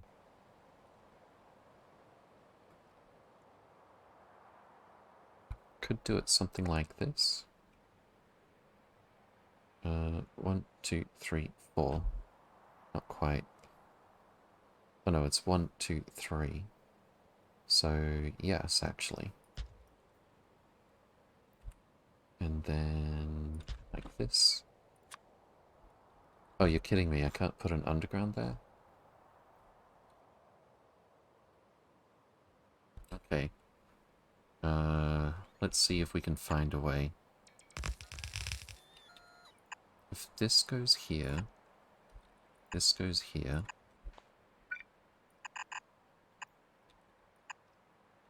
And then this one, like so.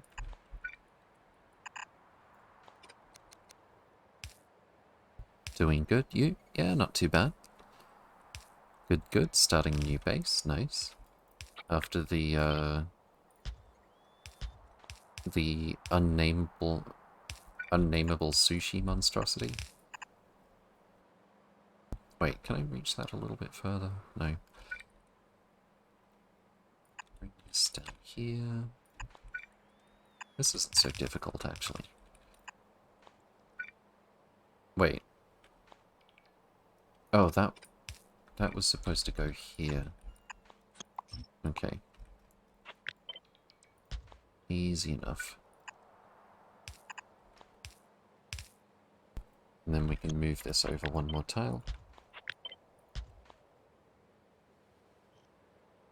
Sushi Season 2 will start after this base. Probably in C block. Fun. I guess in a way that simplifies C block? Question mark?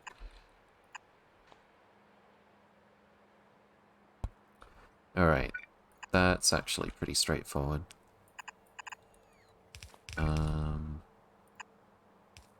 That doesn't reach anymore.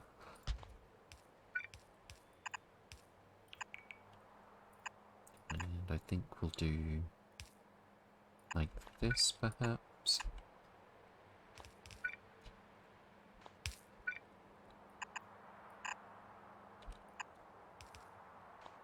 And then kind of want these to line up with these undergrounds, but well, that's not too bad. This part should be an underground, I think.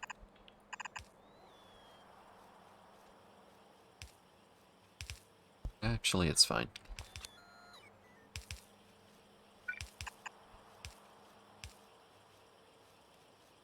Cool. Let's connect this here. This is going to have to be specific if we're going to do the fluid output here as well. X-ray observation frame. And X-ray observation frame. Same thing on this side.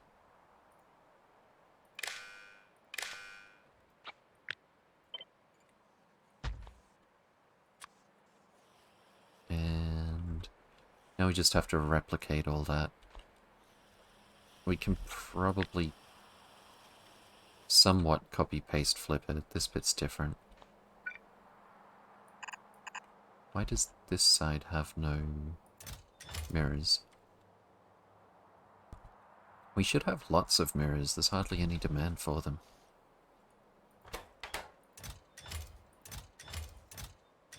Okay. Oh, we didn't store... We didn't store them. Okay, this was a mistake. Let's use balanced loader over here, and we'll vastly increase our storage for mirrors. I'm not sure if we're going to have enough now, because I thought I calculated, like very roughly estimated, that we didn't need mirrors for a lot of stuff. But I think it's getting away from us at this point. We might have to just do a block for mirrors or something.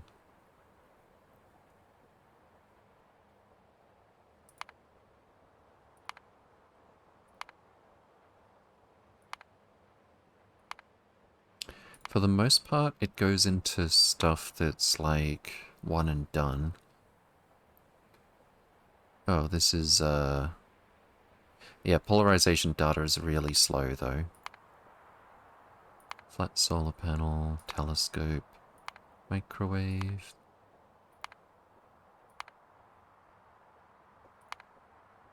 Wait, why am I not finding... Oh, here it is. I guess X-ray observation frame is the one exception. But again, the rate that we actually need the mirrors. Okay, 18 per second is not that trivial. We'll probably have to make a proper block for them. Yeah, this thing can't keep up. Or we could just make them at the, no, it needs lubricant. Okay. We'll build a block for those. Anyway, let's figure out what this thing's gonna look like.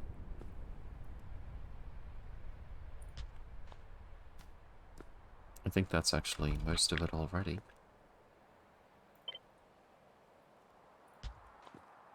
And I think we can mirror this as well.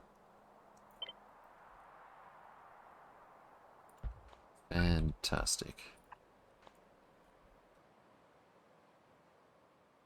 Okay. So that's all connected.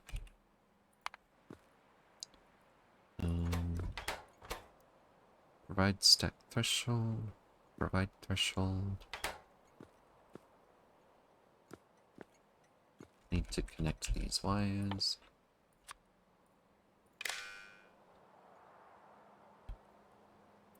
Oh. And then we just need to connect the output fluid to the tanks, and I think that's it.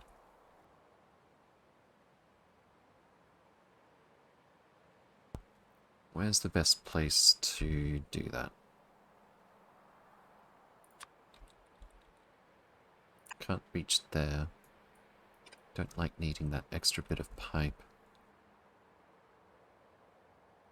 I guess it doesn't matter, the fluid throughput's going to be only 72 per second for the entire block, so we can pretty much just shape this any way we like.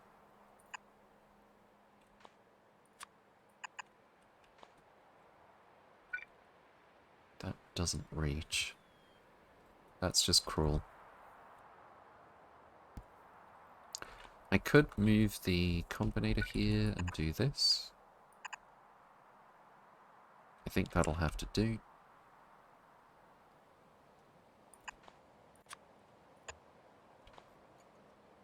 Same thing on this side.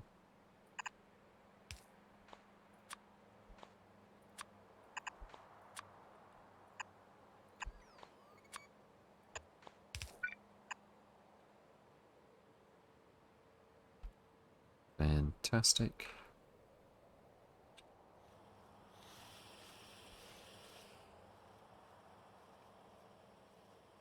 Yeah, I think that's our build.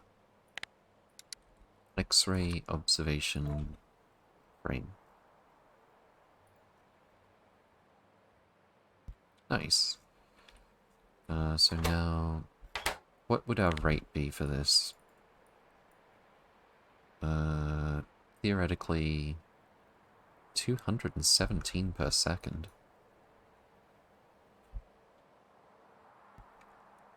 We definitely need to add some more of these. And we'll change the shape of this part as well. And I think we'll probably end up using 2 of these wide area beacons for that.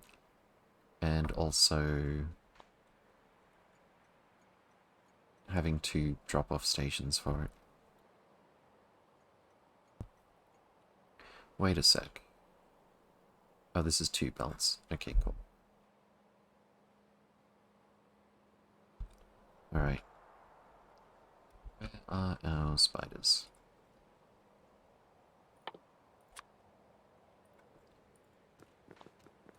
Let's unlimit these chests. Throw in a balanced loader.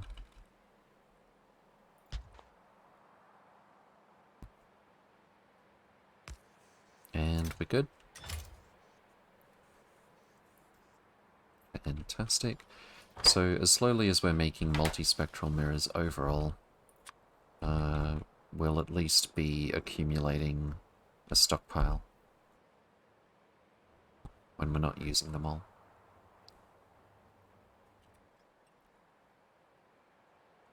Still struggling on Holmanite. How is Nauvis looking? We're so close to clearing out the biters here.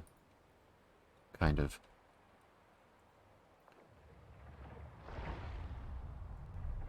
I don't think that killed any spawners or worms. Good job. But yeah, once we clear out Nauvis, we've already cleared out Rose again. We can finally point all of our pile drivers at the new planet that we want to take over, which is going to give us a lot more Holmanite. Nice. And nice. And I wonder what our bottleneck will be after that.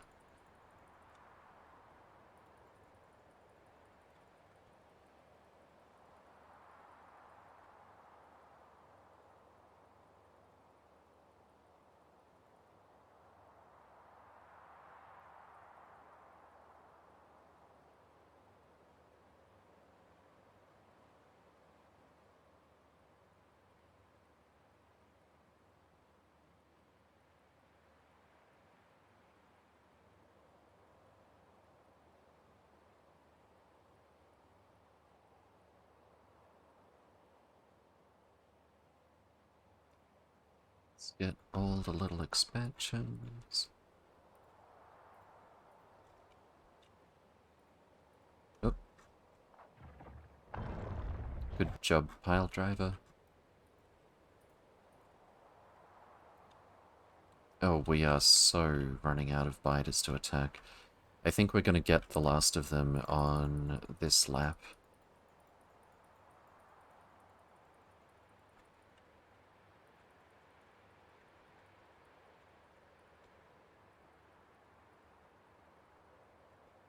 And that's going to free up a lot of resources.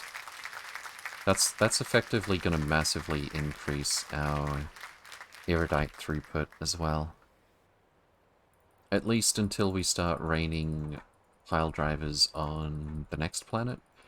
But as big as that planet is, the threat is 7%. So I don't think it's going to take very long to clear.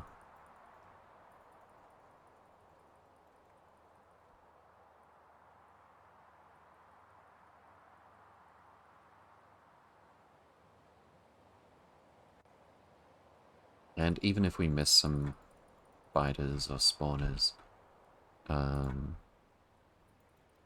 it won't be long before the pile drivers find the last of them.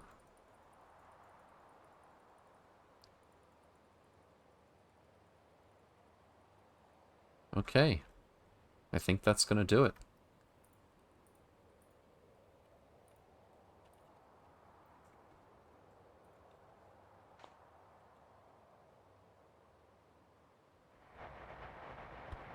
Spiders, good job.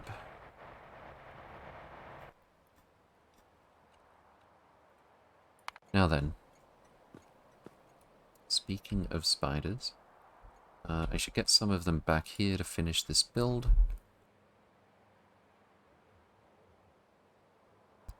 And we should jump over here to see what we can come up with throughput-wise. So ideally, I would want to have a very close ratio to what this block can produce. 217.6. That's a lot. I know we don't have the 16 that this thing is going to touch. Let's do it this way. 16 of these is 42.67 per second.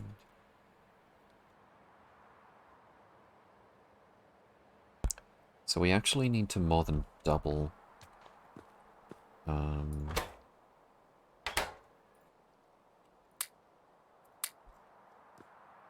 what we can do here.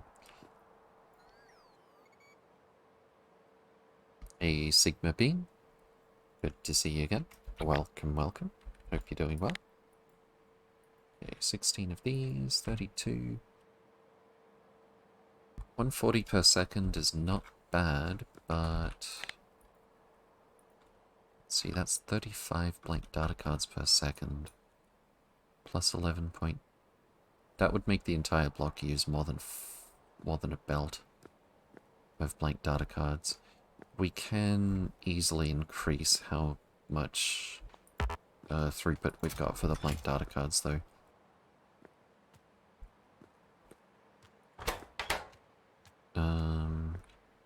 But I'm really wondering if we can't... Well, I'm sure we... This is a very inconvenient layout to try to expand it a little bit. I guess we could expand it vertically.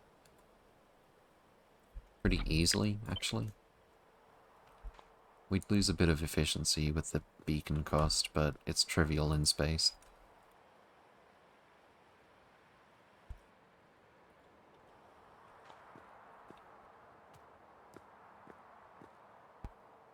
Yeah, that might be the way to go.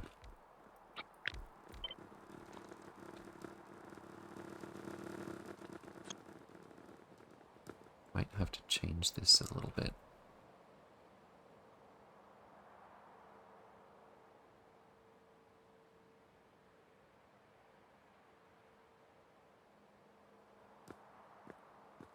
So just to confirm, 2 of these, it's only going to be 140 per second. And this thing can do 220 almost.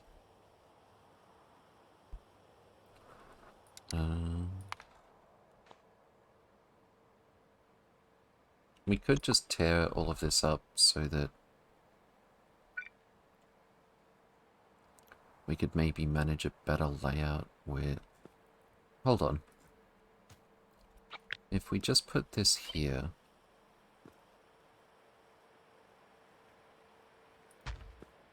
We can't do that on the other side, though, because... Beacon sickness. Wait, is that going to be beacon sickness?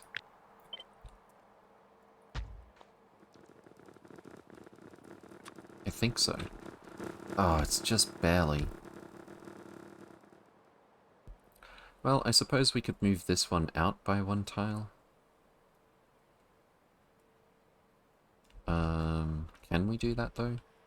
Because we need the input and output here and another input on this side. So no. No, we can't. In that case, I think...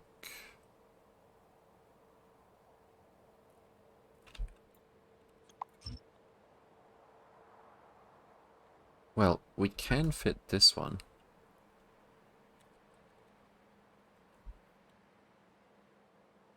We'd need to split that into 3, but I don't think that's a problem. What's the input here? 105 X-ray observation frames per second. That's actually almost a good ratio for this. That's actually a really good ratio for this. Okay, can we make it work? If we need 105 per second in, we might have to change the shape of this. But considering we know it easily does 90, and that was before we had stack size 12, I'm thinking possibly if we just take this away.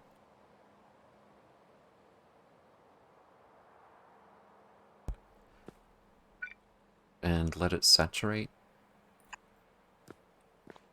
That might be good enough.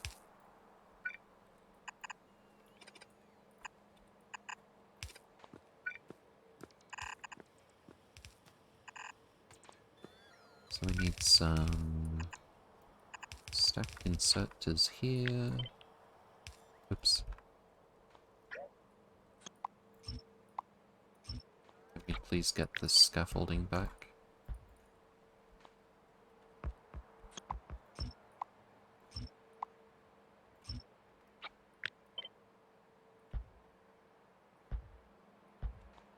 And then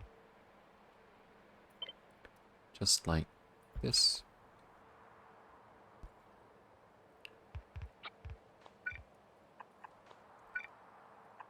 I'll just double check that those two resources are slow enough. 1 per second, and yeah, that's totally fine. Oh, that's not gonna line up the way I want it to now.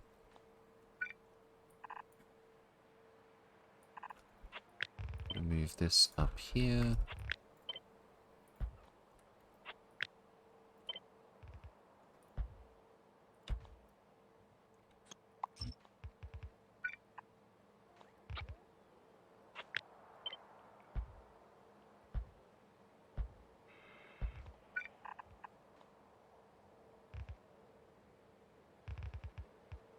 Okay. That goes there. We're going to need to rethink these output belts.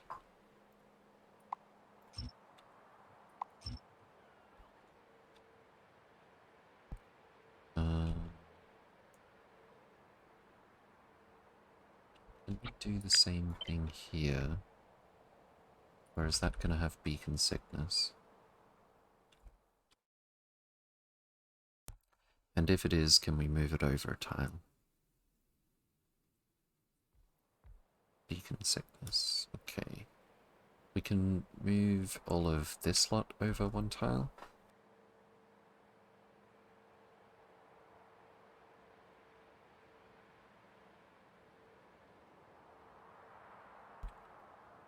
I think.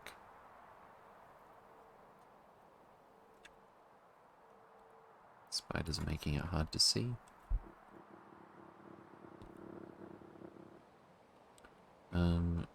That's already set up, that's fine.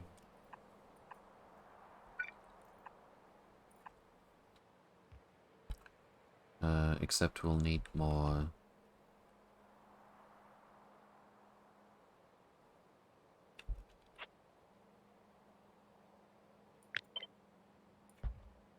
more throughput from this.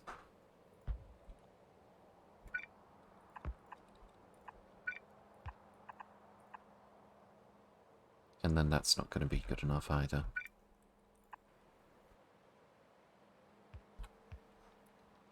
I think I'm trying too hard to hold on to an old design here.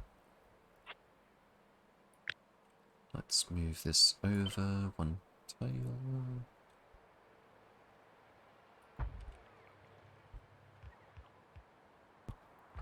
Except that goes there.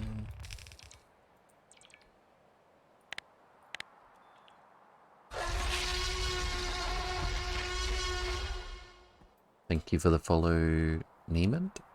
Welcome, welcome. Hope you're doing well. Oh, that's a Prime sub, actually. Much appreciated, thank you. And, hope you enjoy it.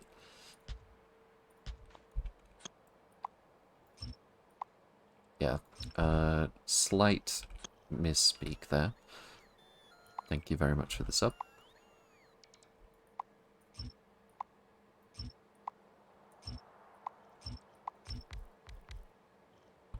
Maybe I should set up a different sound effect for that.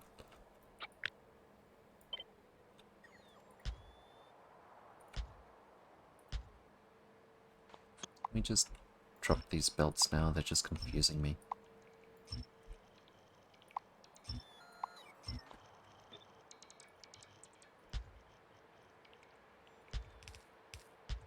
Oops. I guess we are going to have to move the substation pylon this time. Let me just copy this whole thing. Also,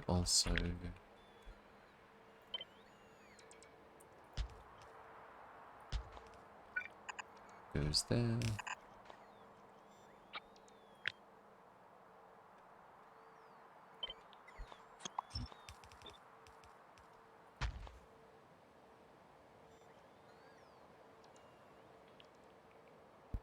Okay. I think that does it.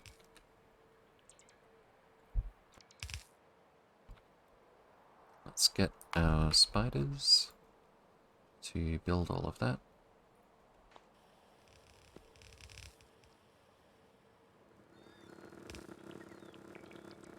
Check the rate. More than one blue belt, more than one belt of blank data cards. Less than 2 blank data card belts for the entire block. Fantastic. So this is going to look a little bit different.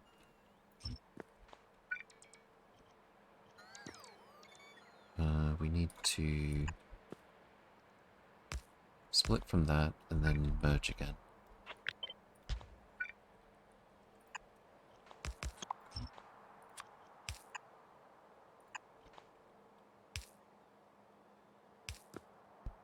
Okay. That can go there. This can go here. We need to convert this to a 90 per second output. That'll be an upside down left 90.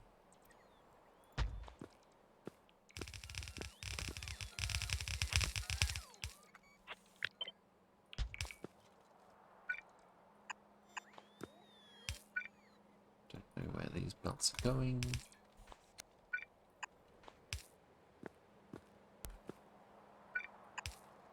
We should... Oh, that it's already got a splitter over here. Good. And then... goes there.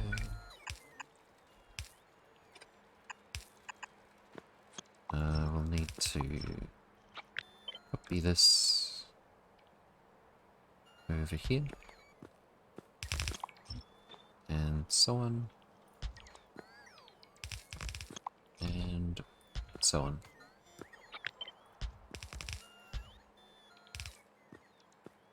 And don't forget... Oh wait, that one doesn't actually need this splitter. Now this part's not going to fit very well.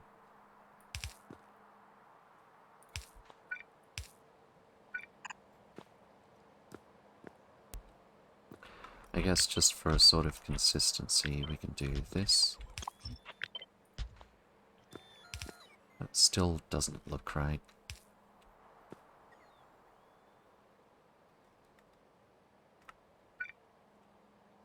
Also, that doesn't need a splitter.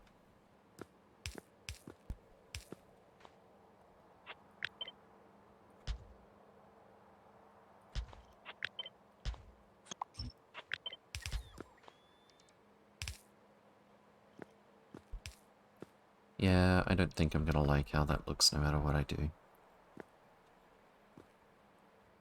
It's fine.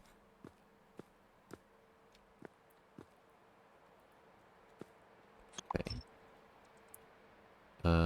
This one doesn't line up, actually. So that's gonna go there. Actually, why do I have it picking up with the long arm inserters? Probably just because I copied that over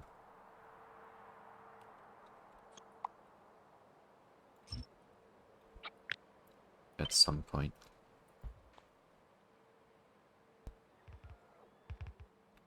So this should go here, but that still doesn't reach.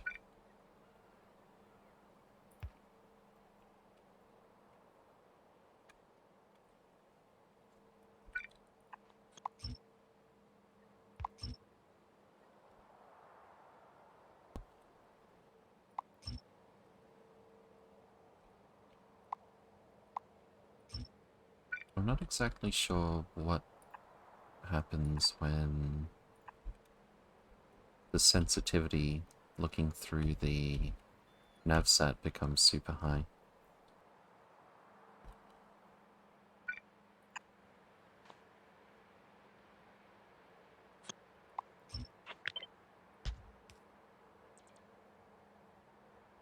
Okay. That's obviously gonna change.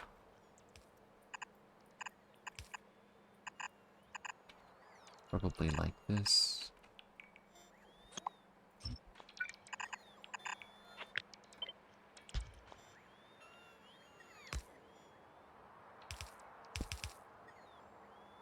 And that doesn't reach anymore.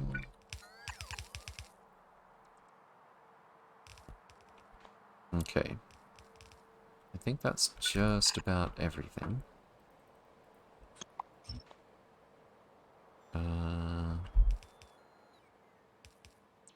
Yeah, that looks pretty good, actually.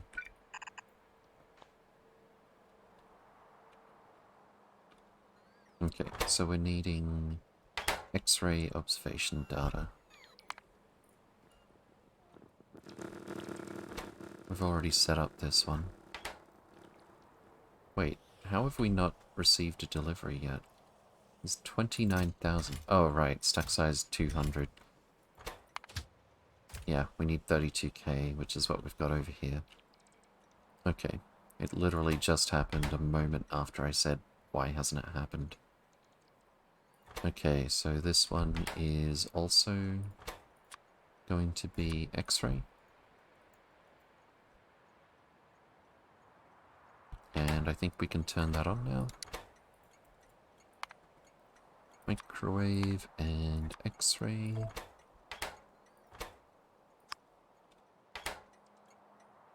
Fantastic. Let's add some stack inserters.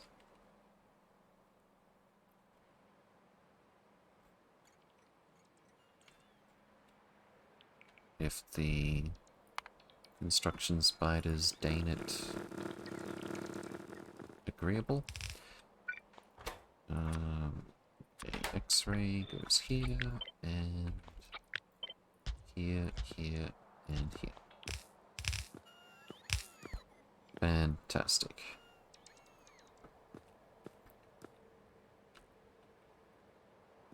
And there's definitely some input belts that I haven't set up yet.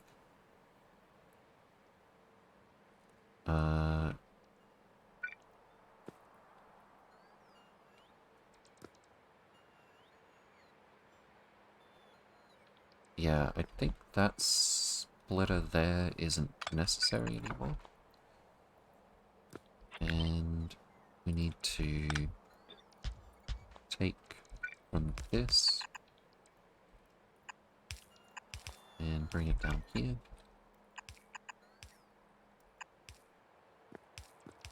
The train's taking a while because it needs to load 32,000 frames. Hey, Immo. Good to see you again. Welcome, welcome. Hope you're doing well.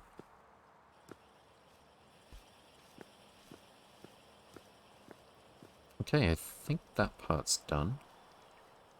And now we just need to deal with the outputs. We've already got this one set up here. I think that'll be fine. So we need... we can get rid of this one.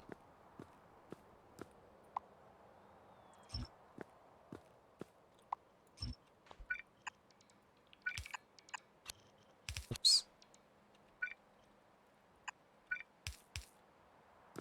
And then something similar to this. Except we also need to merge it over here. Wait, how fast is the output from one of these? 105 per second.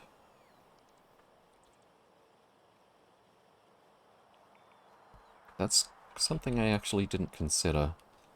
Is this is going to be, in theory, more than 4 belts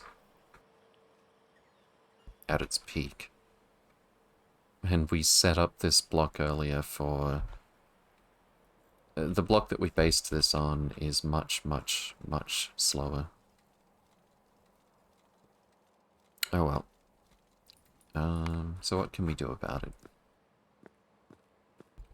We can have a separate train station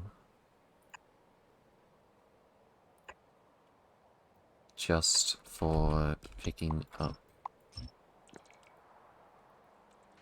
this particular type of observation frame data.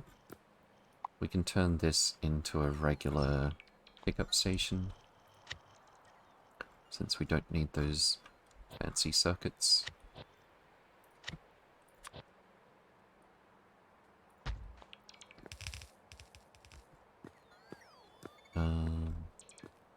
Already got this stuff on the belt, I don't want to mess with it. We'll just do it like this for now.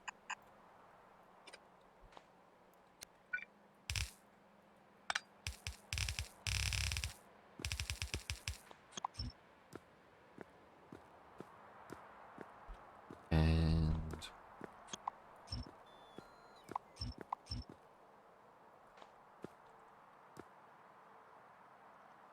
so we have 1, 2... Wait, don't tell me we've got a bottleneck on this belt. We are. Oh no. This build is a complete bust. Okay. I should have just started in a new block for the X-ray observation frames. We'll put something together so it'll be functional for now. And we'll, I think we will remove the requests for X-ray observation frames. We'll let it process the tens of thousands of them that it's got here.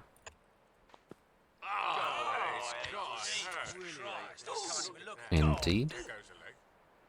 Jax, good to see you again. Welcome, welcome. Hope you're doing well. And then... I mean, in my defense, all of these blocks here were like 6.8 per second each. Or rather... oh, hold on a sec. Did I misread something? So we're consuming 206 per second, but the output is only 1 belt. Okay, fantastic. Well, the output is more than 1 belt if you include the junk, so we'll make sure to use 2 belts for the output.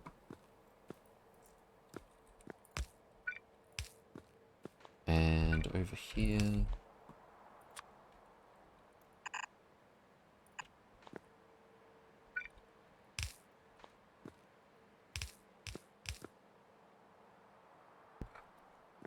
and continue over this way.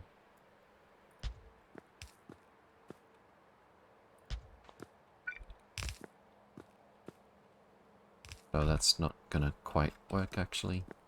It's fine for here, but then we need to merge it into two.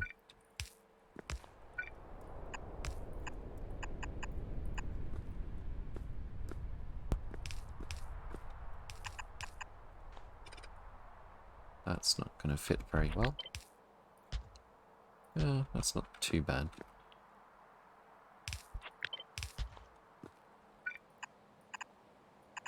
Oh, but also we need to do this thing again.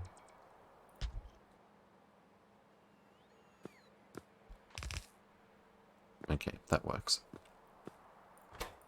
We're going to block that side. And then X-ray observation data is going to go here.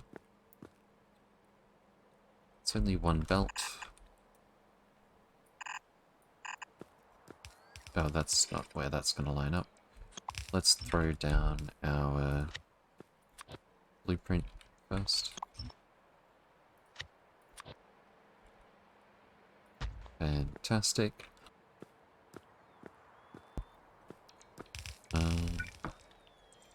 And connect like so. If it was just a little bit slower, it would make sense to still use this pickup station. But as it is, it's fine. And then scrap. How much scrap do we get maximum out of this whole block? 3 per second, 13 per second, a little bit less than that. So we can just merge this however we like.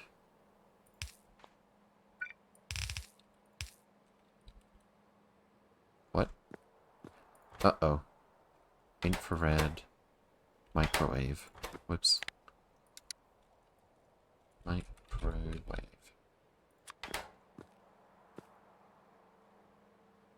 Let me pick those up.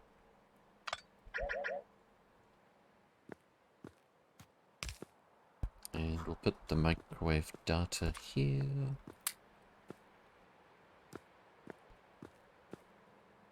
So this will just be scrap and junk.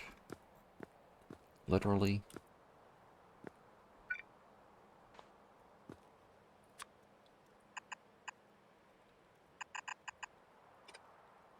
That's a good fit.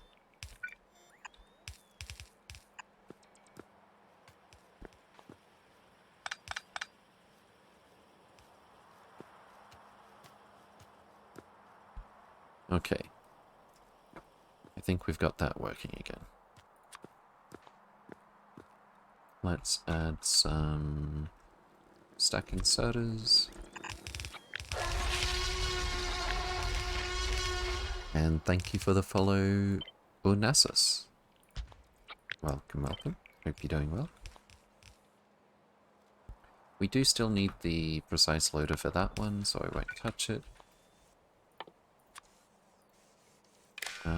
That's the wrong connection. What's this station, actually? Microwave observation data. And that goes there. Fantastic. We can bump that back down to 160. And then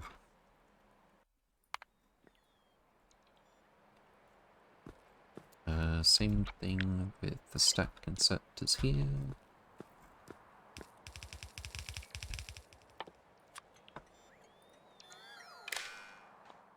Let's move the player back.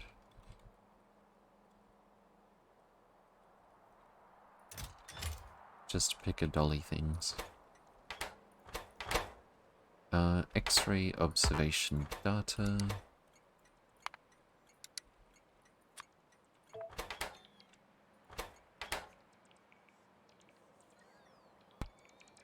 And I think we're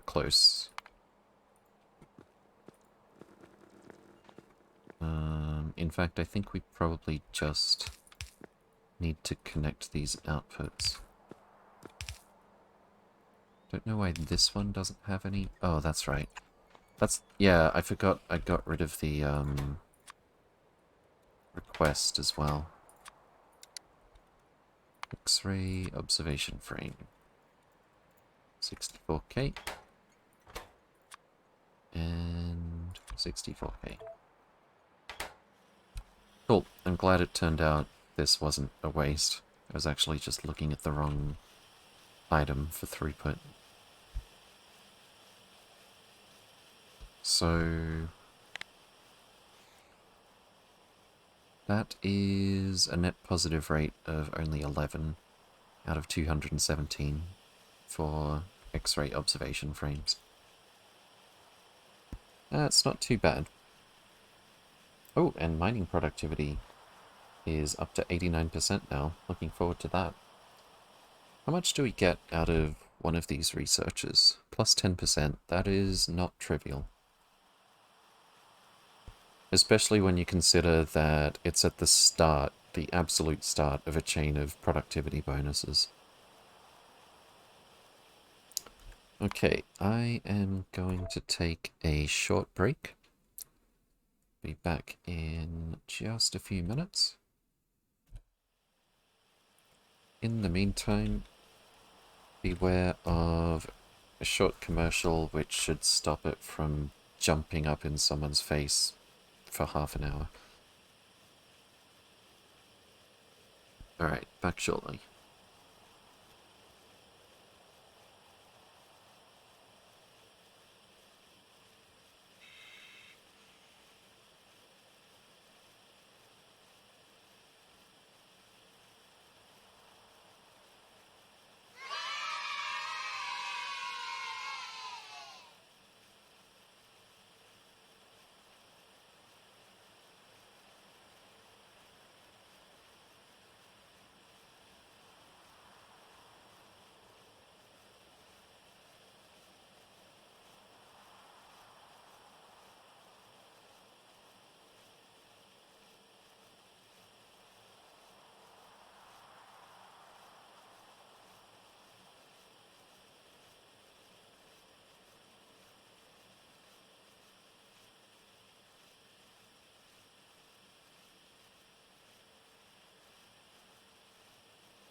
And it is indeed still raining, which has become something that slightly concerns me rather than relaxes me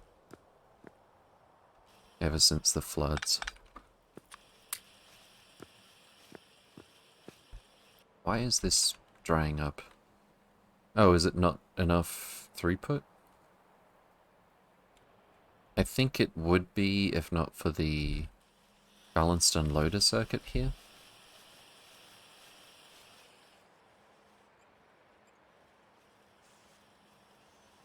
So we probably need to reshape that if we want continuous throughput of this.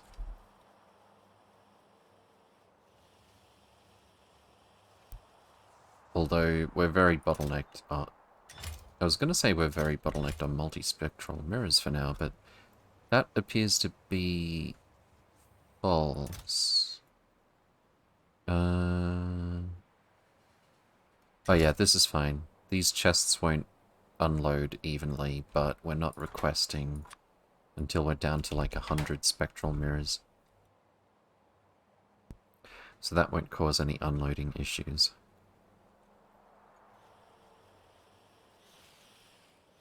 Okay, well that seems to be working for now. How can I get... How much room does it take to do 4 belts? And we can just cut off one of them. A little bit too much, I think. That mirror setup is very interesting. You mean the unloader? I'm guessing you're not referring to where we're making them, because I haven't pointed at that for a little while. Yeah, it's because we only need, in this case, 9 mirrors per second for this half of the block. So, just half a belt here is totally fine. And since the stack size is 50, it doesn't take too long to unload with just one stack filter inserter per cargo wagon.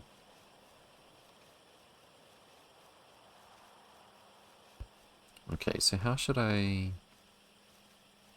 If I just take half of this and merge it to here...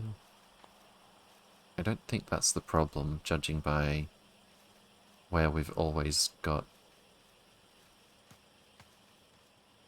stuff on the belt.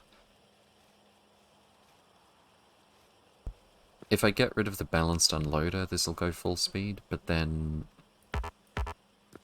Well...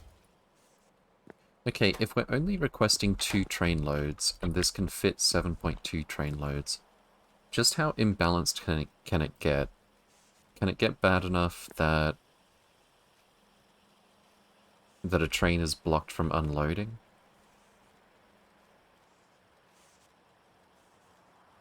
I don't think so. Let's say the entire train load... We've got 1 train load and we're requesting the second, and the entire train load is in, like, this block here. So that is 4 chests full, and we can unload to a 5th. Yeah, I am tentatively going to say that we can actually...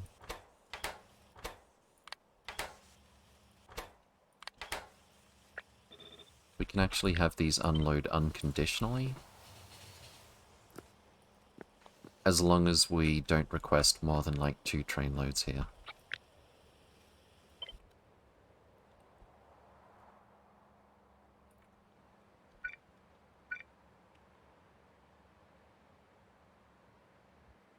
And will that be enough to keep this saturated? It looks like it will. Very, very easily, actually. Fantastic. Didn't have to reshape the belts at all. Well, we're gonna find out sooner or later if I'm wrong about how a train can eventually get stuck trying to unload this. Although, given the throughput of this thing, as long as it's got blank data cards, it won't take long to correct itself, I imagine. Let's put this here. That seems like a good idea.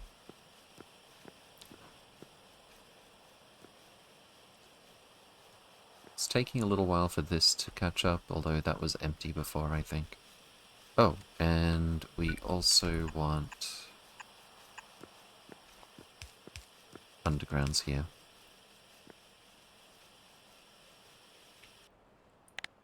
Fantastic.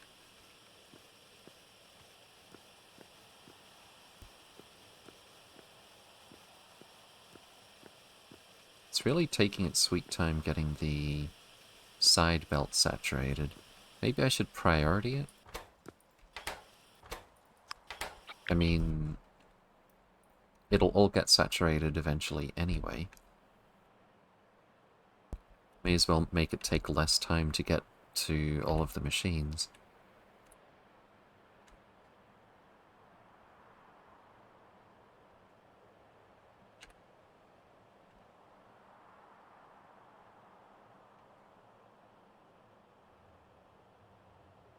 Yeah, it looks like that's gonna be okay.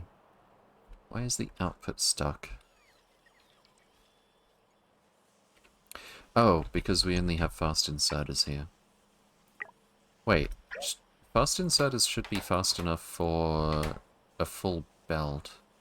I'm pretty sure it can do 2 belts. Yeah, the belt isn't... The items aren't stopping here. So, why... Is it because we're not lane balancing? 44.8 X-ray observation data per second. This should very almost be completely saturated, but there's lots of big chunks missing on the side. We've got output on the left and right, output on the left, output on the left and right. Instead of putting a fancy lane balancer here, I think what we can do is just swap the sides of the belt here. And then if both of these are working at full speed, which is when it's going to matter, it's going to be lane balanced. Also, we need our spiders to, oh, let's not forget the signaling here. We need our spiders to go back and resupply.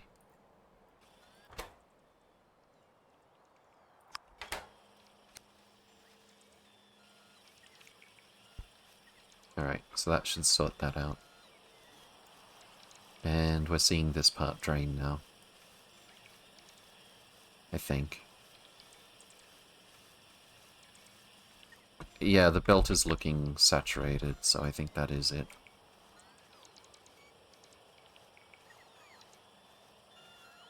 It won't be completely saturated once it all catches up, I think, but, yeah, that's pretty good. Let's bring these guys back up here.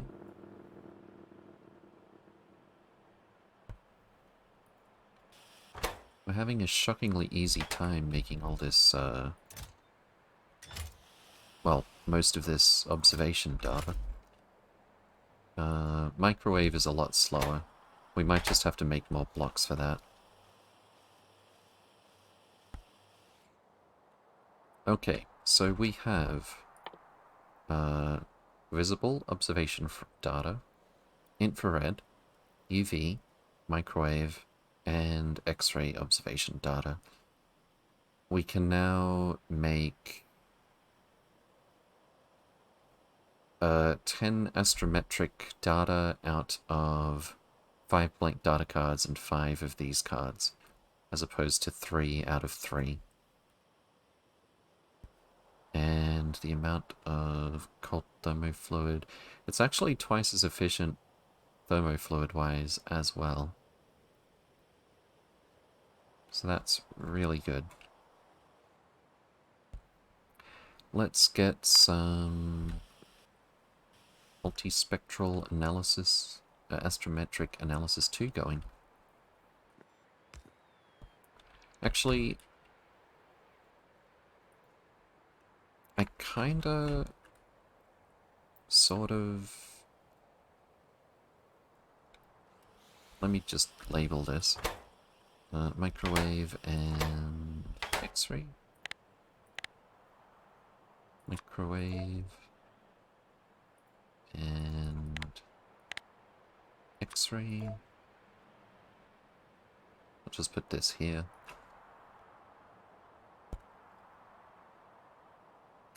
So that is 1, 2, 3. Oh, this is supposed to be cards, actually. Microwave. X-ray. So we've got our 1, 2, 3, 4, 5 card types, all very close to this block here. And as much as I want to make the astrometric data, I kind of want to get going to that new planet as well. Feeling impatient to do that. What do we need? What type of machine do we need? Astrometrics facilities, again. How many inputs and outputs? 5, 6 inputs. It's 6 different inputs, but the rate of input is quite slow. So I'm thinking maybe even bots? But on the other hand, how long does this take? 5 seconds, 5.8, 5.4, 4.5, 5.09. What sort of layout can we come up with? I'm hoping we can do better than this, but we already tried the first time.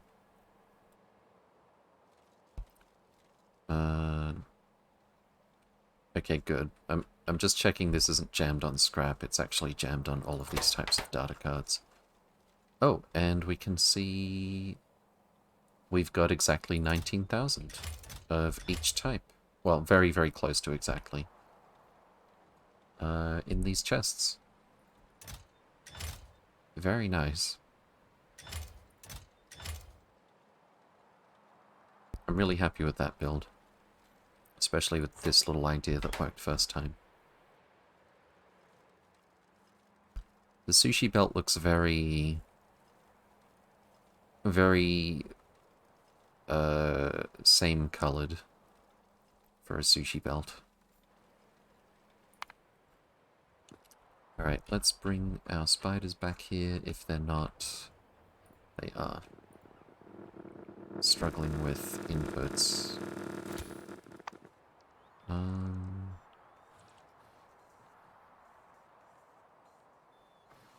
I'm gonna make a new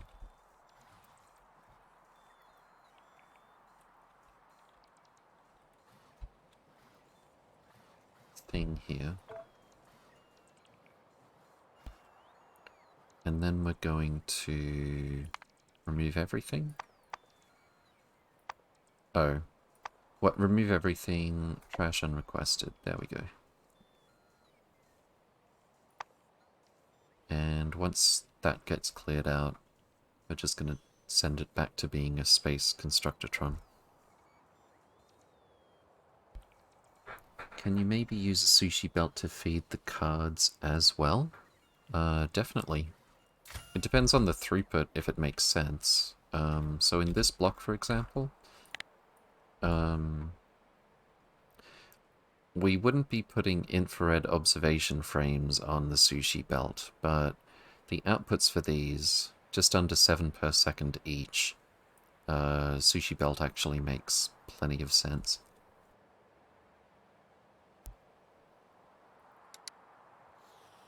And it would make sense for these two, but it's only 2 types of items, so we just put 1 on each side of the belt. Sander, welcome, welcome. Hope you're doing well. Let's go remove everything. Remove everything. And you can be a space constructotron again.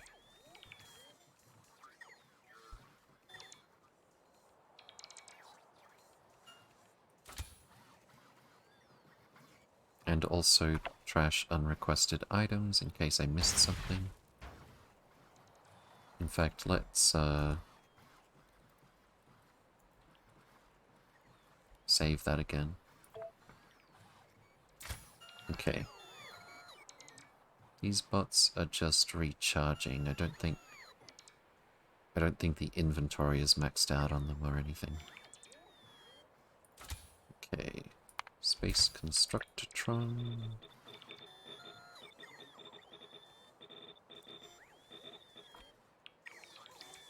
Fantastic. Sushi Belt's Craigasm? Indeed. I meant as an input belt to the combined card. Oh yeah, that might make sense. So it's 10 seconds, but that's the base time. Let's see. Crafting speed is 5.6. So...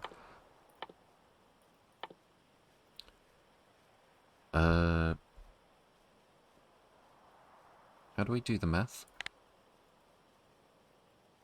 10 seconds divided by 5.6? 1.79 seconds, that sounds right. So every 1.79 seconds we need to pick up visible, infrared, UV, microwave, and X-ray. And we also need to pick up 5 blank data cards. I'm thinking the blank data cards could be on a different belt.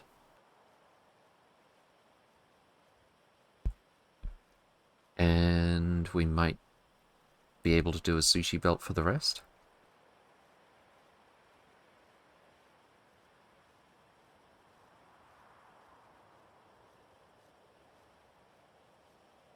If we do a sushi belt, I'd like to try a practical use of a type of sushi belt loader that I haven't used before. I've come up with a few designs, even designs that don't use combinators for sushi, but well, this one actually got stuck. Definitely wasn't expecting that.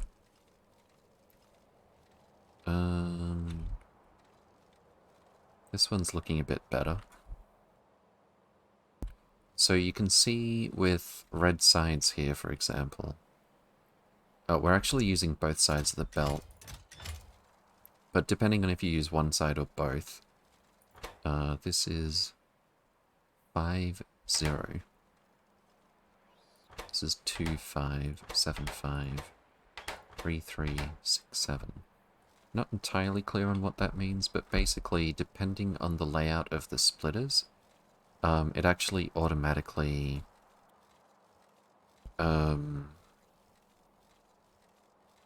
keeps it so that you can only have a certain ratio of,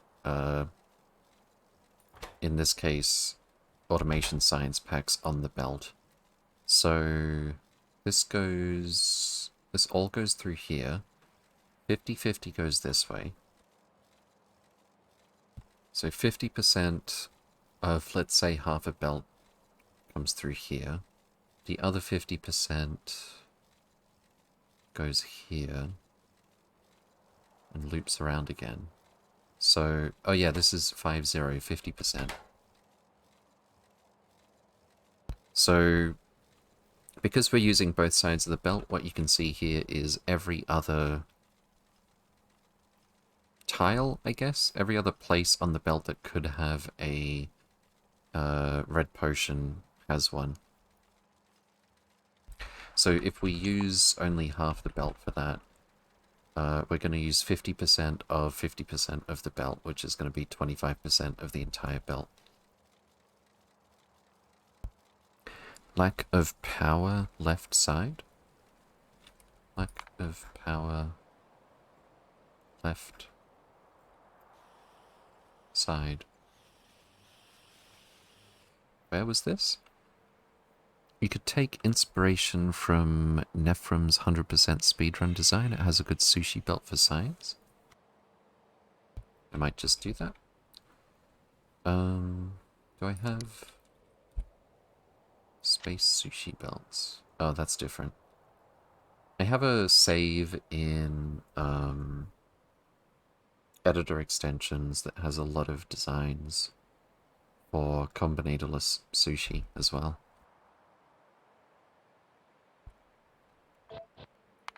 But yeah, think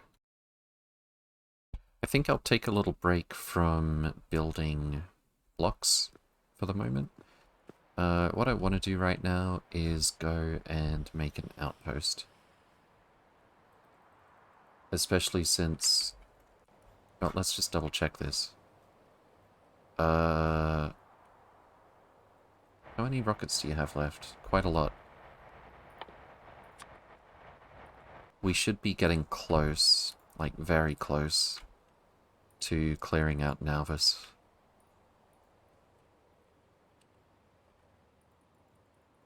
I don't think the spiders are going to need to resupply to get the job done. Let's check on... We need some heavy girders again. And somehow this thing is overloaded explosives. Oh, they're not balanced with the output. I was looking at this before and wondering why these bits of belt weren't reading...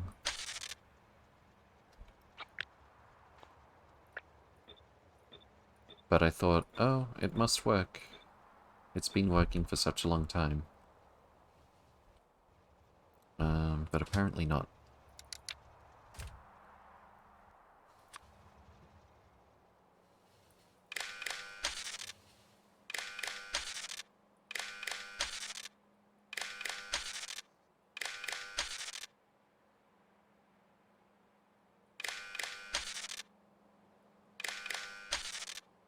Okay, that should be fine. Oops, not that one. Not that one.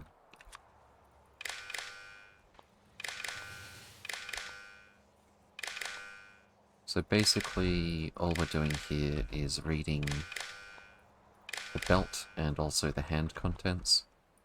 And we're not outputting a certain resource until that resource reads 0. That keeps all of the inserters swinging in sync and outputting at the same pace.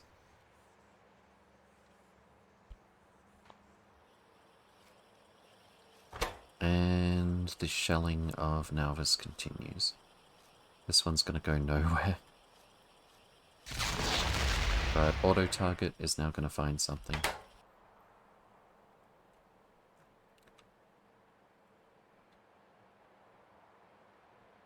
I like the sorting of fish, indeed. Johan Anderson, good to see you again. Welcome, welcome. Hope you're doing well. Okay, so... we are pretty much just about to run out of stuff that we need to kill on Nauvis. I want to go and... do we have any capsules here? Of course not. I know just where to find them.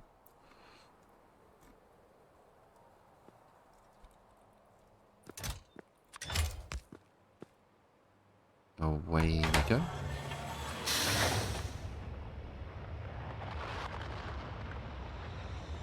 Why am I carrying a space manufactory? Oh well. And let's drop this into the trash. Where am I? At the accumulator drop-off. You can dismantle all the walls? Yeah, I'm kind of looking forward to that.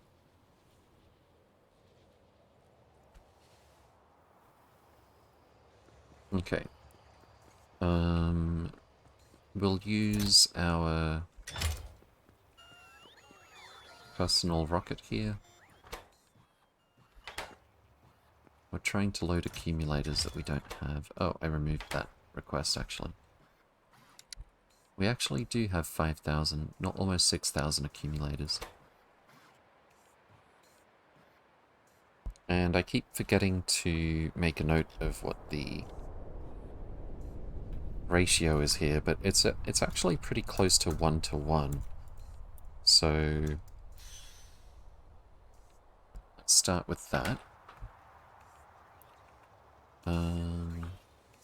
I would like... I kind of want to scout out Vieta before we go, but as soon as we find biters there, they're going to start expanding. So we'll save the scouting until we actually land. We do know there's hardly any biters. We've got oceans, etc. Stop all scans, please. I need to pick up some spiders.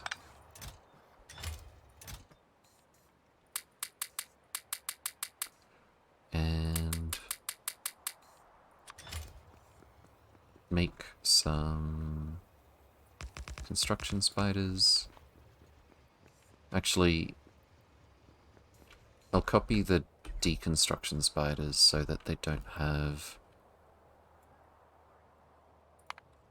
Well, actually, now that I've got auto trash, what I can do is copy this and then remove everything.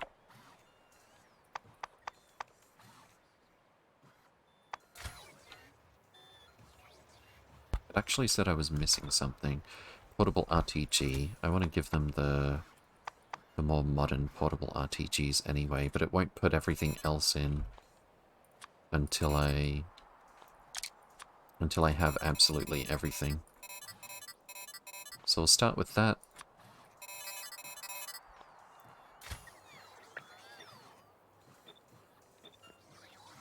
Missing equipment. Oh no. No, no, no, no, no, no, no, no.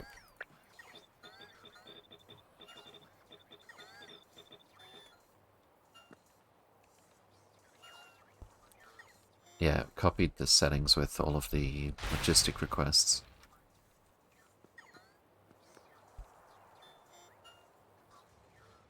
I need a space to do this. Maybe up here would have been better. Especially since I'm gonna end up deconstructing these storage tanks if I'm not careful. Let's point this thing where it needs to go. Via Terra. So it'll at least fuel up. Via Terra, general vicinity. It's already fueled. Fantastic.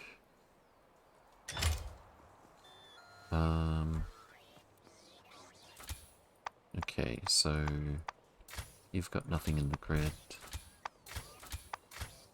What are we missing here? Wait, why do they all have nothing in the grid? I definitely set up one of them. Okay, let's try again.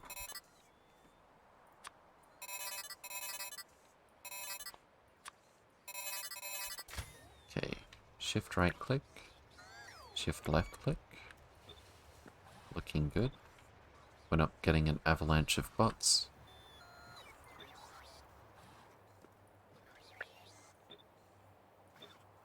And now we need some more personal robobots, which I'm pretty sure we've got a lot of.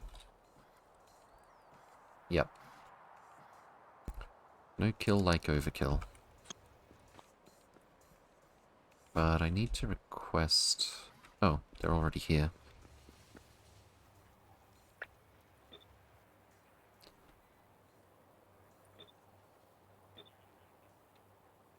I need to request more of them at once in order to get this done at a decent pace.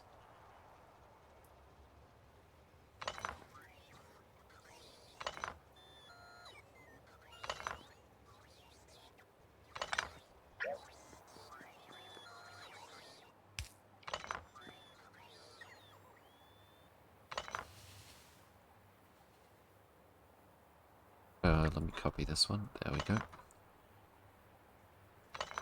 Okay. 12 to go.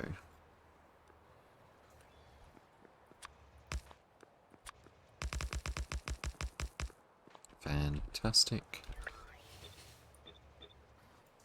Missing stuff. Wait, what are we missing? Portable RTG Mark II. No, we're not. I'm just not carrying enough batteries.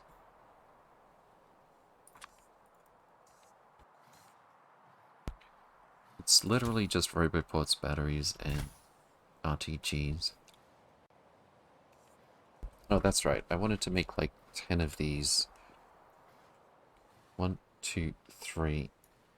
Those can be constructors, and we'll make the rest military spiders.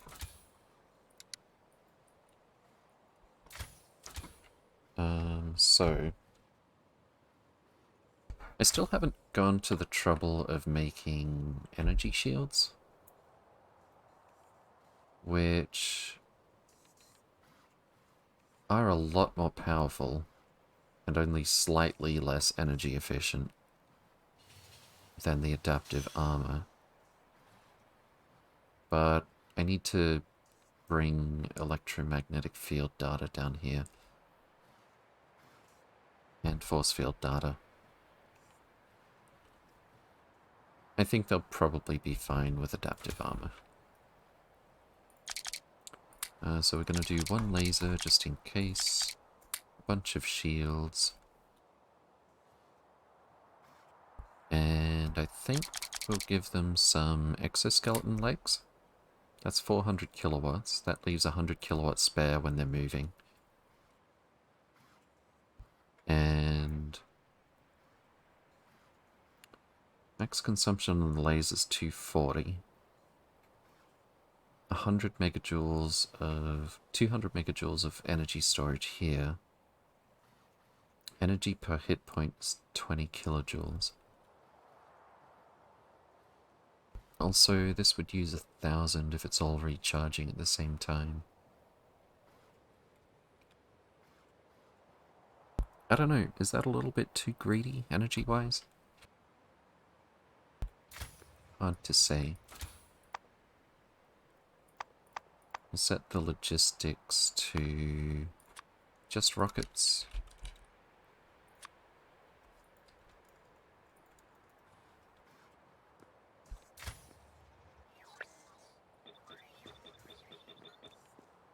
Still missing items. Let's get rid of these two.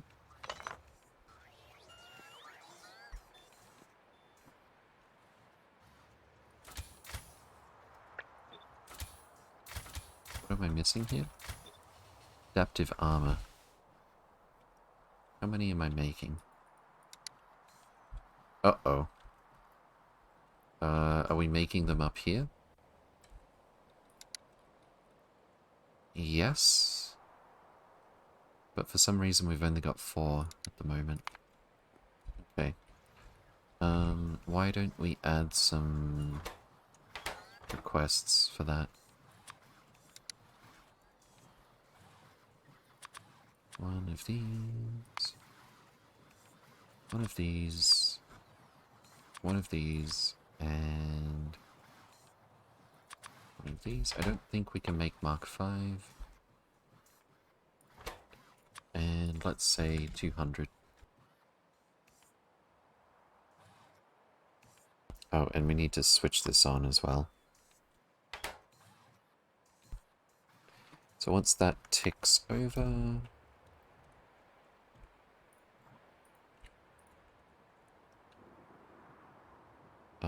in about 20 seconds, it's going to swap all those recipes. And then we should be making adaptive armor at a decent pace.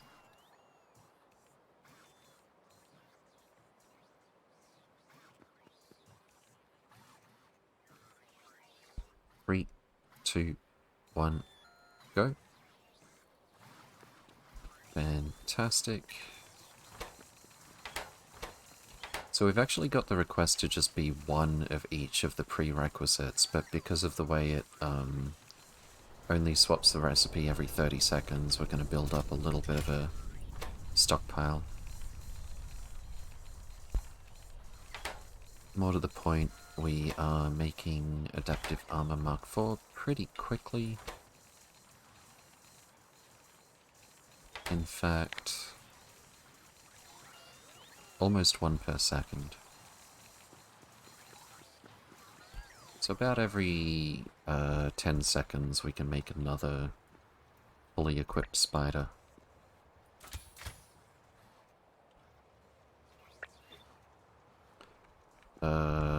If we don't run out of portable RTG Mark II, that is.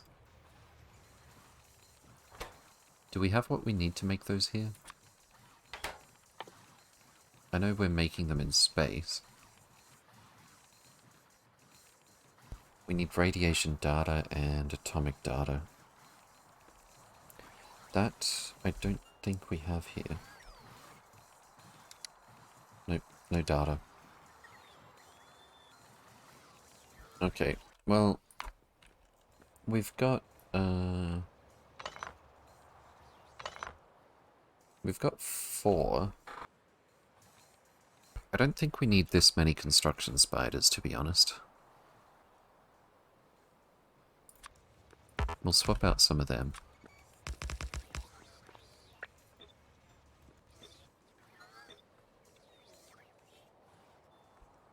And that gives us about an equal number of both.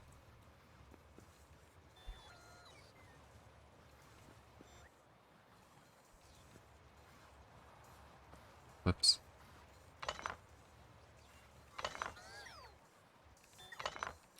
I'm sure this will be overkill for what we can expect to find on that planet.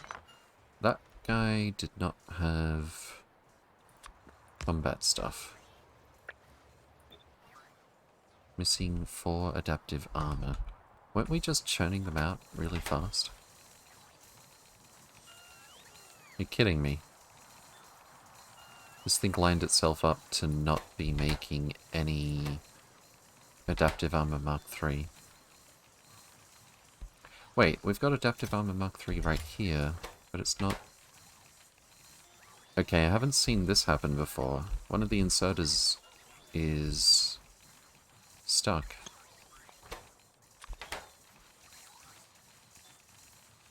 There we go.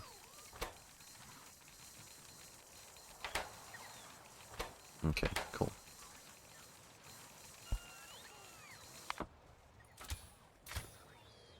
Anyway. Copy paste. Fantastic. Yeah, we need mostly military spiders.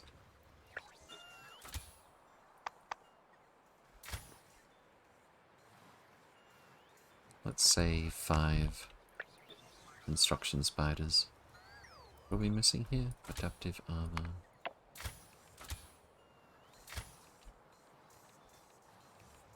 Again with the adaptive armor.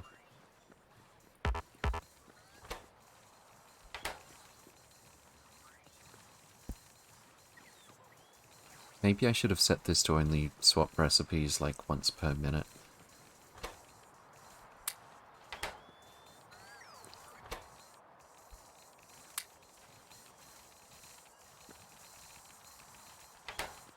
Okay.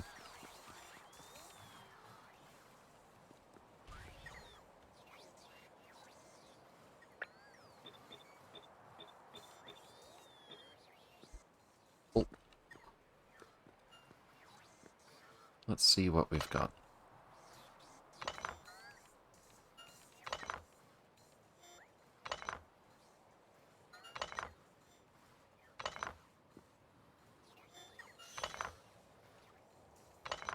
We've got 9 combat Spidertrons and 5 constructors.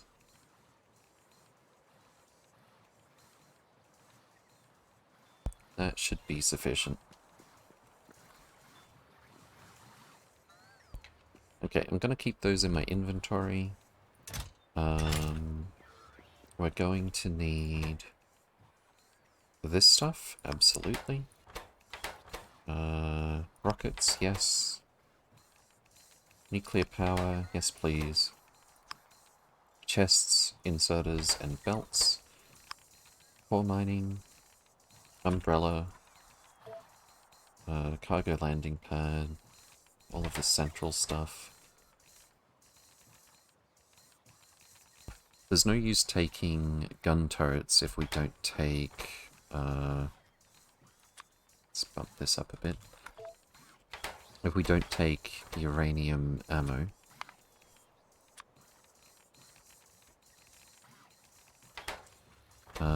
Also... Well, the solar panels are just for building the old walls. Maybe I should update the blueprint for this. The only thing I would be updating is the solar panels. Hello, Biff. Welcome, welcome. Hope you're doing well. That's probably fine. I don't think we need to take a lot of mining drills. Or lots and lots of prods or anything. We're just going for core mining this time.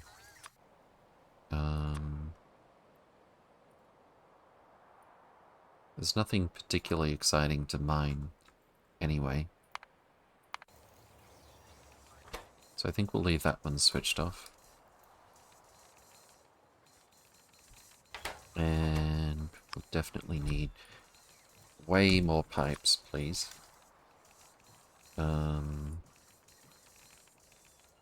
About 1,000 undergrounds and 1,000 pipe.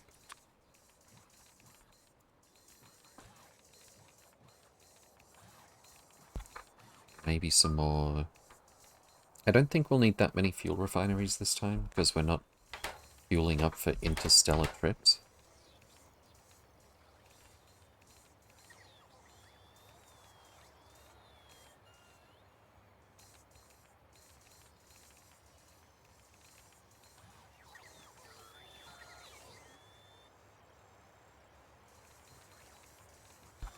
Weapon delivery cannon could not find any enemies. Cannon is switching off. And that... The reason the game is pausing right now is because it takes a while for that operation to happen. One by one, these cannons just gave up. Cool. So that is the last of the biters on Nauvis.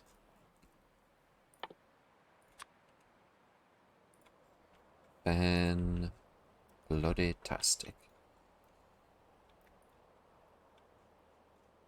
Now we can point our weapon delivery cannons at... what's the planet called again? Via Terra. How goes the stream thus far? Pretty good, I think.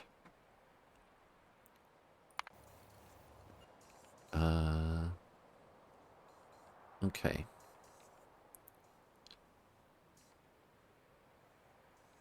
I think I'll keep everything I'm holding onto here. I don't need any space stuff right now.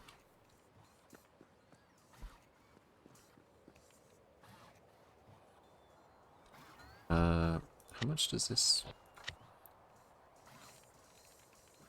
space... Did I not make this with space pipe?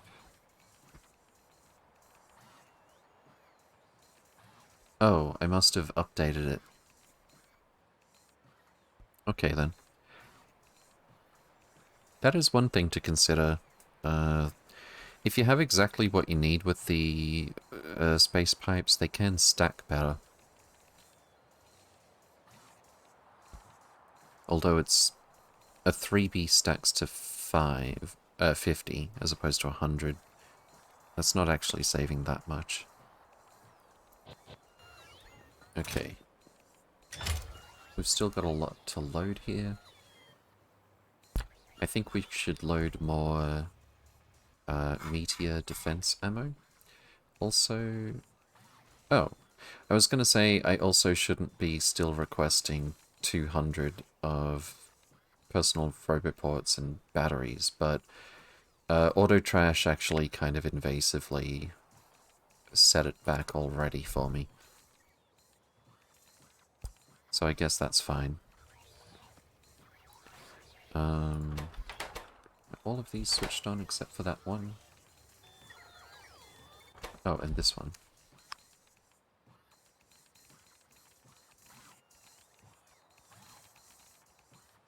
Okay. So we've got to load 20,000 rockets, really. Can I maybe offer some help with that?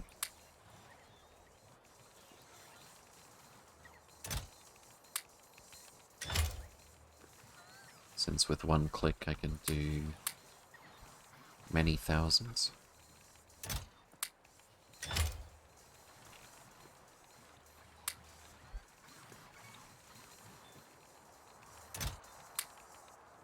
What we got? 15k to go.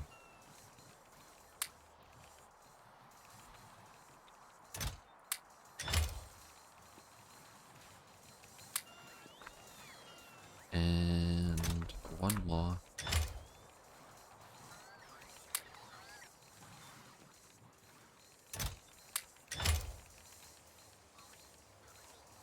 Fantastic. We're looking a bit full. I know I definitely put in...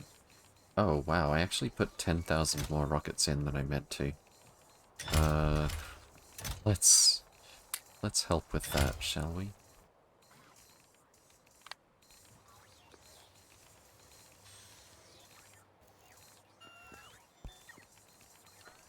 Okay.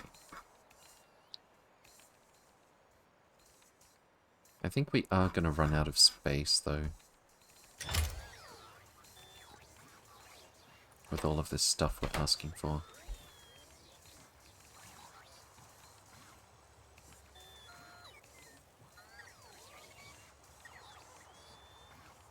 Let's see. It's 13 stacks just for the stuff that takes up one stack for each one. Except we can get half a chest back from these rockets that we overloaded. And then 6 stacks each for the types of guns. 5 stacks of media defense ammo. 50 1 stack of radar. I think we really need the radar included, since I'm carrying that all the time. Have you heard of Creeper World 4? I don't think so.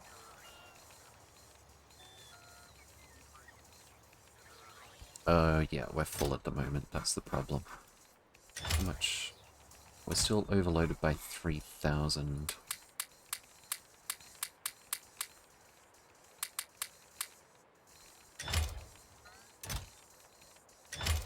Okay, how many rockets? 3 more stacks. Cool. I think we are definitely going to be full, though. What do we got left? 13... 18... Like 36 stacks to go. What should we reduce? Probably the regular solar panels.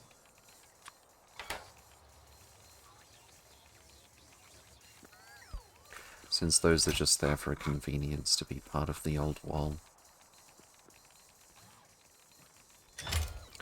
We could bump it up to like 50. That's maybe 100. That's as many sections of wall. Creeper World 3, greater than Factorio, CW4 took it to another level and made it 3D. Like Satisfactory. I like Satisfactory, but it definitely has its strengths and weaknesses. Factorio is definitely better at certain things compared to Satisfactory. Is this it? Did we get it just right? No, we're still like 12, 17 stacks short. I don't think we need this many steel chests. Where are we requesting those? 500, that's really quite a lot. Especially for an outpost. Okay. Not very familiar with Satisfactory. It's very chill, is what I would point out about Satisfactory.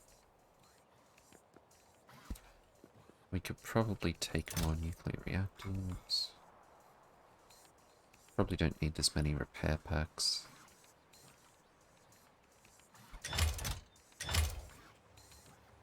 Definitely don't need this many repair packs. Where are we requesting that?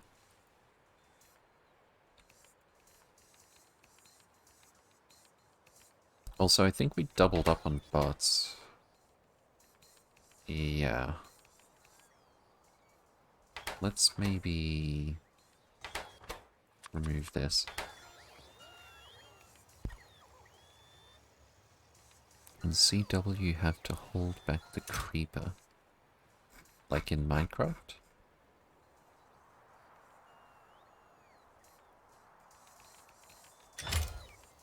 So that should give us 20 stacks. That should be more than enough. And that was just from the bots alone.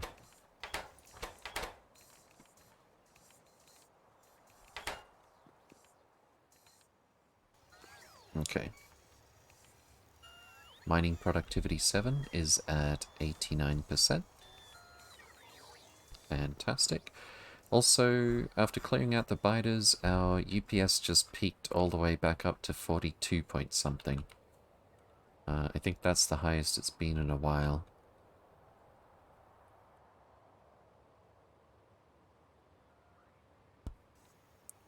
Okay.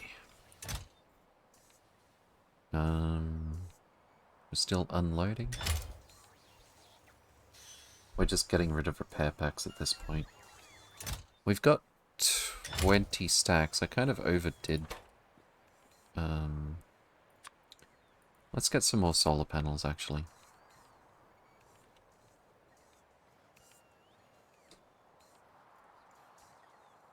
Can't remember how many I was requesting. Let's just fill the rest of it. 22 times 50 is 1100.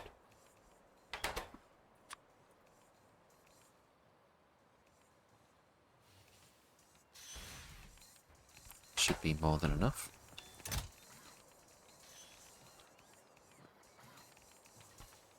And I think we're more than ready. Wait, why is there 44 gun turrets here? There's exactly 300 gun turrets. Don't tell me the gun turrets are taking up twice as... Yeah, that's a waste of a inventory slot right there. Okay. Maybe I should take my Speedy Spider with me. And then I would have to empty out its trunk. I don't want to do that. I also need to set up a production chain to resupply Tesla gun ammo automatically. Alright, this is close enough. Let's get going, shall we? Via Terra, here we come.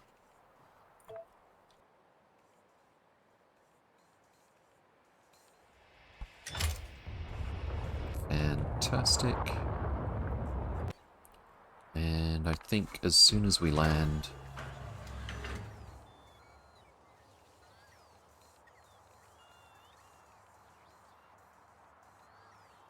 I forgot there is one really big really big advantage to taking lots of construction spiders when you land like this. And it's that they can clean up and carry everything that you arrived with really, really quickly.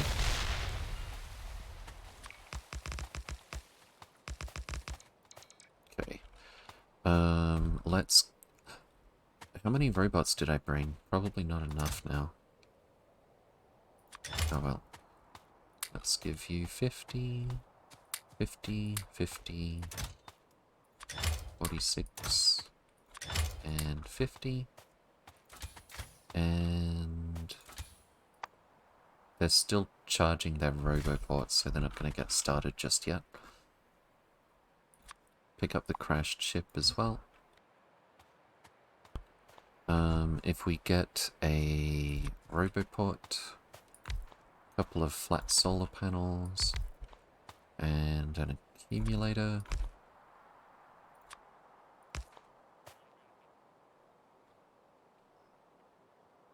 What's this? 1200 kilowatts? Fantastic.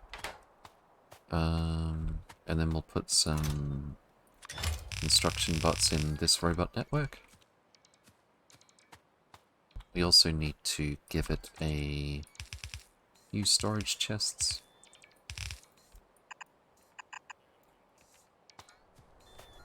Start picking all of that up for us. We need to get our remotes set up. Make this one the leader. You can be, let's say, great. And get all of these spiders to follow. Let's put some logistic bots in the network so they'll give the spiders rockets and stuff.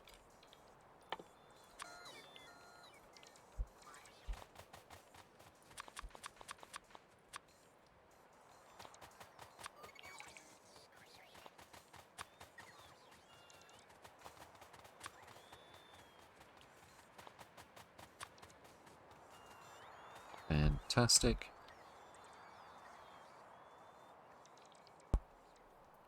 And then more storage chests, why not? Now then, military spiders, go for a walk. See if we're on an island, that might be nice.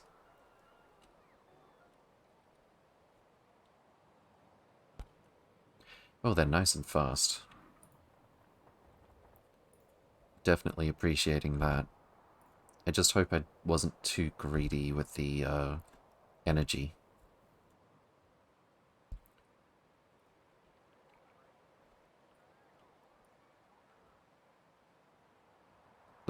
Okay, the speed that the spiders move is too quality of life not to use in future.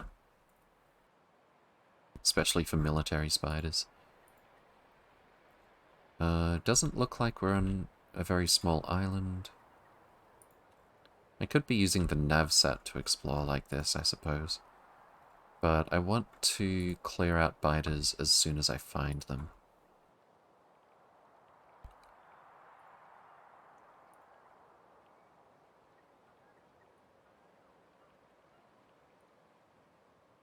Okay.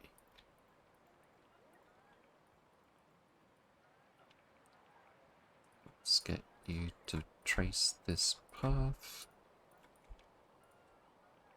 And down here as well, I suppose. Looks like we are going to be on an island, with just enough room to be comfortable as well.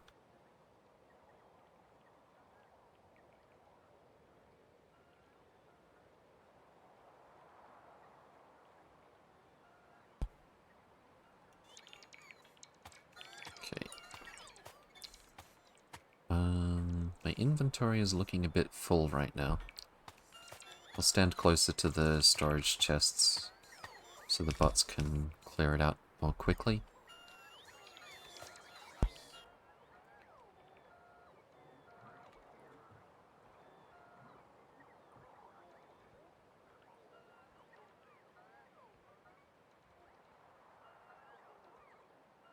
This is looking pretty promising. I feel like we are going to be on an island. Then again, it could go either way.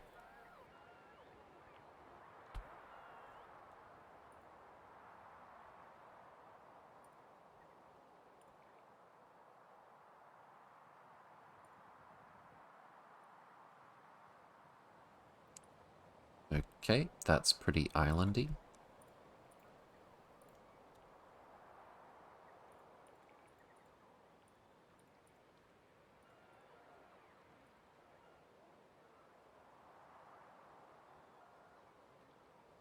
Fantastic.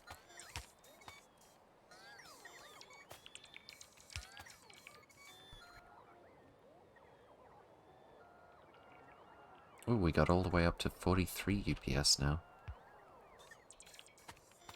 Yeah, clearing the biters was definitely worthwhile. It might also be worthwhile to redo a bunch of blocks that I've already built with, ouch. With some wide area beacons and such. So we got fewer machines.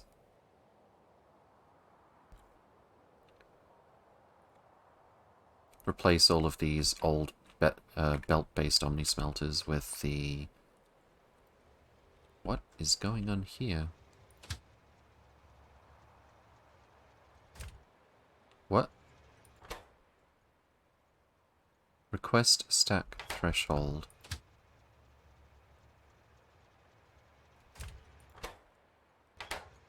Why are you trying to... Wait, are you serious? Oh no. Something broke here and we made 1,000,000 iron plate. Even though this thing right here is supposed to prevent it.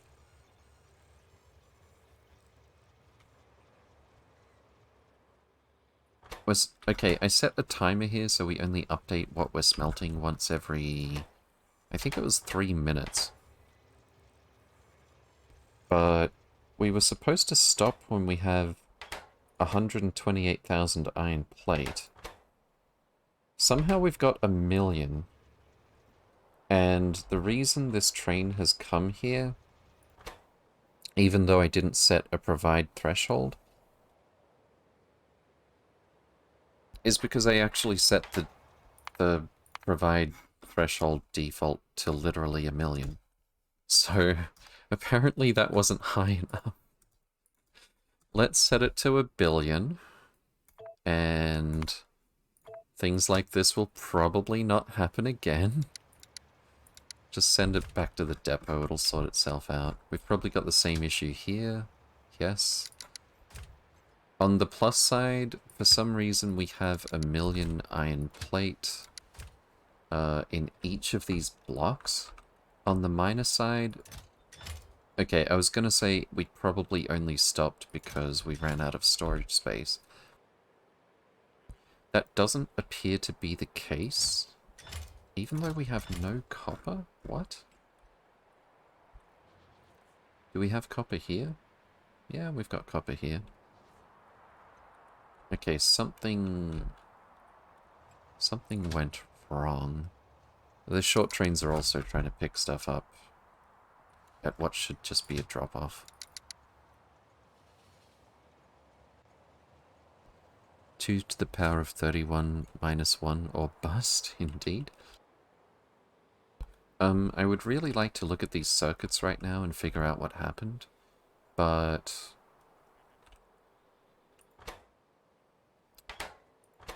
Oh, you're kidding. It's because it's because at some point I clicked the wrong iron plate icon. This is supposed to say iron plate, not recipe delivery cannon iron plate. Yeah. Well, that was easy. Let's make sure we copy that to the other blocks. I was going to say I would love to spend some time looking at this right now and explaining it and everything. But time is kind of critical when we are...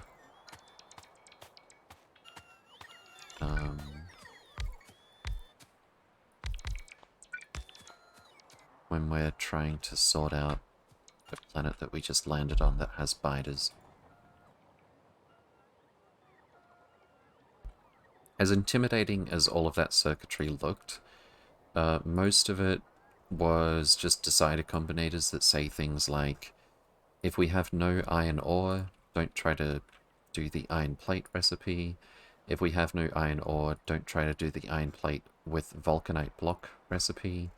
If we have a lot of iron plate, you can stop with the iron now. And so on. And then, because I didn't want the recipes flickering like they had been doing, I set a timer so that it only pushes that information through once every few minutes. And I'm actually quite pleased with this little thing that I came up with for the second iteration of the Omni Smelter, which is basically we try to do every recipe, and then we remove what recipes we can't do for whatever reason.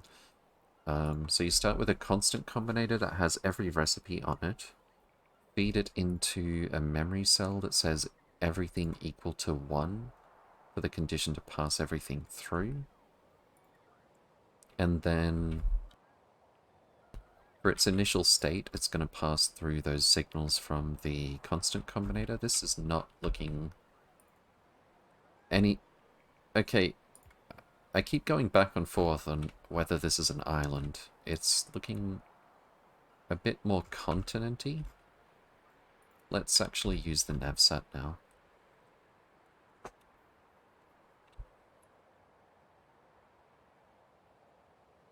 I'm sure the spiders can get there quickly if we find biters. Or, I should say when we find biters. It did say 7% threat, but they're going to be few and far between. Oh, here we go.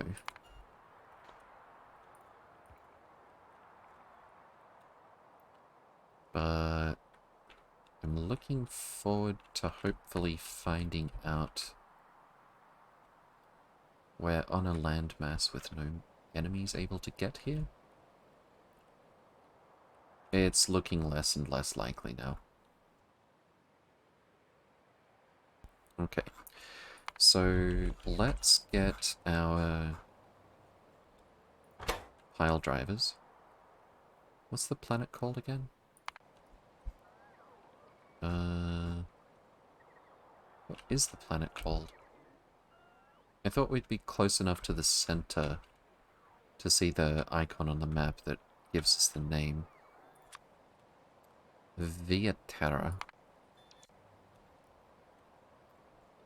Okay. Via Terra. I'm gonna aim the pile driver at nothing, actually. How about this? And it is set to automatic retargeting. Once it fires, it's going to aim at something else. It actually seems to have randomly aimed at the exact same spawner again. I think we'll just start scanning Via Terra. And we'll get all of our... we'll get a bunch of our pile drivers to start automatically clearing the planet. Since it's looking like an awful lot of walking for our spiders to do that. On the plus side, we do have this one little choke point that we can defend with just some spiders sitting there. So that's cool. We'll see how it actually ends up being.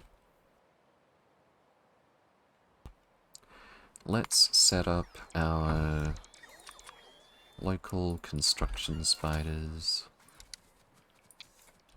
to follow the leader.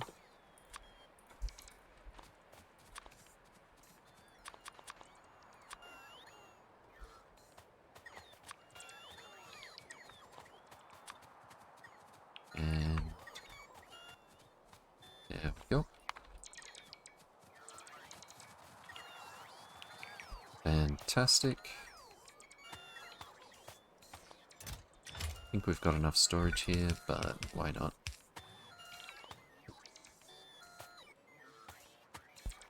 Okay. Scanning. Here is the middle. We actually landed quite far from the middle. And so far we've found no biters here. I would have thought the, why is it aimed at the ocean? I think this is just a random miss that happens. Oh, also it's switched off. Wait, we didn't clear out Via Terra already. No way.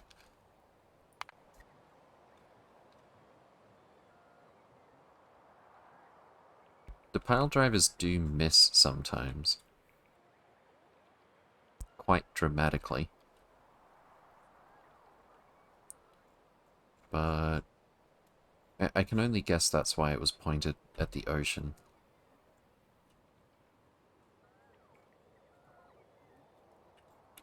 We do have enough room here to very comfortably make a an outpost, I think. We'll put some nuclear here. Actually, if I rotate it, the roboports will be able to reach out to infinity. We can do these in a line.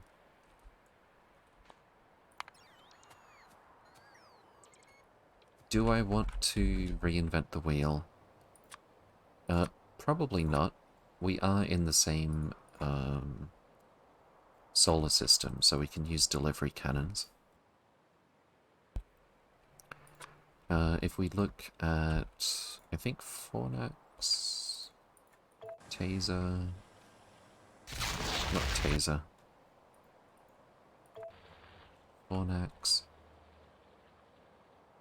So this has everything we need to automatically resupply media defense installation ammo. Also,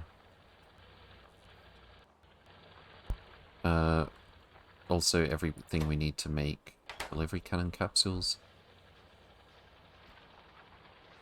We could probably improve the layout a bit though. Especially to take advantage of a wide area beacon. I'm thinking.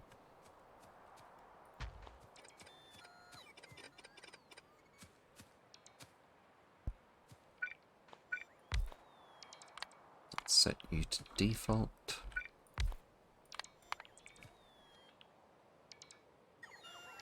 On the other hand, I did spend some time figuring out how I could direct insert all these things. On the other hand, when we designed this, I didn't realize if you only have 50 logistic bots in a robot network, they don't suffer from bot attrition. So we could probably take advantage of that. On the other hand, doing it without any need for bots is pretty good.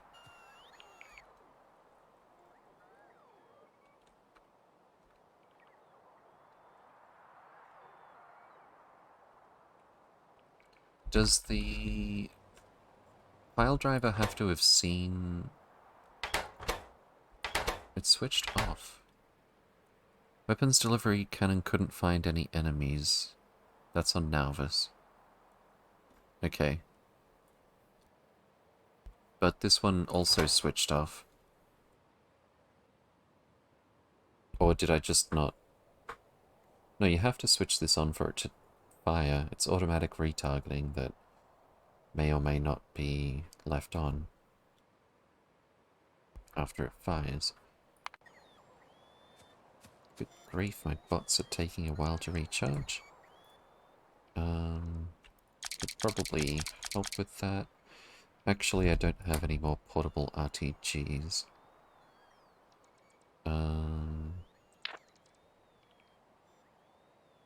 I could take some from my power armor. There we go. But also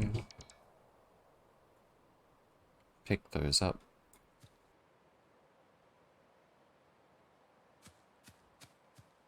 Okay. Now then.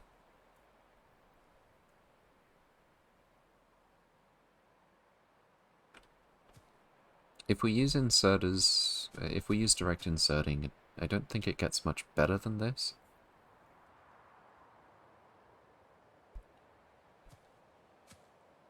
But the problem that we keep running into with this is eventually we want more delivery cannon capsules than we can support with the layout that we've got. But on the other hand, we have wide area beacons now.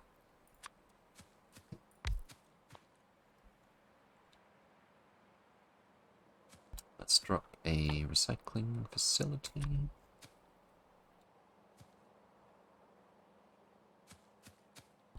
And speed modules go here. Why do I have tier 1 speed modules?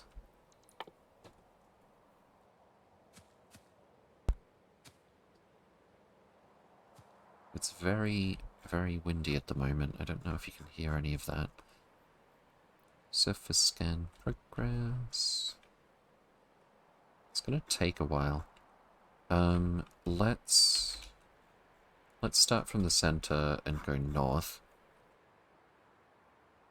Just so we can see exactly how deep the rabbit hole goes. We've seen the stats on how big this planet is, but this will give us a visceral feel for it as well.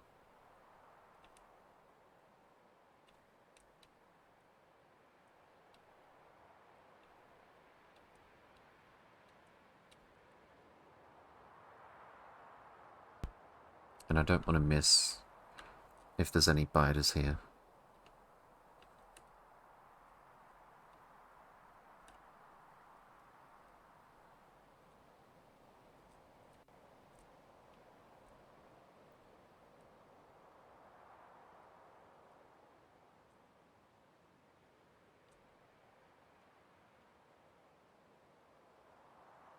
Okay, this is... Oh, here we go. Found some. Not the smallest nest either, once you get quite far from the center. Let's turn this on. Fantastic.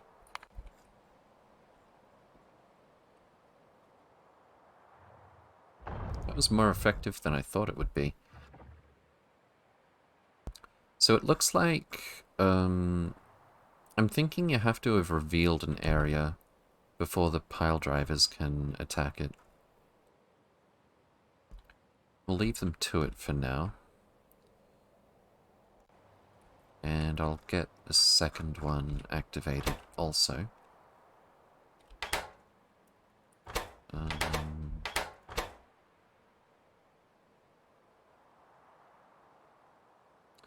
Let me just switch this one off and I'll copy it across. And then for this one we can target manually. Wait, I think I just wasted a shot. Oh well.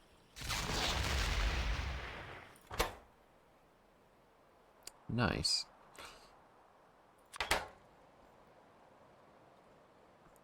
And up here.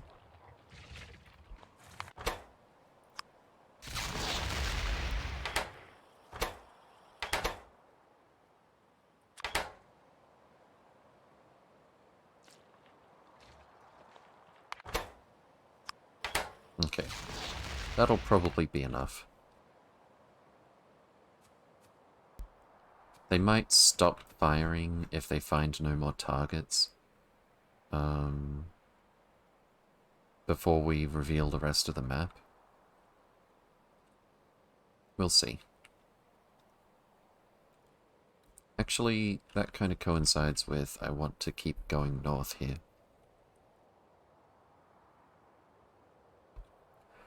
This planet is not small.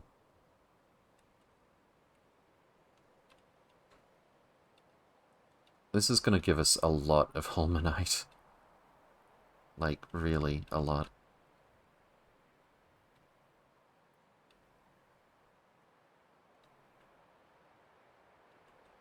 Just keeps going.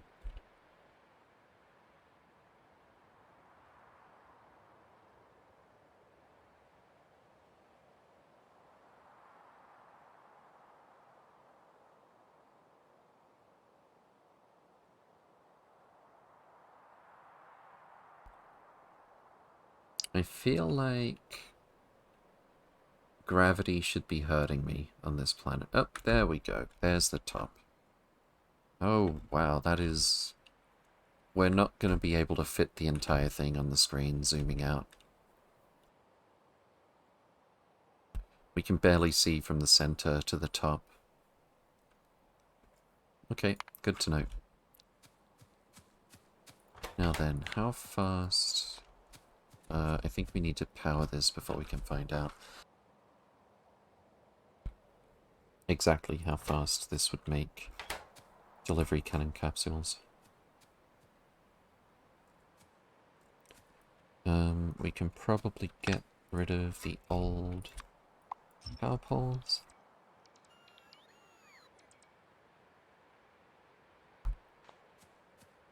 And we didn't bring nuclear fuel. We should really bring nuclear fuel and landfill if we're going to bring the stuff to make a nuclear plant. I keep making that same mistake. We do have a lot of flat solar panels though. Constructotron. Go.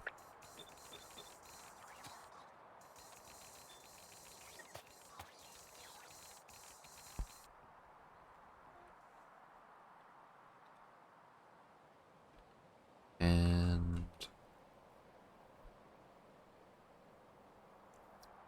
I might just try starting from scratch with the same premise here. So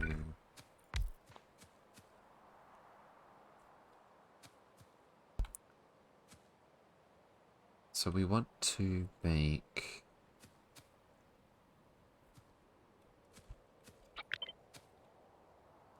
copper cable. Delivery cannon capsules. That's going to be way too slow.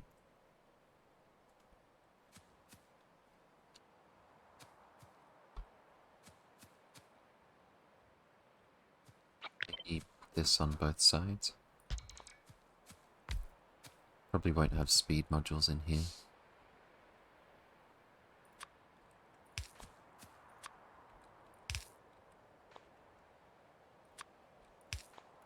We need green circuits from the copper cables. That's gonna have to be shaped like that.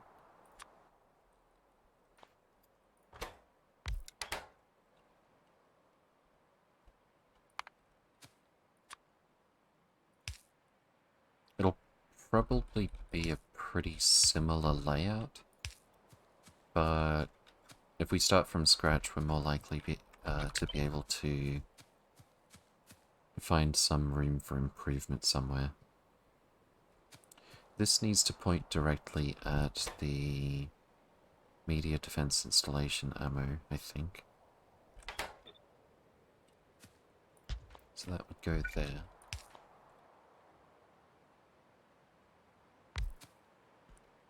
Empty barrels. Oh, that's this thing. Not much is changing so far.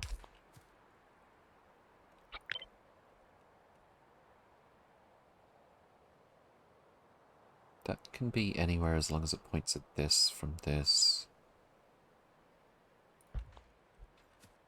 And we've also got steel and stone brick in a chest here.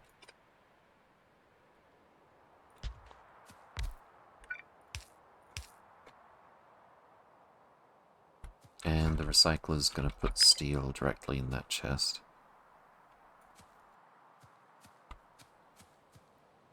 So I think this has to move down a bit. Actually, it can only move down one tile. Is that going to be enough?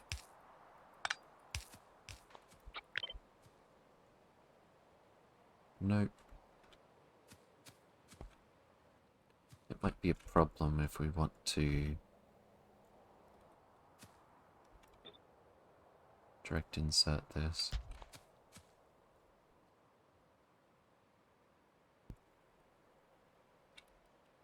Where did we lose this tile?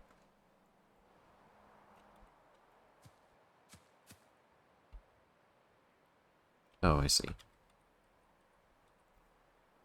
No, I don't. I could put a bit of pipe here. And then this goes here, this goes here. Have we gained any space by doing this? Kinda. Media defense installation ammo overall is going to be so slow that we can consider it negligible. And then this thing can accumulate wire to put in here. Unless we could do better than that.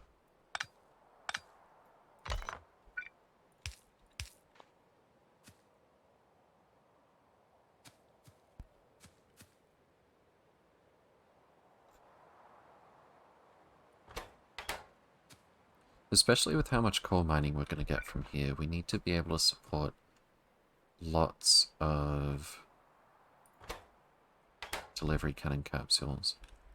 I just want to double check something again. Yeah. Unfortunately, you can't send delivery cannon capsules with delivery cannon capsules.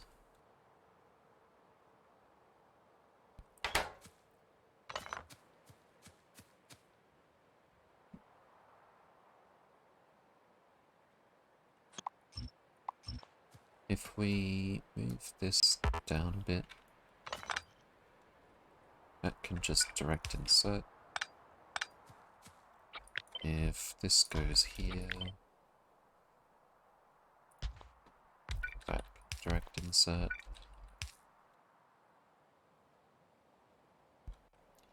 I don't think we're getting much better than a couple of these machines.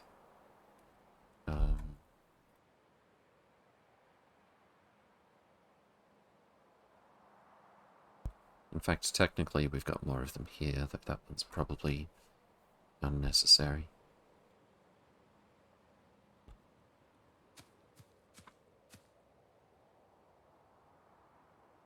I don't know why I was half convinced I could improve on this.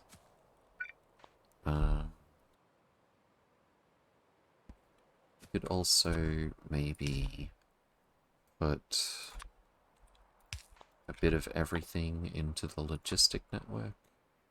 We could also consider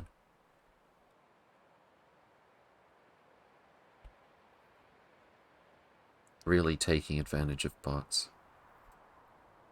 For all of the low throughput stuff. So what's high throughput? Mostly explosives. We also had a version of this where we use belts. Was it Lothar? Yeah, Lothar. That might be the way to go.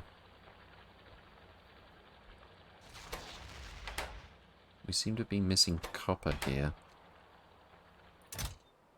Why Lothar, no copper? Lothar, copper plate, no copper plate. No copper plate from rail. That's kind of alarming.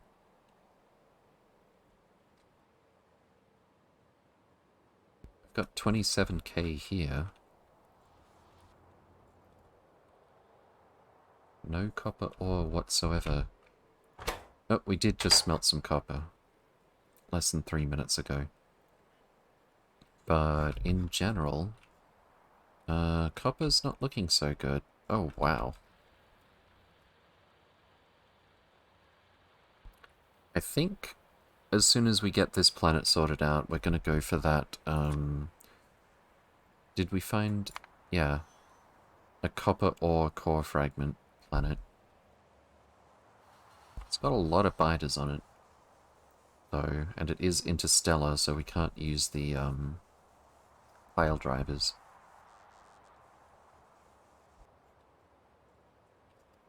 We have a lot of copper here, but you're joking.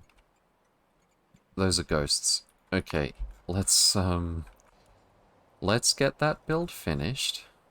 Where are our construction spiders? That's the military only. And the speedy spider. Construction spiders, those are deconstructors. Let's go spaceships, indeed. Veldak, welcome, welcome. Hope you're doing well. Does anyone know where we parked our construction army? Here we go. And it was this one, wasn't it?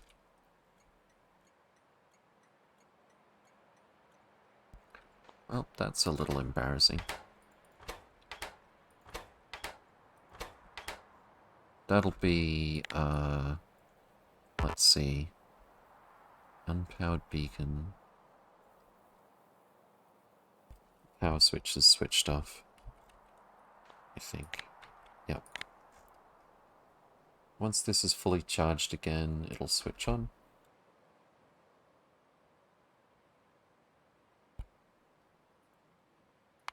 Which side of the... okay, good, we're recharging already. Well, I'm surprised I didn't notice that sooner. There's literally no copper ore in these chests. So that's obviously going to be some pretty decent throughput right there. We need to... oh! Oh, it just viscerally dawned on me. Like, I planned this ahead of time, but it just sort of reoccurred to me right now. We can go anywhere we want on Nauvis to make another mine. We don't have to think about the biters at all now. That's fantastic. 21 million copper? Sure. It's very far away though, so there's going to be throughput issues with just how far the trains have to go, but yeah. 24 million, relatively not exactly close. But let's just tap the 15 million that we've already got right here first. That might help. Can't you also tear down your defenses? Yes. I'm not in a massive hurry to do that. I'll do it offline. It's gonna be a bit of a lengthy task. Why is this not mining? Oh, you're kidding. Okay. That's 1.1 million that we can secure here as well. Also, what is the shape of this? If we're lucky, there's blue belt in this bot network. There is not. We'll have to get the construction spiders over here also. Anyway.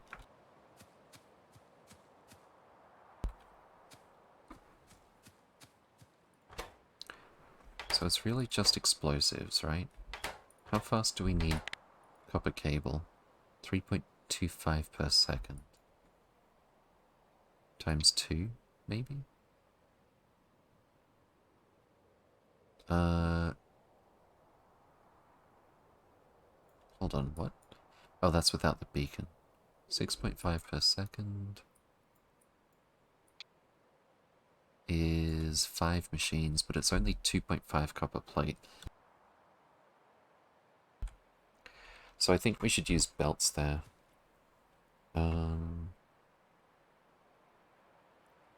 Yeah, let's get rid of this.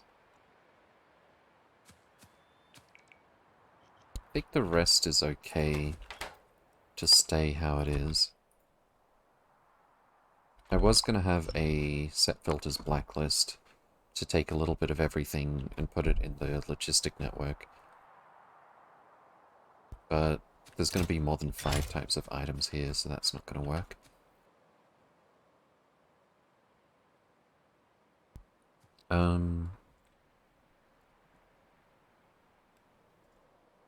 So I think we'll do...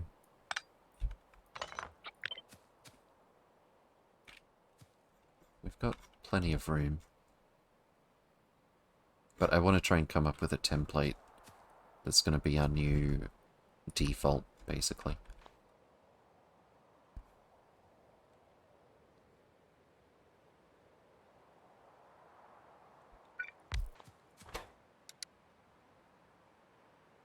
Delivery cannon capsule. It would be a lot simpler to use iridium, but iridium is one of our least plentiful resources. How many cannons were we able to support on Taser? This is with a speed beacon and 2 of these machines. We're actually slightly net negative on delivery cannon capsules with 8 of these. That's in theory if you can keep them all fully supplied. I think this is actually a really good ratio. Copper cable... Wait, what? Copper cable net rate 14? How's this... Wasn't it... Weren't we losing copper cable without the speed beacon? Let me check this.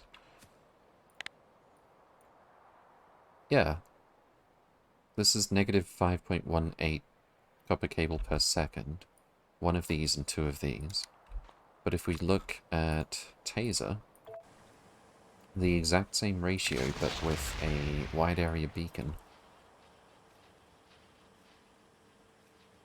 becomes very net positive copper cable.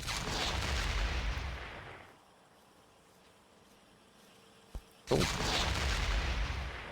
Alright, well I think we just copy this, to be honest.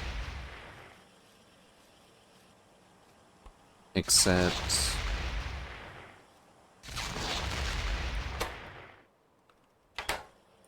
How quickly can this push 80 core fragments per second? Okay, so slightly less in reality because of the bottleneck from this. Alright, I think this is all we need. Realistically, for the far foreseeable future. This part's a bit overkill. I think I like this new layout a little bit better. We can move all of these over a little bit. And probably one more as well. Will make it much neater looking. Except then I don't know where the where the output from this is going to go. But we can probably figure that out. It might be better, actually, to just use bots for the ammo. That makes a lot of sense.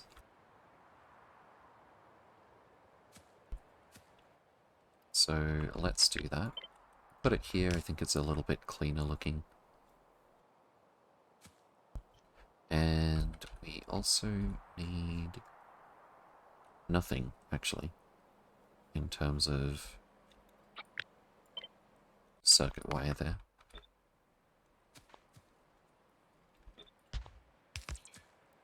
We do need to connect the chests. So that is going to request a bit of everything with more explosives.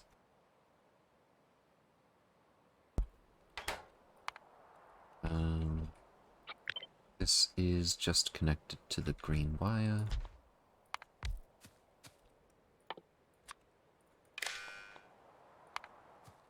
Okay. How many circuits do we need for this? 10. So that's, can I get a rate calc that includes that? Not here. I need to get some power first. Actually, maybe I can.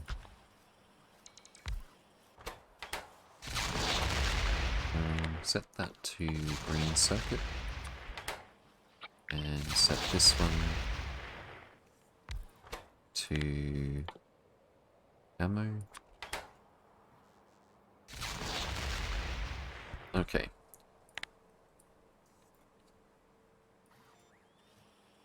That's more than enough green circuits. It's actually more than double. And green circuits would require 24 copper cable per second, so in reality 12.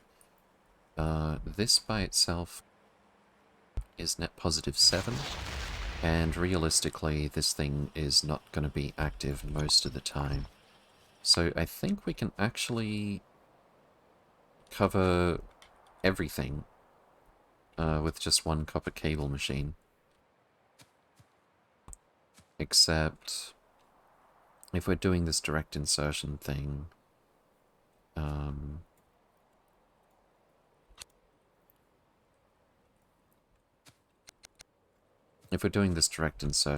don't know where that is going to fit together. What am I worrying about? 12.5 kilowatt or so minimum power consumption for. Let's just put this down here. And once again figure out a layout for these two.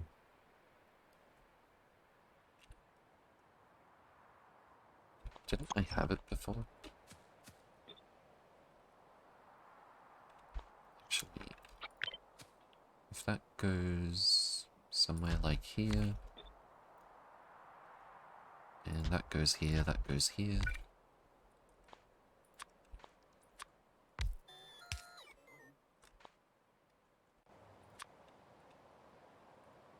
How fast does this theoretically pick up copper cable? 7 per second. Stack inserter, it is.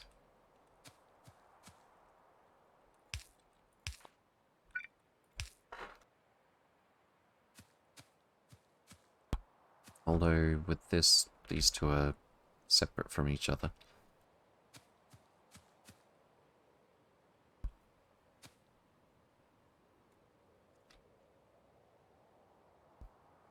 Okay.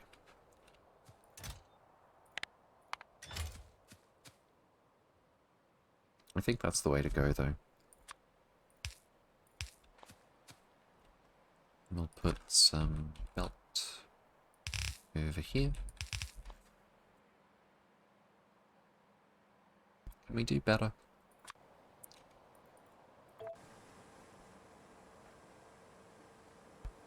Not a whole lot, really.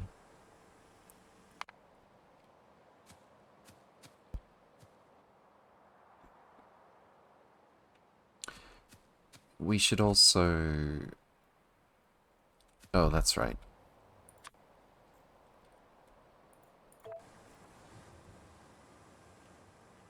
We do already connect this to here.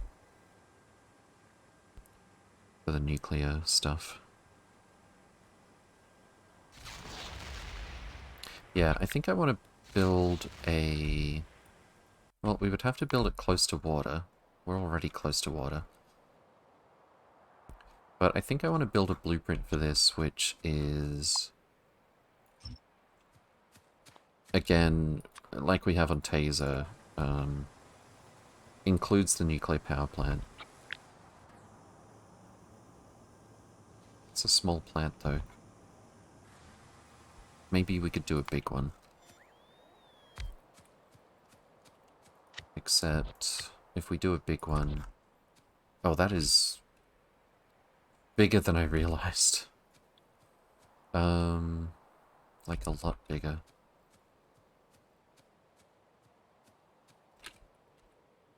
On the other hand, it shouldn't be that hard to find this much space. On the other hand, we need to get plenty of water fed to it. On the other hand, this is not as fuel efficient. I think I would like to just include stuff like this.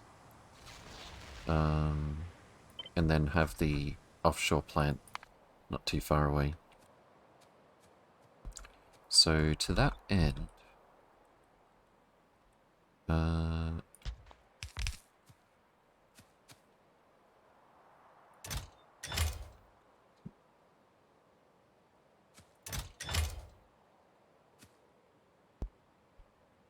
if I can just get everything that's put into the delivery cannon chest to be included in the robot network, the low throughput stuff like this gets very easy very quickly. Let's also put down a pylon substation.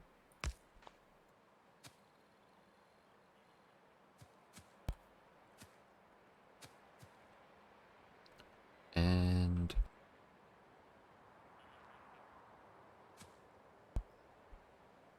what?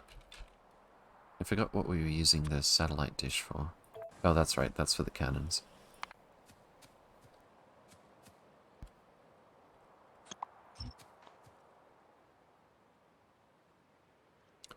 I want to have room for n number of core miners down here. I think we'll set up the delivery cannons something like this.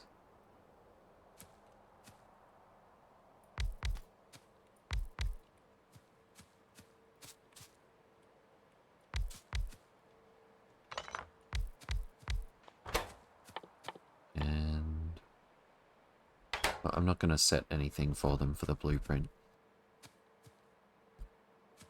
I think we'll actually... Well, this will be fine. Underground belt through here.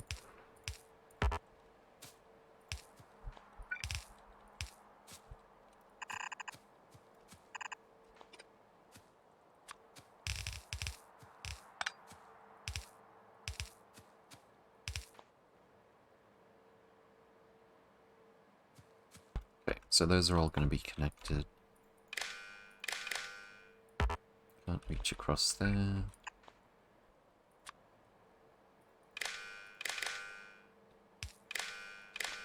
Turn this off. And this is going to be set to something like core fragment greater than 0. Whatever type of core fragment it may be. Stack size 1. Also, are we using both sides of this belt? Yes, good.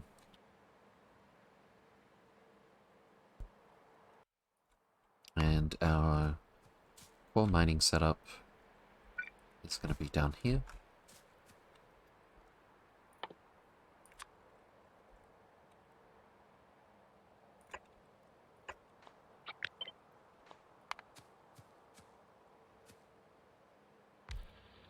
Actually, I wonder if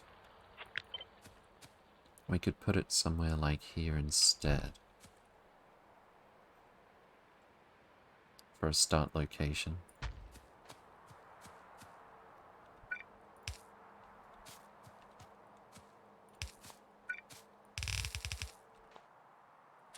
Unconditional stack inserters.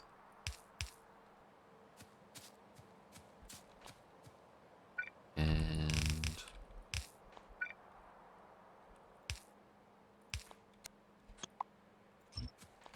we'll need a accumulator.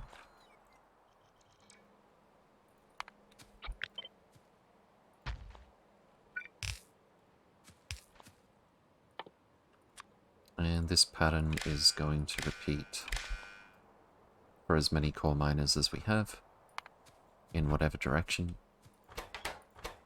Accumulated charge has to be full. Otherwise we'll stop the belts.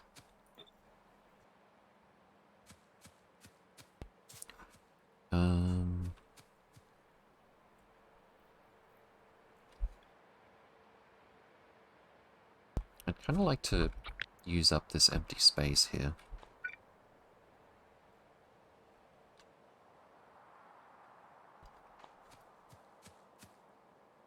We could just use a splitter for this part, maybe. Or move the first core mining drills further up.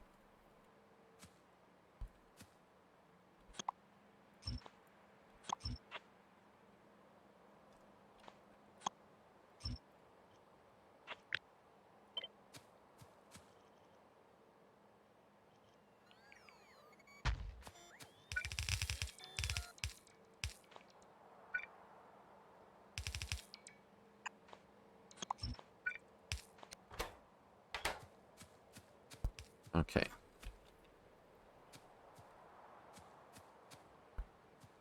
And we'll put our satellite dish here.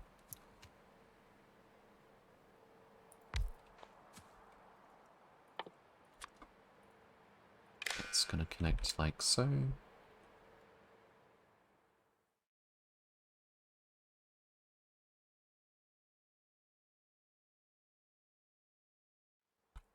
Alright, I think I'm liking this a bit better. That just leaves taking stuff out for the robot network.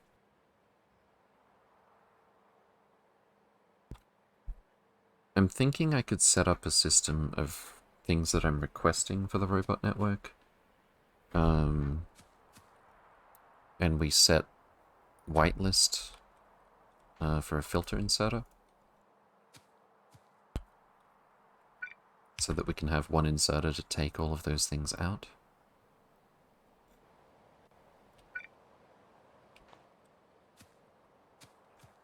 Let's see.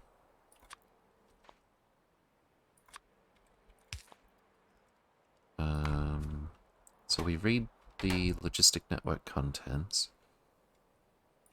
We'll connect it to a constant combinator.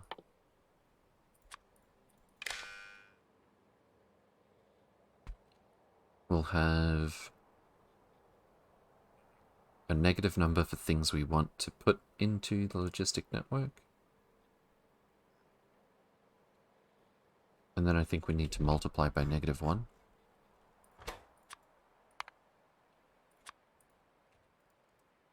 So if there's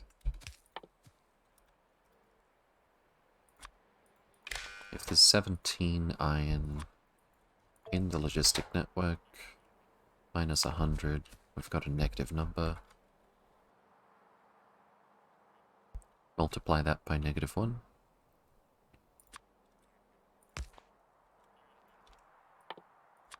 Oops.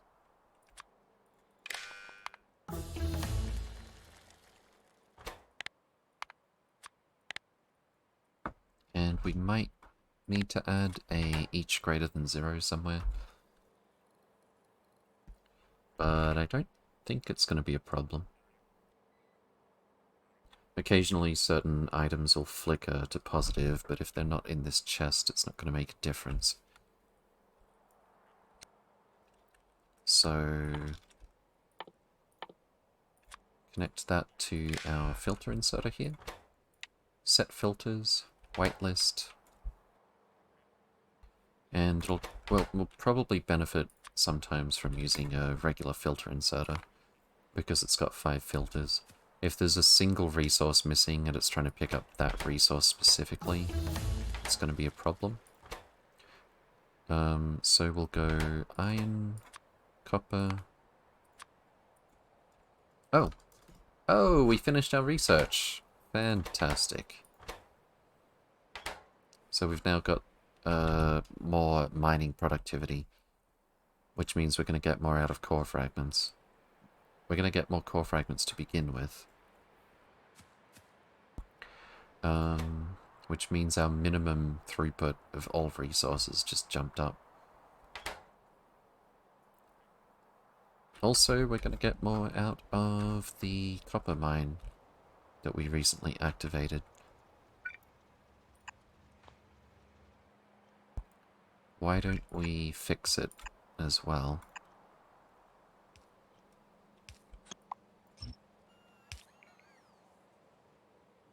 There we go.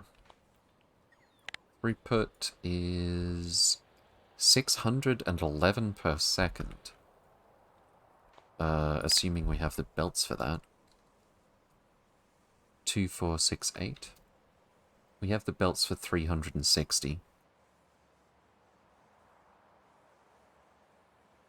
Well, when I built this layout for the mines, I didn't think we would actually bottleneck on the belts very much. That is probably going to help with our copper situation, just a little bit. Once we get our signal? Oh, it's a bit of rail that's missing. Fantastic. And we've actually finished all of our research for the moment. Let's do medium biter capsules. I'm not terribly excited by that. Biological Science Pack 2, character crafting speed, character health, character movement speed. That's a nice little quality of life improvement. And let's get Biological Catalog 3. Why not?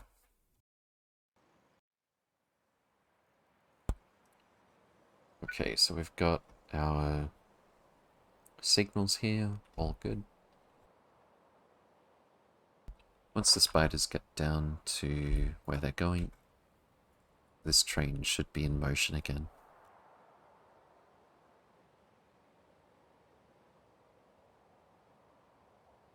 Fantastic. Okay, back to playing in the sandbox with our outpost design. I'm liking this so far. Oh, that's right. So we're gonna do iron, copper, steel, everything else we're sending here, heat shield, LDS. On the off chance we need it for something. Yeah, just make it 1 stack. And what else? Iron, copper, steel, heat shield, LDS, explosives, sulfuric acid, stone brick. Explosives, sulfuric acid, and stone brick.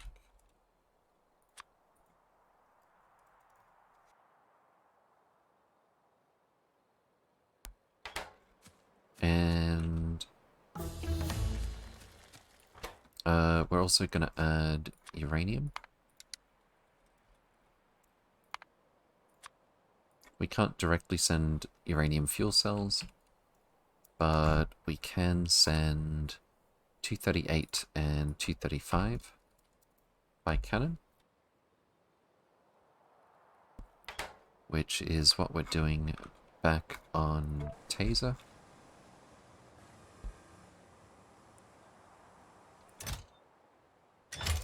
I guess there's no iron plate that we put into this chest in particular. That makes sense.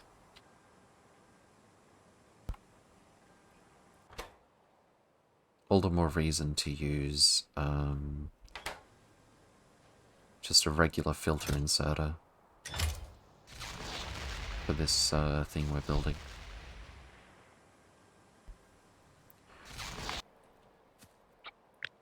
Can aim this one at this chest, and if the wire will reach, it will not, but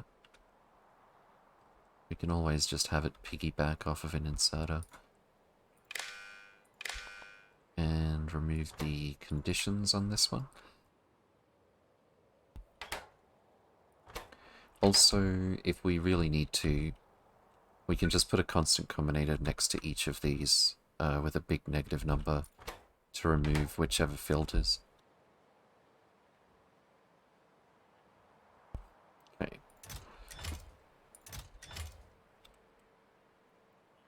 And then...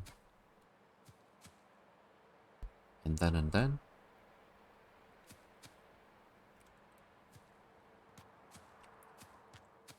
Why is there a giant pipe that just stops abruptly here?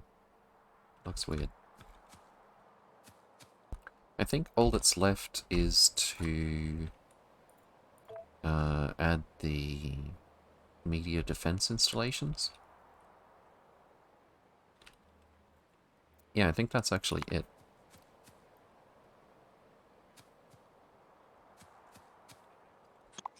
Except we don't need that little bit of fake data.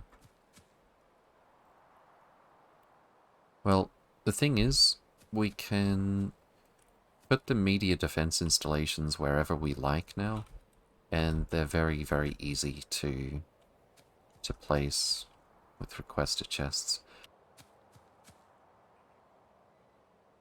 Or just one requester chest. On the other hand, we could, by default, include one right about here.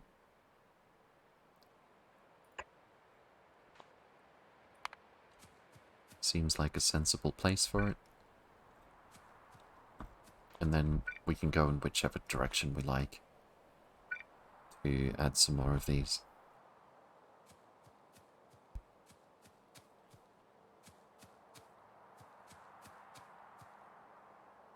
Let's remember to add the accumulator for this one.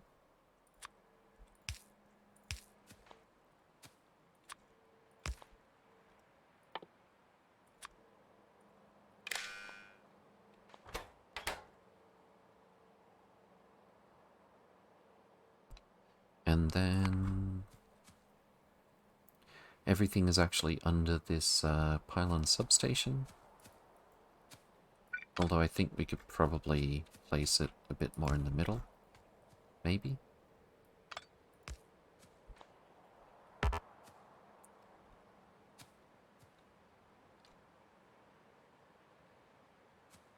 Yeah, I think that's our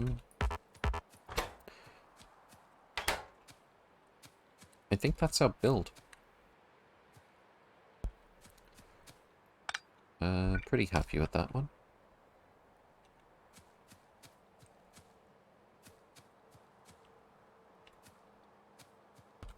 And we can add some more undergrounds just to reduce the amount of belts it takes to build.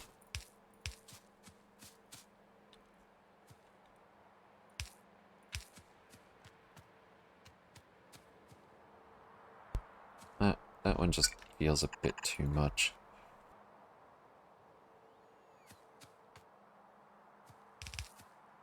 Okay, let's make a blueprint. I also need to set requests for uranium.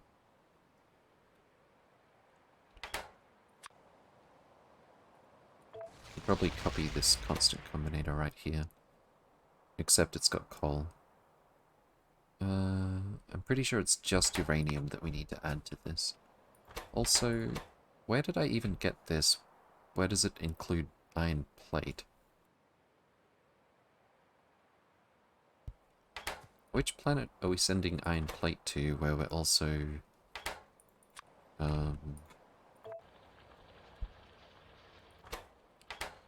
where we're also using the big cannons for defense? Is it this one? I think this iron plate might be a mistake. Oh no, it's for batteries. Okay, cool. That's fine then.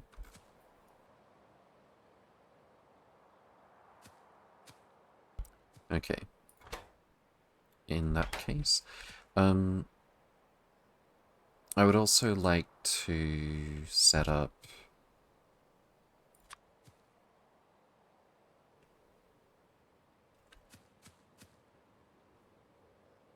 I would also like to set up making uranium fuel cells by default. Oh, and we should have a wide area beacon somewhere. It might be difficult to fit, but on the other hand, it might not.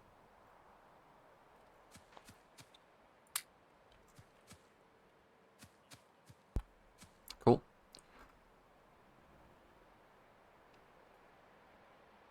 Yeah, that's actually a really good fit. So this is uranium fuel cells. The only problem is if we put uranium here, it's not going to have the iron plate. But with the logistic network, we can resolve that easily.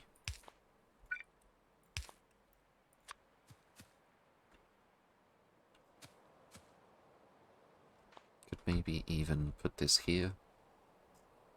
No, it's not going to look very neat anyway. How many? 10 becomes 10. So neither is going to be closer or further away here. Uranium. And the stuff we need for uranium.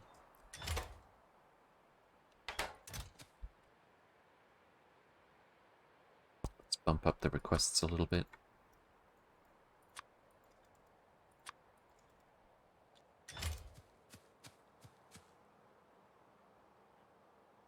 Cool. So the iron plate will be transported over there. We'll put the uranium here directly. We also need a centrifuge, which I don't think I can make right now. I'm missing concrete for some reason. I don't think we have any more concrete here. So I'll copy it from somewhere else. That would be Taser. And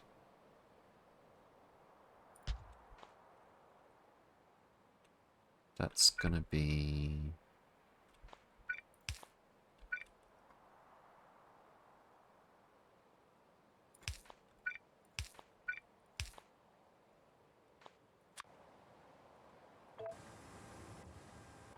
It's just used up uranium fuel cells and nothing else. It's going to be very slow. Oops.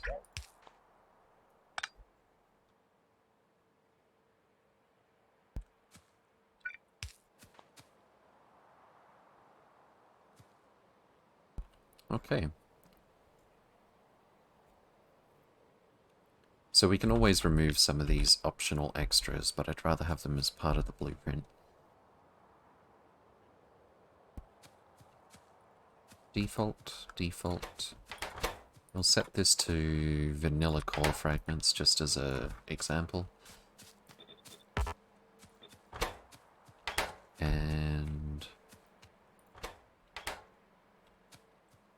yeah. Pretty happy with this design, actually. Alright, let's blueprint this thing.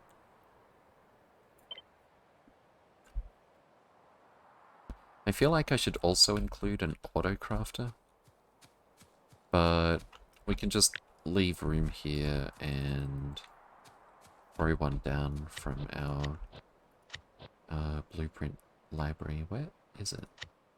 Crafting combinator. The one that uses only one recipe at a time is maybe a little bit sketchy if any prerequisites come into play, but it mostly gets the job done. Okay. Blueprint. What should I call it?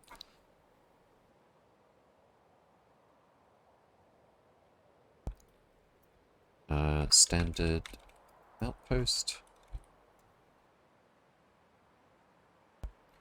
And the coal mining drill is probably a good template for that. A good icon to represent it. We'll add some signal transmitters and receivers as well. Delivery cannon.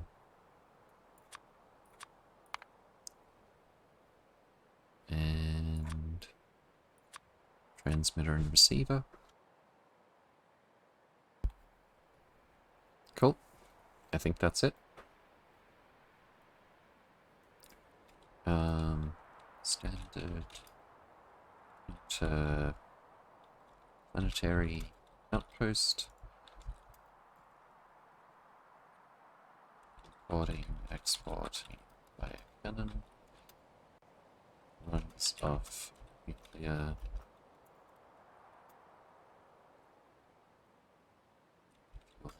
And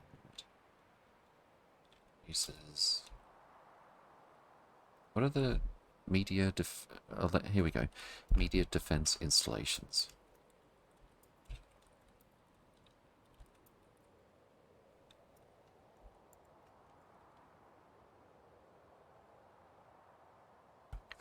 Fantastic. Let's put that in our SpaceX.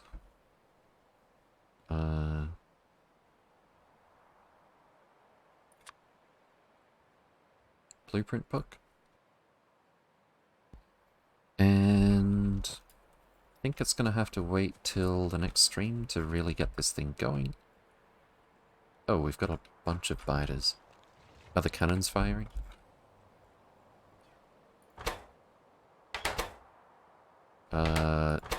Yes, but they don't have iridium, iridite heavy girders right now. We do have iridite flowing though.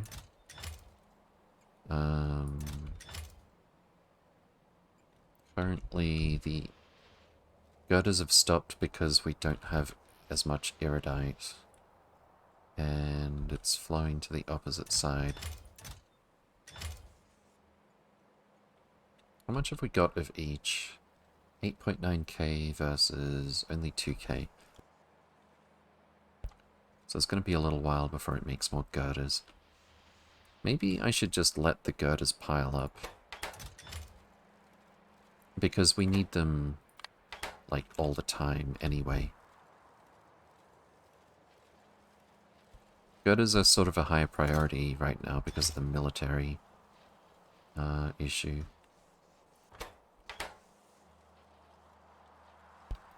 I don't think we need to set a provide stack threshold of 200 here. Balanced loaders. And no precise loader.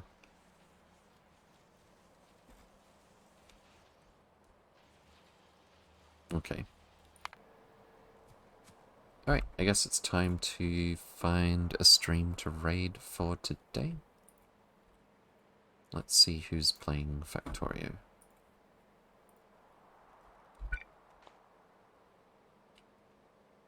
Bioconstruction 2 is already halfway done. Fantastic.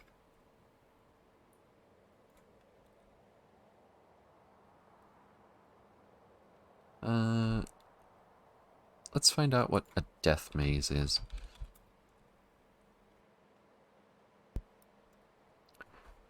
Thank you all for watching. Do take care, and I'll see you next time. Check out the Discord or the blueprints if you're interested. If you have any questions, or if you want to know how circuits work, if you're looking to learn, I'm always happy to talk about that. And for now, let's drop in on Mucky.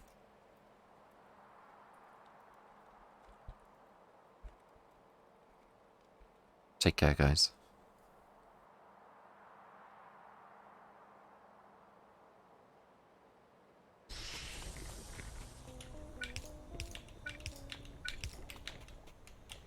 Yeah.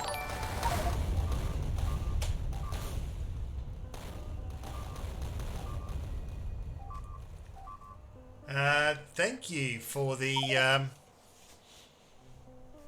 raid, T-Hex. You'll be pleased to know that that was all you. That was all you, mate. That was good. That was good. Where do we want the continuing sagas? Yes, yes, that will be just fine. Alright, let's go and